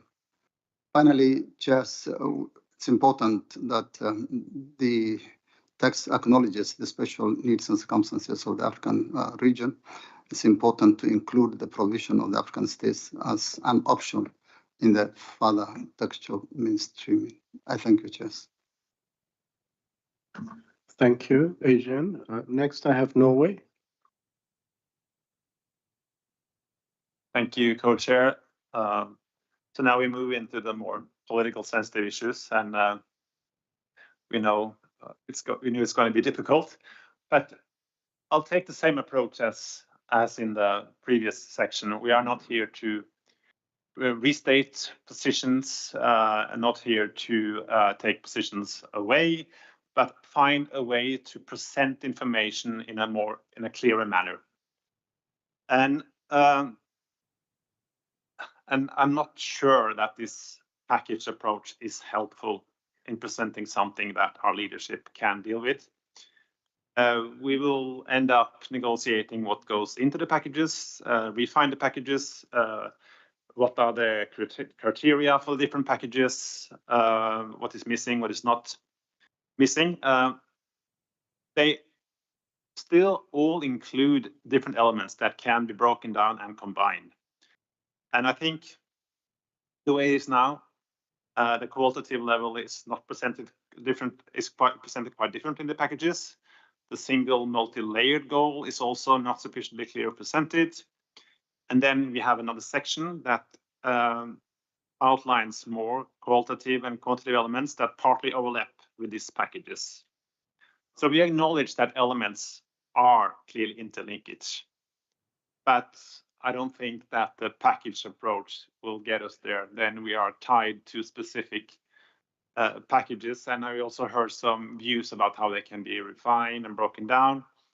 But I think also for us, the best thing is to move in the direction of decision text. And I think that decision text need to concentrate more clearly on this aspect, on the quantitative core elements of the goal formulation. And I think we would at least like to see a cluster of options around the multi-layered goal and the outer layer, and then with different alternatives underneath there. I think we would also like to see a clusters of options around the support layer. And I think many of what you have here in the packages speak to quantum, timeframe, sources, geographical scope, and contributors. And I think this can also very well be presented in decision text. And then you will have that menu and that list, and you know that they can be combined in different ways. But I think this is a more helpful way forward than being wedded to a specific package. And then we also know that there is overlap with what comes in section D, E, or F. And we know that these elements not always can be detached. But still, we can then look and cross-check from the goal formulation and make sure that we also have sufficient elements that follow up later on. And I think I'll just say that we have great trust in the co-chairs, and we don't need to give you a mandate. The pen is in your hands, and we trust you to do what you believe is right to bring us forward. And at least from our side, we see that moving towards decision text is the right way at this stage. Thank you. Thank you very much. Next on my list, European Union. Thank you. And indeed, Norway just said some of the points that I was going to raise, and I was going to focus on two things. First of all, none of us want to be, and on the first day in Baku, at the same situation that the GST colleagues were on the first day of Dubai. So that's why we need to have a draft decision text on the table. And you have a strong mandate. We deliberately gave you a very strong mandate in Dubai, and you just have to use that wisely and make sure that you table the text at the right moment. Coming back to some of the other things. I mean, also, I mean, we've spent 3 years going around the globe on this process, spending taxpayers' money, and then are we just going to say that, oh well, we've got this table and this is, you know, hand it to the ministers? I mean, there will have to be a good basis for negotiations on the first day in Baku, and I'm very confident that you're perfectly capable of producing that. I mean, what we've done here today, you know, we've been rather than sort of bridging proposals, we've been kind of reiterating our positions, and that's, I don't think that's helpful for you, certainly not, and perhaps that's also not giving us any one of us more clarity about the positions. But I mean, few things I did want to come back to, and I think the way that Switzerland framed it, that, you know, what are the absolute must-haves that we need to see in the goal formulation. So yes, there's a very strong public finance component on finance provided and mobilized. But that's not going to do the trick in terms of meeting all the goals of the Paris Agreement or meeting all the needs of everyone around the table. And the goal also then needs to give the signal to the outside world that MDBs need to change, the IFIs need to change. But that kind of decision language is not going to come from thin air, and those are the kind of elements that I think many of us have tried to put in our submissions, and thank you for doing the due diligence in terms of summarizing that. I think I think there's still more to be done on that.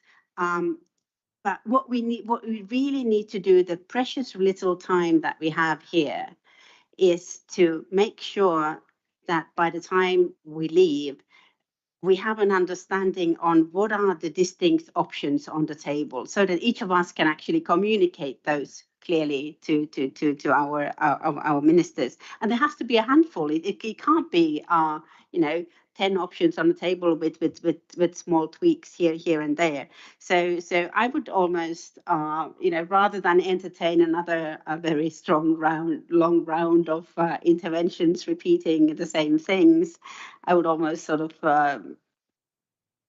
call it a day, and just sort of, in order to give you the time to think that, you know, what is it that you've heard today that's helpful for you. I mean, I would have thought that the preamble and the context would have been the easiest things to tick off.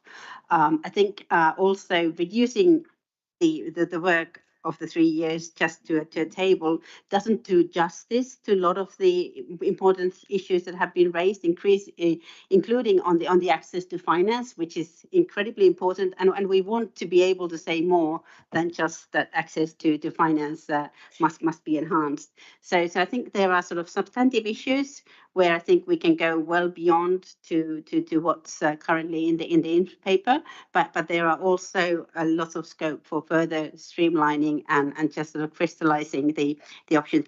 Finally, I wanted to come to the issue of quantum and the group of contributors. I mean, these are clearly issues that are going to be settled at the very last moment of the meeting in Baku, and they'll be handled by people certainly well above my pay grade.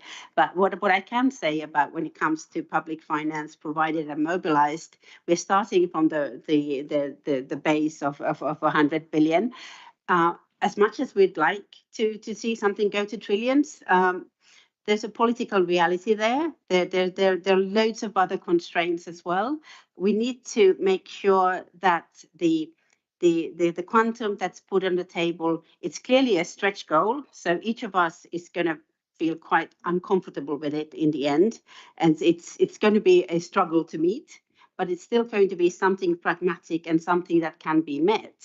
Otherwise, what's the point of having a goal that's that's just going to be impossible from day one. And that's not to say that of course there will have to be more public finance, and there have to be more grants targeted to adaptation. But at the same time, in order to meet any of the goals of the Paris Agreement, we need to have the broader investment flows also reflected at the center of the NCQG, in order to also give that signal to the private sector that the world has evolved, and we are all moving on. Thank you.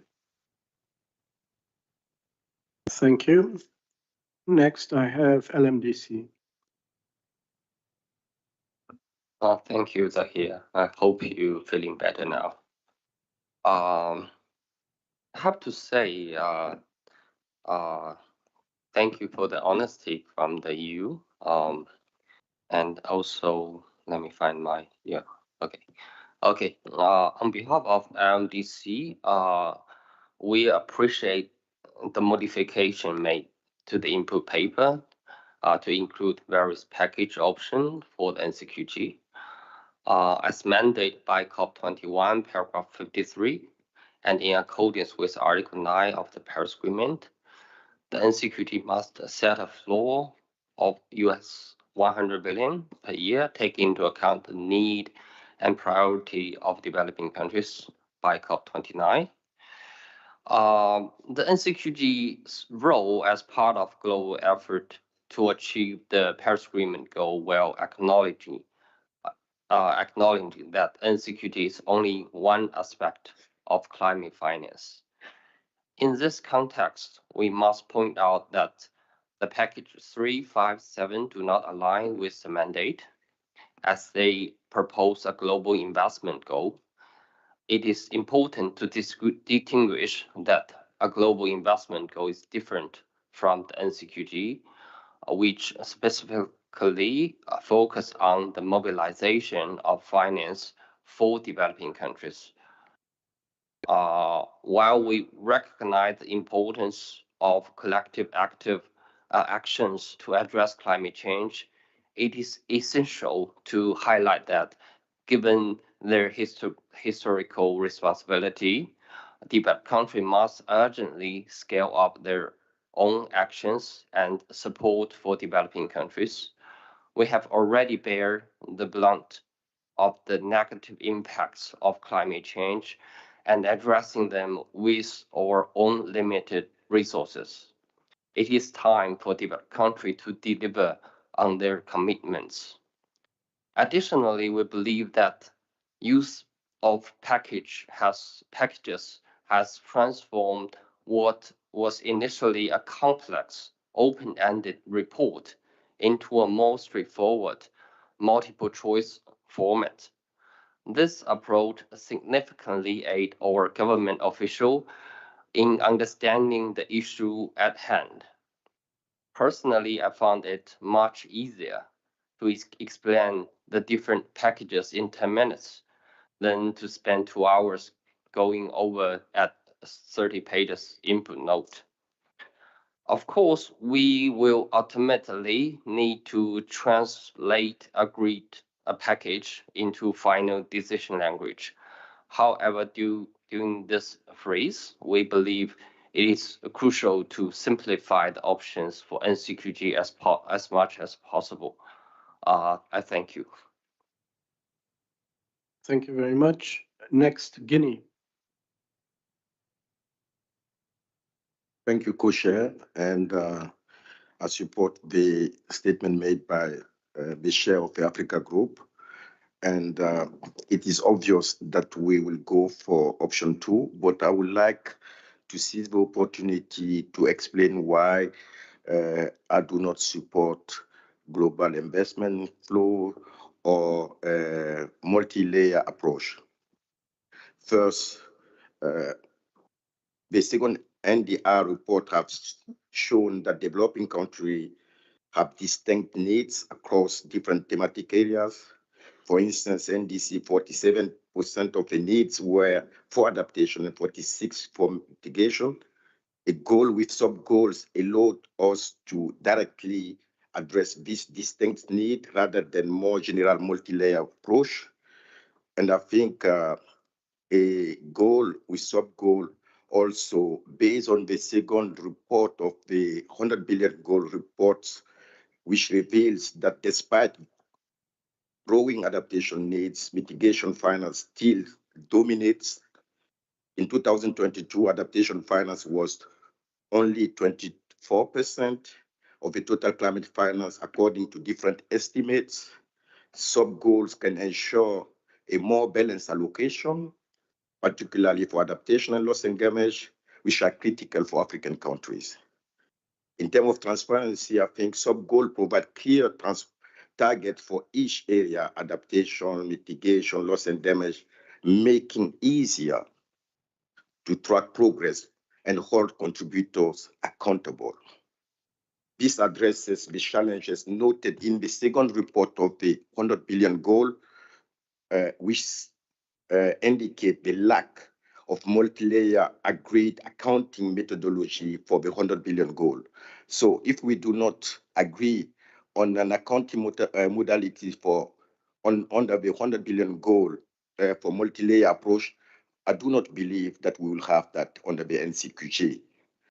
So I think also the sub-goal is easier for helping having clear targets for each region, and sub-goals can include specific target for region according to the different region specificity.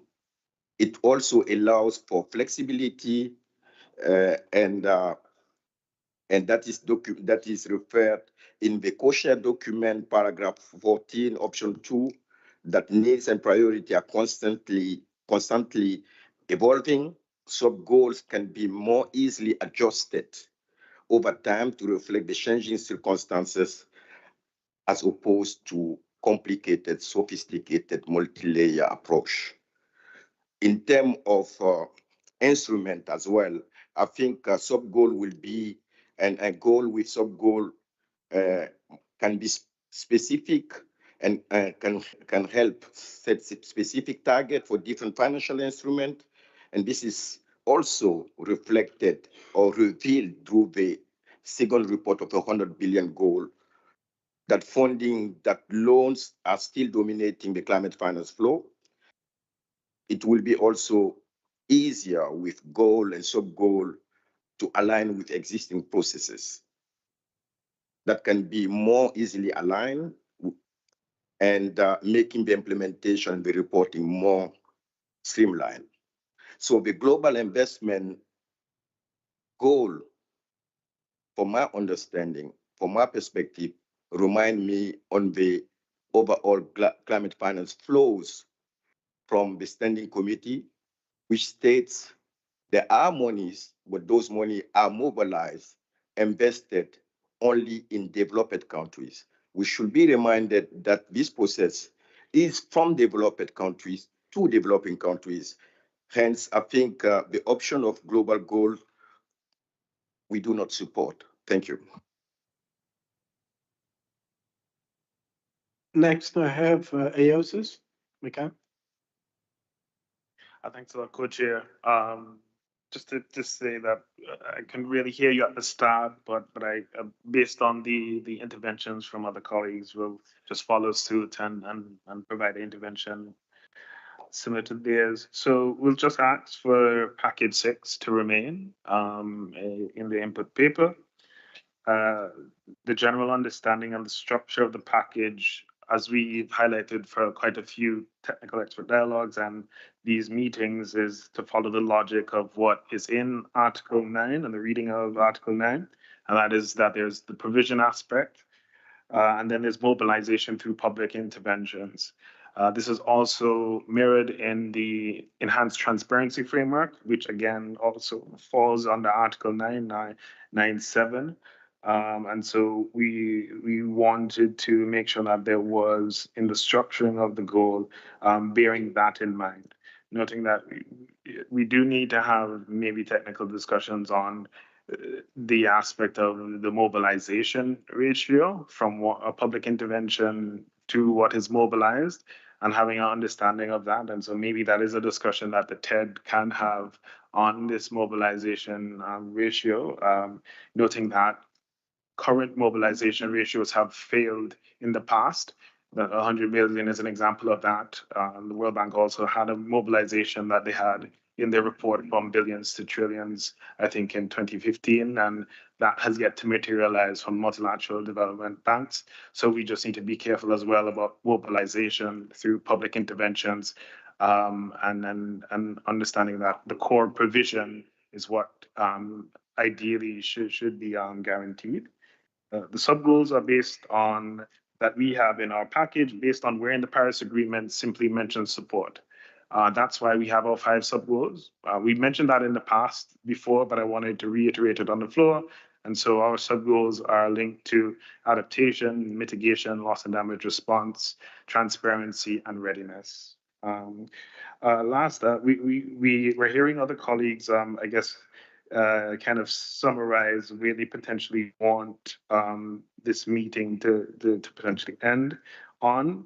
We want to re-invoke the negotiation history behind the current mandate of these AWP meetings, which was heavily negotiated.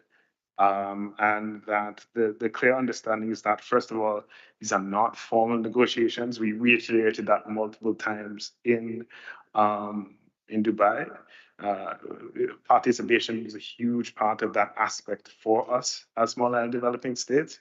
We do not have a full contingent of small and developing states here, and the ability to say that we're going to engage in draft negotiation text or provide mandates to individuals to provide draft negotiation text is actually beyond what we can do, noting as well that this came directly from parties, and the instruction was that it's a substantive framework for a draft negotiation text.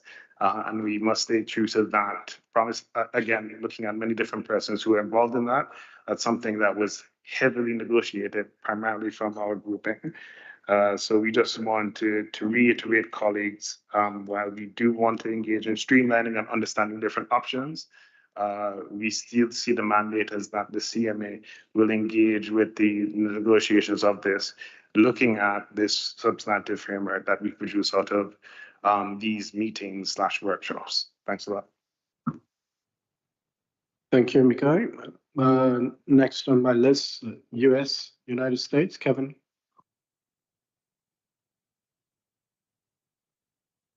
Thanks very much, Co-Chair. And again, just appreciate the constructive and engaged discussions we've had on this important issue thus far.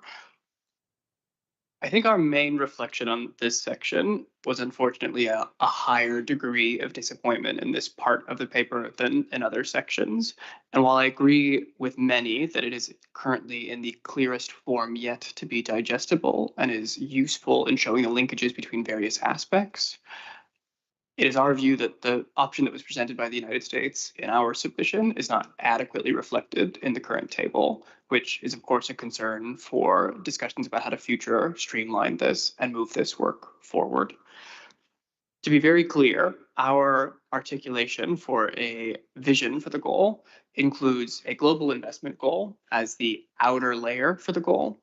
We see this as setting the overall ambition for the investments needed to deliver on achieving the Paris Agreement, and that includes a 1.5-degree future and global resilience.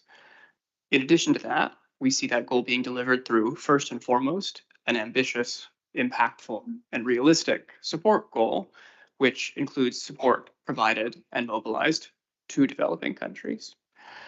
Those things are then underpinned by a variety of qualitative elements, which will then help us translate those goals that we have set, those 2 layers, to a reality. Similar to what Switzerland said at the outset of this discussion, the omission of so many of those policy aspects and the fundamental linkage between the quantum, the 2 layers that we have identified, and those policy efforts, we see as a critical omission in this current version and a significant problem if we are in order to streamline moving forward. We would also note that in our initial proposal, we included little else in terms of the layers of the goal specifically. This was not unintentional or because we failed to consider those things, but because we thought that the two quantitative layers that we had proposed were the most likely to garner consensus across this wide group, recognizing the divergence of views that exist. In our view, the absence of inclusion of specific proposals does not imply that things could simply be added to or grafted on them, but in fact constitute slimmer, simpler, yet discrete proposals. A couple of other additional features that we see as fundamental to the US submission that are not adequately captured here conceptually. Again, I think the first and foremost piece that is missing is really this policy layer piece, some of which are captured in the qualitative elements, but not all, and that fundamental link is missing. There's also the question of timeframes. We, in our submission, had left the timeframe question open. And while many have articulated the need for a potential annual goal, which we see as one option, where you could have a ramp up period to an annual number, and then similar to the 100 billion, you could have that go for a number of years after that. That's one way to do this. What we don't see discussed or included at this stage, which we see as important to continue to have on the table, is the possibility of a cumulative number, so something which is additive over time across all of the years that the goal contains. And we think having both of those pieces of the puzzle are helpful for our political leadership as they consider what is going to fit the bill on this important decision at the end. And last but not least, one of the other aspects that we see as currently omitted are two facets of the discussion on contributors to the goal. The first is the opportunity to identify contributors through economic capacity purely. We see a handful of options which say developed countries and make no specificity as to who that is or may be or how that term is defined. We have a number of other proposals which use a mixture of economic capacity and emissions-based indicators to define developed countries or similar. What we would anticipate is a approach to contributors, which is focused exclusively on economic capacity, as we have always done and approached support in the context of the Paris Agreement and the Convention. It has always been a question of economic capacity to support others, and that is how we anticipate moving forward in this regard. So a clear approach that is capacity-based would be warranted. You also have the question of the how of contributor base, or how we are going to determine who is participating in this. One approach, which we have seen several of, are indicator-based approaches. We have omitted others. There are things which could be done, such as defining clearly who constitutes a developed country. You also have other sort of more de facto approaches where countries announce their intention to contribute, other things where we automatically capture those who are already providing and mobilizing climate finance through their bilateral contributions and or their contributions to multilateral development banks and multilateral climate funds. So there are a variety of approaches which go beyond indicator-based approaches, which seem to be the centerpiece of the discussions here, which we see as omitted from the current paper. I agree with many others that this has been a useful tool to show how the various pieces of the goal itself are linked together. And I am appreciative for this opportunity to put key pieces of our proposal back on the table, as well as elements that we as the US are still thinking through as we try to find an approach that we believe will be workable for everybody in this room and will allow us to agree at COP29 on a goal that is, again, ambitious, impactful, and fit for purpose. Thank you. Thank you very much. I would like to just alert colleagues, we have 15 minutes left. I have on my list ILAC, Russia, India, and UK. I give the floor now to ILAC. Sophia. Okay, I see flags coming up. I'll take the flags on. Colleagues, as I said before, if we don't complete the list today, we'll carry on tomorrow. And that's so. ILAC, Sophia. Thank you very much, Co-Chair Zahir. So, echoing previous sentiments, we feel that the table synthesizes many elements of how we could structure the goal, but it's as schematic as it can be, is confusing. So we don't understand sometimes like how they were packed. We feel, for instance, that our views are separated in different packages, so we don't see our views also like well reflected in what we have seen. So although the idea is innovative and that we recognize that it's interesting and maybe we can continue working on the packages sense, we will need to refine this better so that it really reflects the different options and views of parties. So in our case, how we are seeing the structure of the goal is an annual goal that has two headline figures. So the first headline figure is one that is in provision, and this provision goes in grant equivalent terms. And then we have a mobilization figure. So these would be like the two headline figures that are all for developing countries. So this is a goal for developing countries. So this is how it should be also portrayed in the option that we are discussing. In terms of the thematic areas, we see three thematic areas: mitigation, adaptation, and loss and damage. And then we see a more cross-cutting area in which we would like to see transparency, technology, support for readiness, among others. And also in this cross-cutting, we would like to include just transitions. We see that here's where we see in the quantum and the structure of the goal where we would like to see reflected just transitions. In terms of the allocation, we would like to see regional equitable balance in how it's going to be reflected. And we also reiterate the importance of our special needs and priorities. So in case that there's provision that is distinguished for regions, we would like to also include the special needs and priorities of Latin America and the Caribbean as a region. So this is very important for us in any proposal. We only see this goal for developing countries, anything new, but developing countries. As we have been saying, this is not an investment goal. We are talking about mainly public finance. And also for us, it is very important that we make sure that it is not debt inducing for our countries. So this is also critical for us so that we have new, predictable, adequate, affordable finance. And for now, we would leave our considerations there. And thank you very much. Thank you. Next, I have Russia.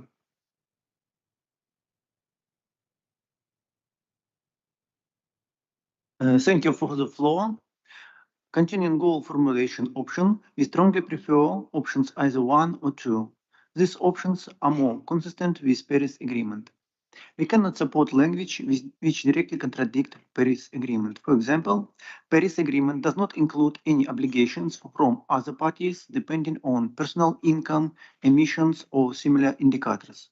So we cannot support package 3, which include sub-goals, particularly option A and B, because different approach, either cumulative greenhouse emissions or cumulative past and current emissions per capita, do not part of NCQG. Also can be considered along a list with indicators, for example, emissions per square kilometers or any other. Furthermore, this approach makes agreement on NCQG very sophisticated and might be considered as a way to not follow agreement about NCQG. In package 6, we do not support idea about indicators based on historical emissions. The decision about NCQG quantity should be based on the needs of developing countries, taking into account economic and financial realities of all countries in the world.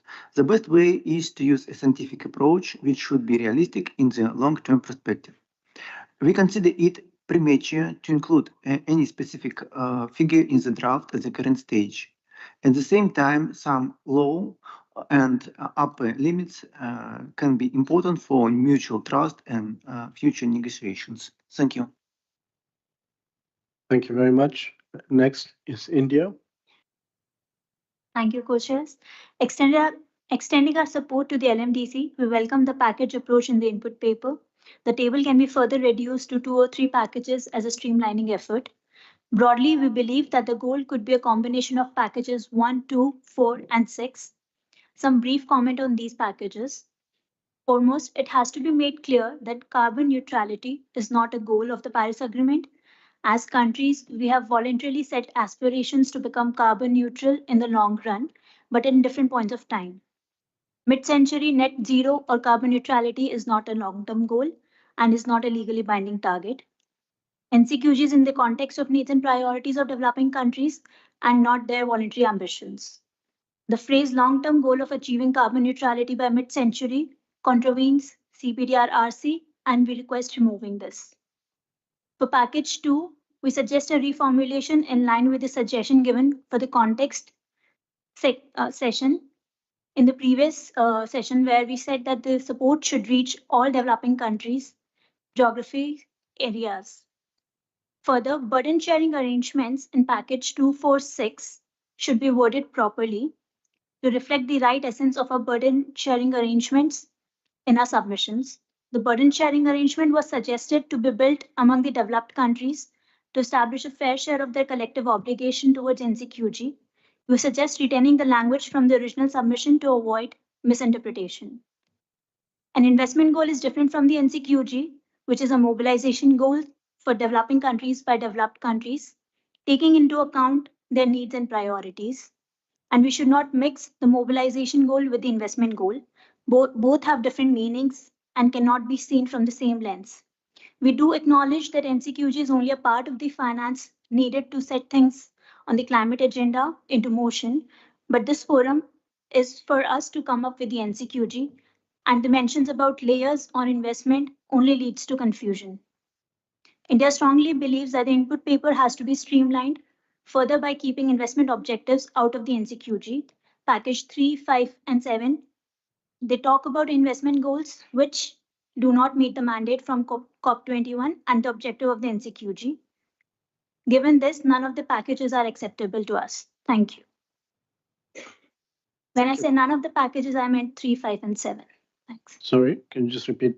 The package 3, 5, and 7 are not acceptable to India. Thank you. Next, I have on my list United Kingdom. Thank you, Mr. Co-Facilitator. And noting the time, I'll try and keep it brief. I think there are maybe 2 things we're talking about in tandem. One is about helping you to help us, and how best to do that, whether it's through a table or other means. And I think my suggestion, or the UK suggestion from this point or this perspective, is that both are helpful.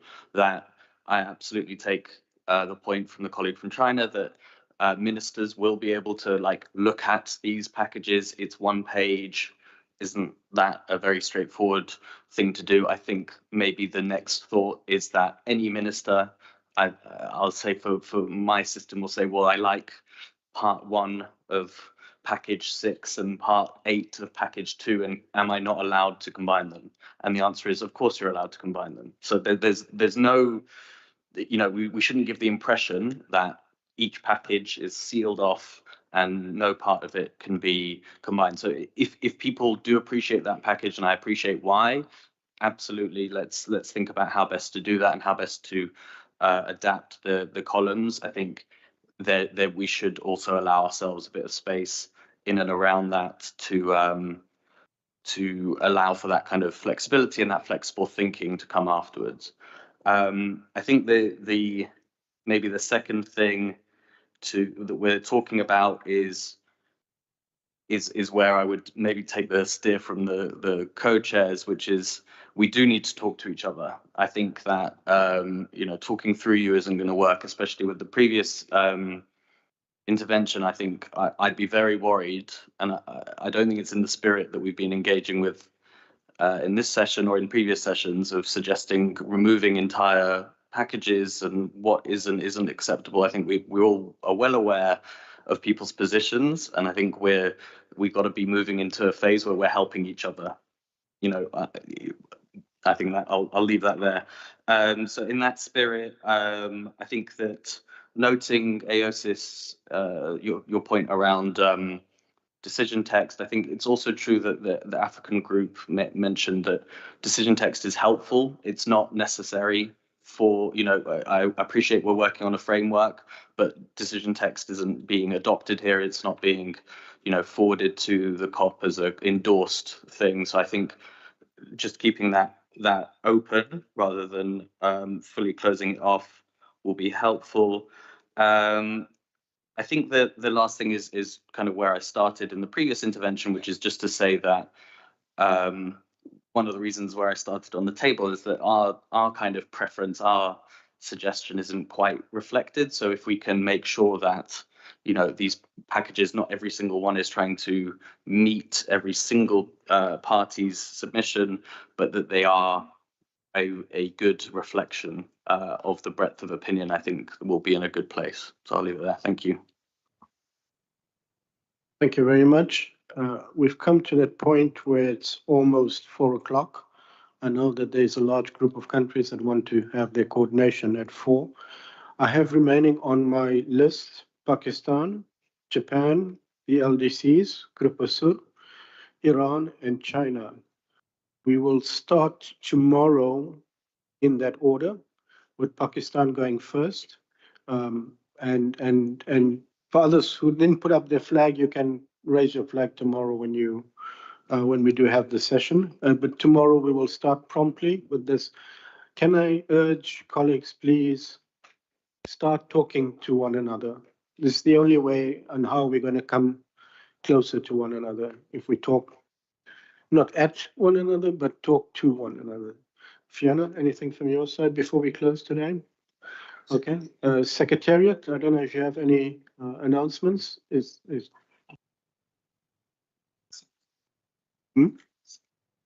Okay. Summer has just got an announcement.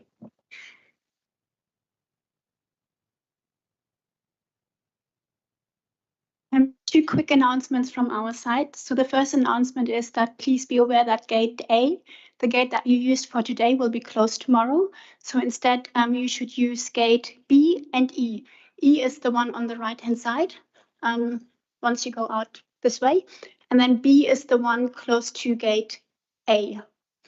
And then the second announcement is that those funded participants that have not received their DSA through electronic fund transfer, we kindly ask them to wait a little bit because the DSA distribution will be happening soon today. Thank you. Thank you very much. With that, we'll adjourn the meeting and we'll reconvene tomorrow at 9. Thank you.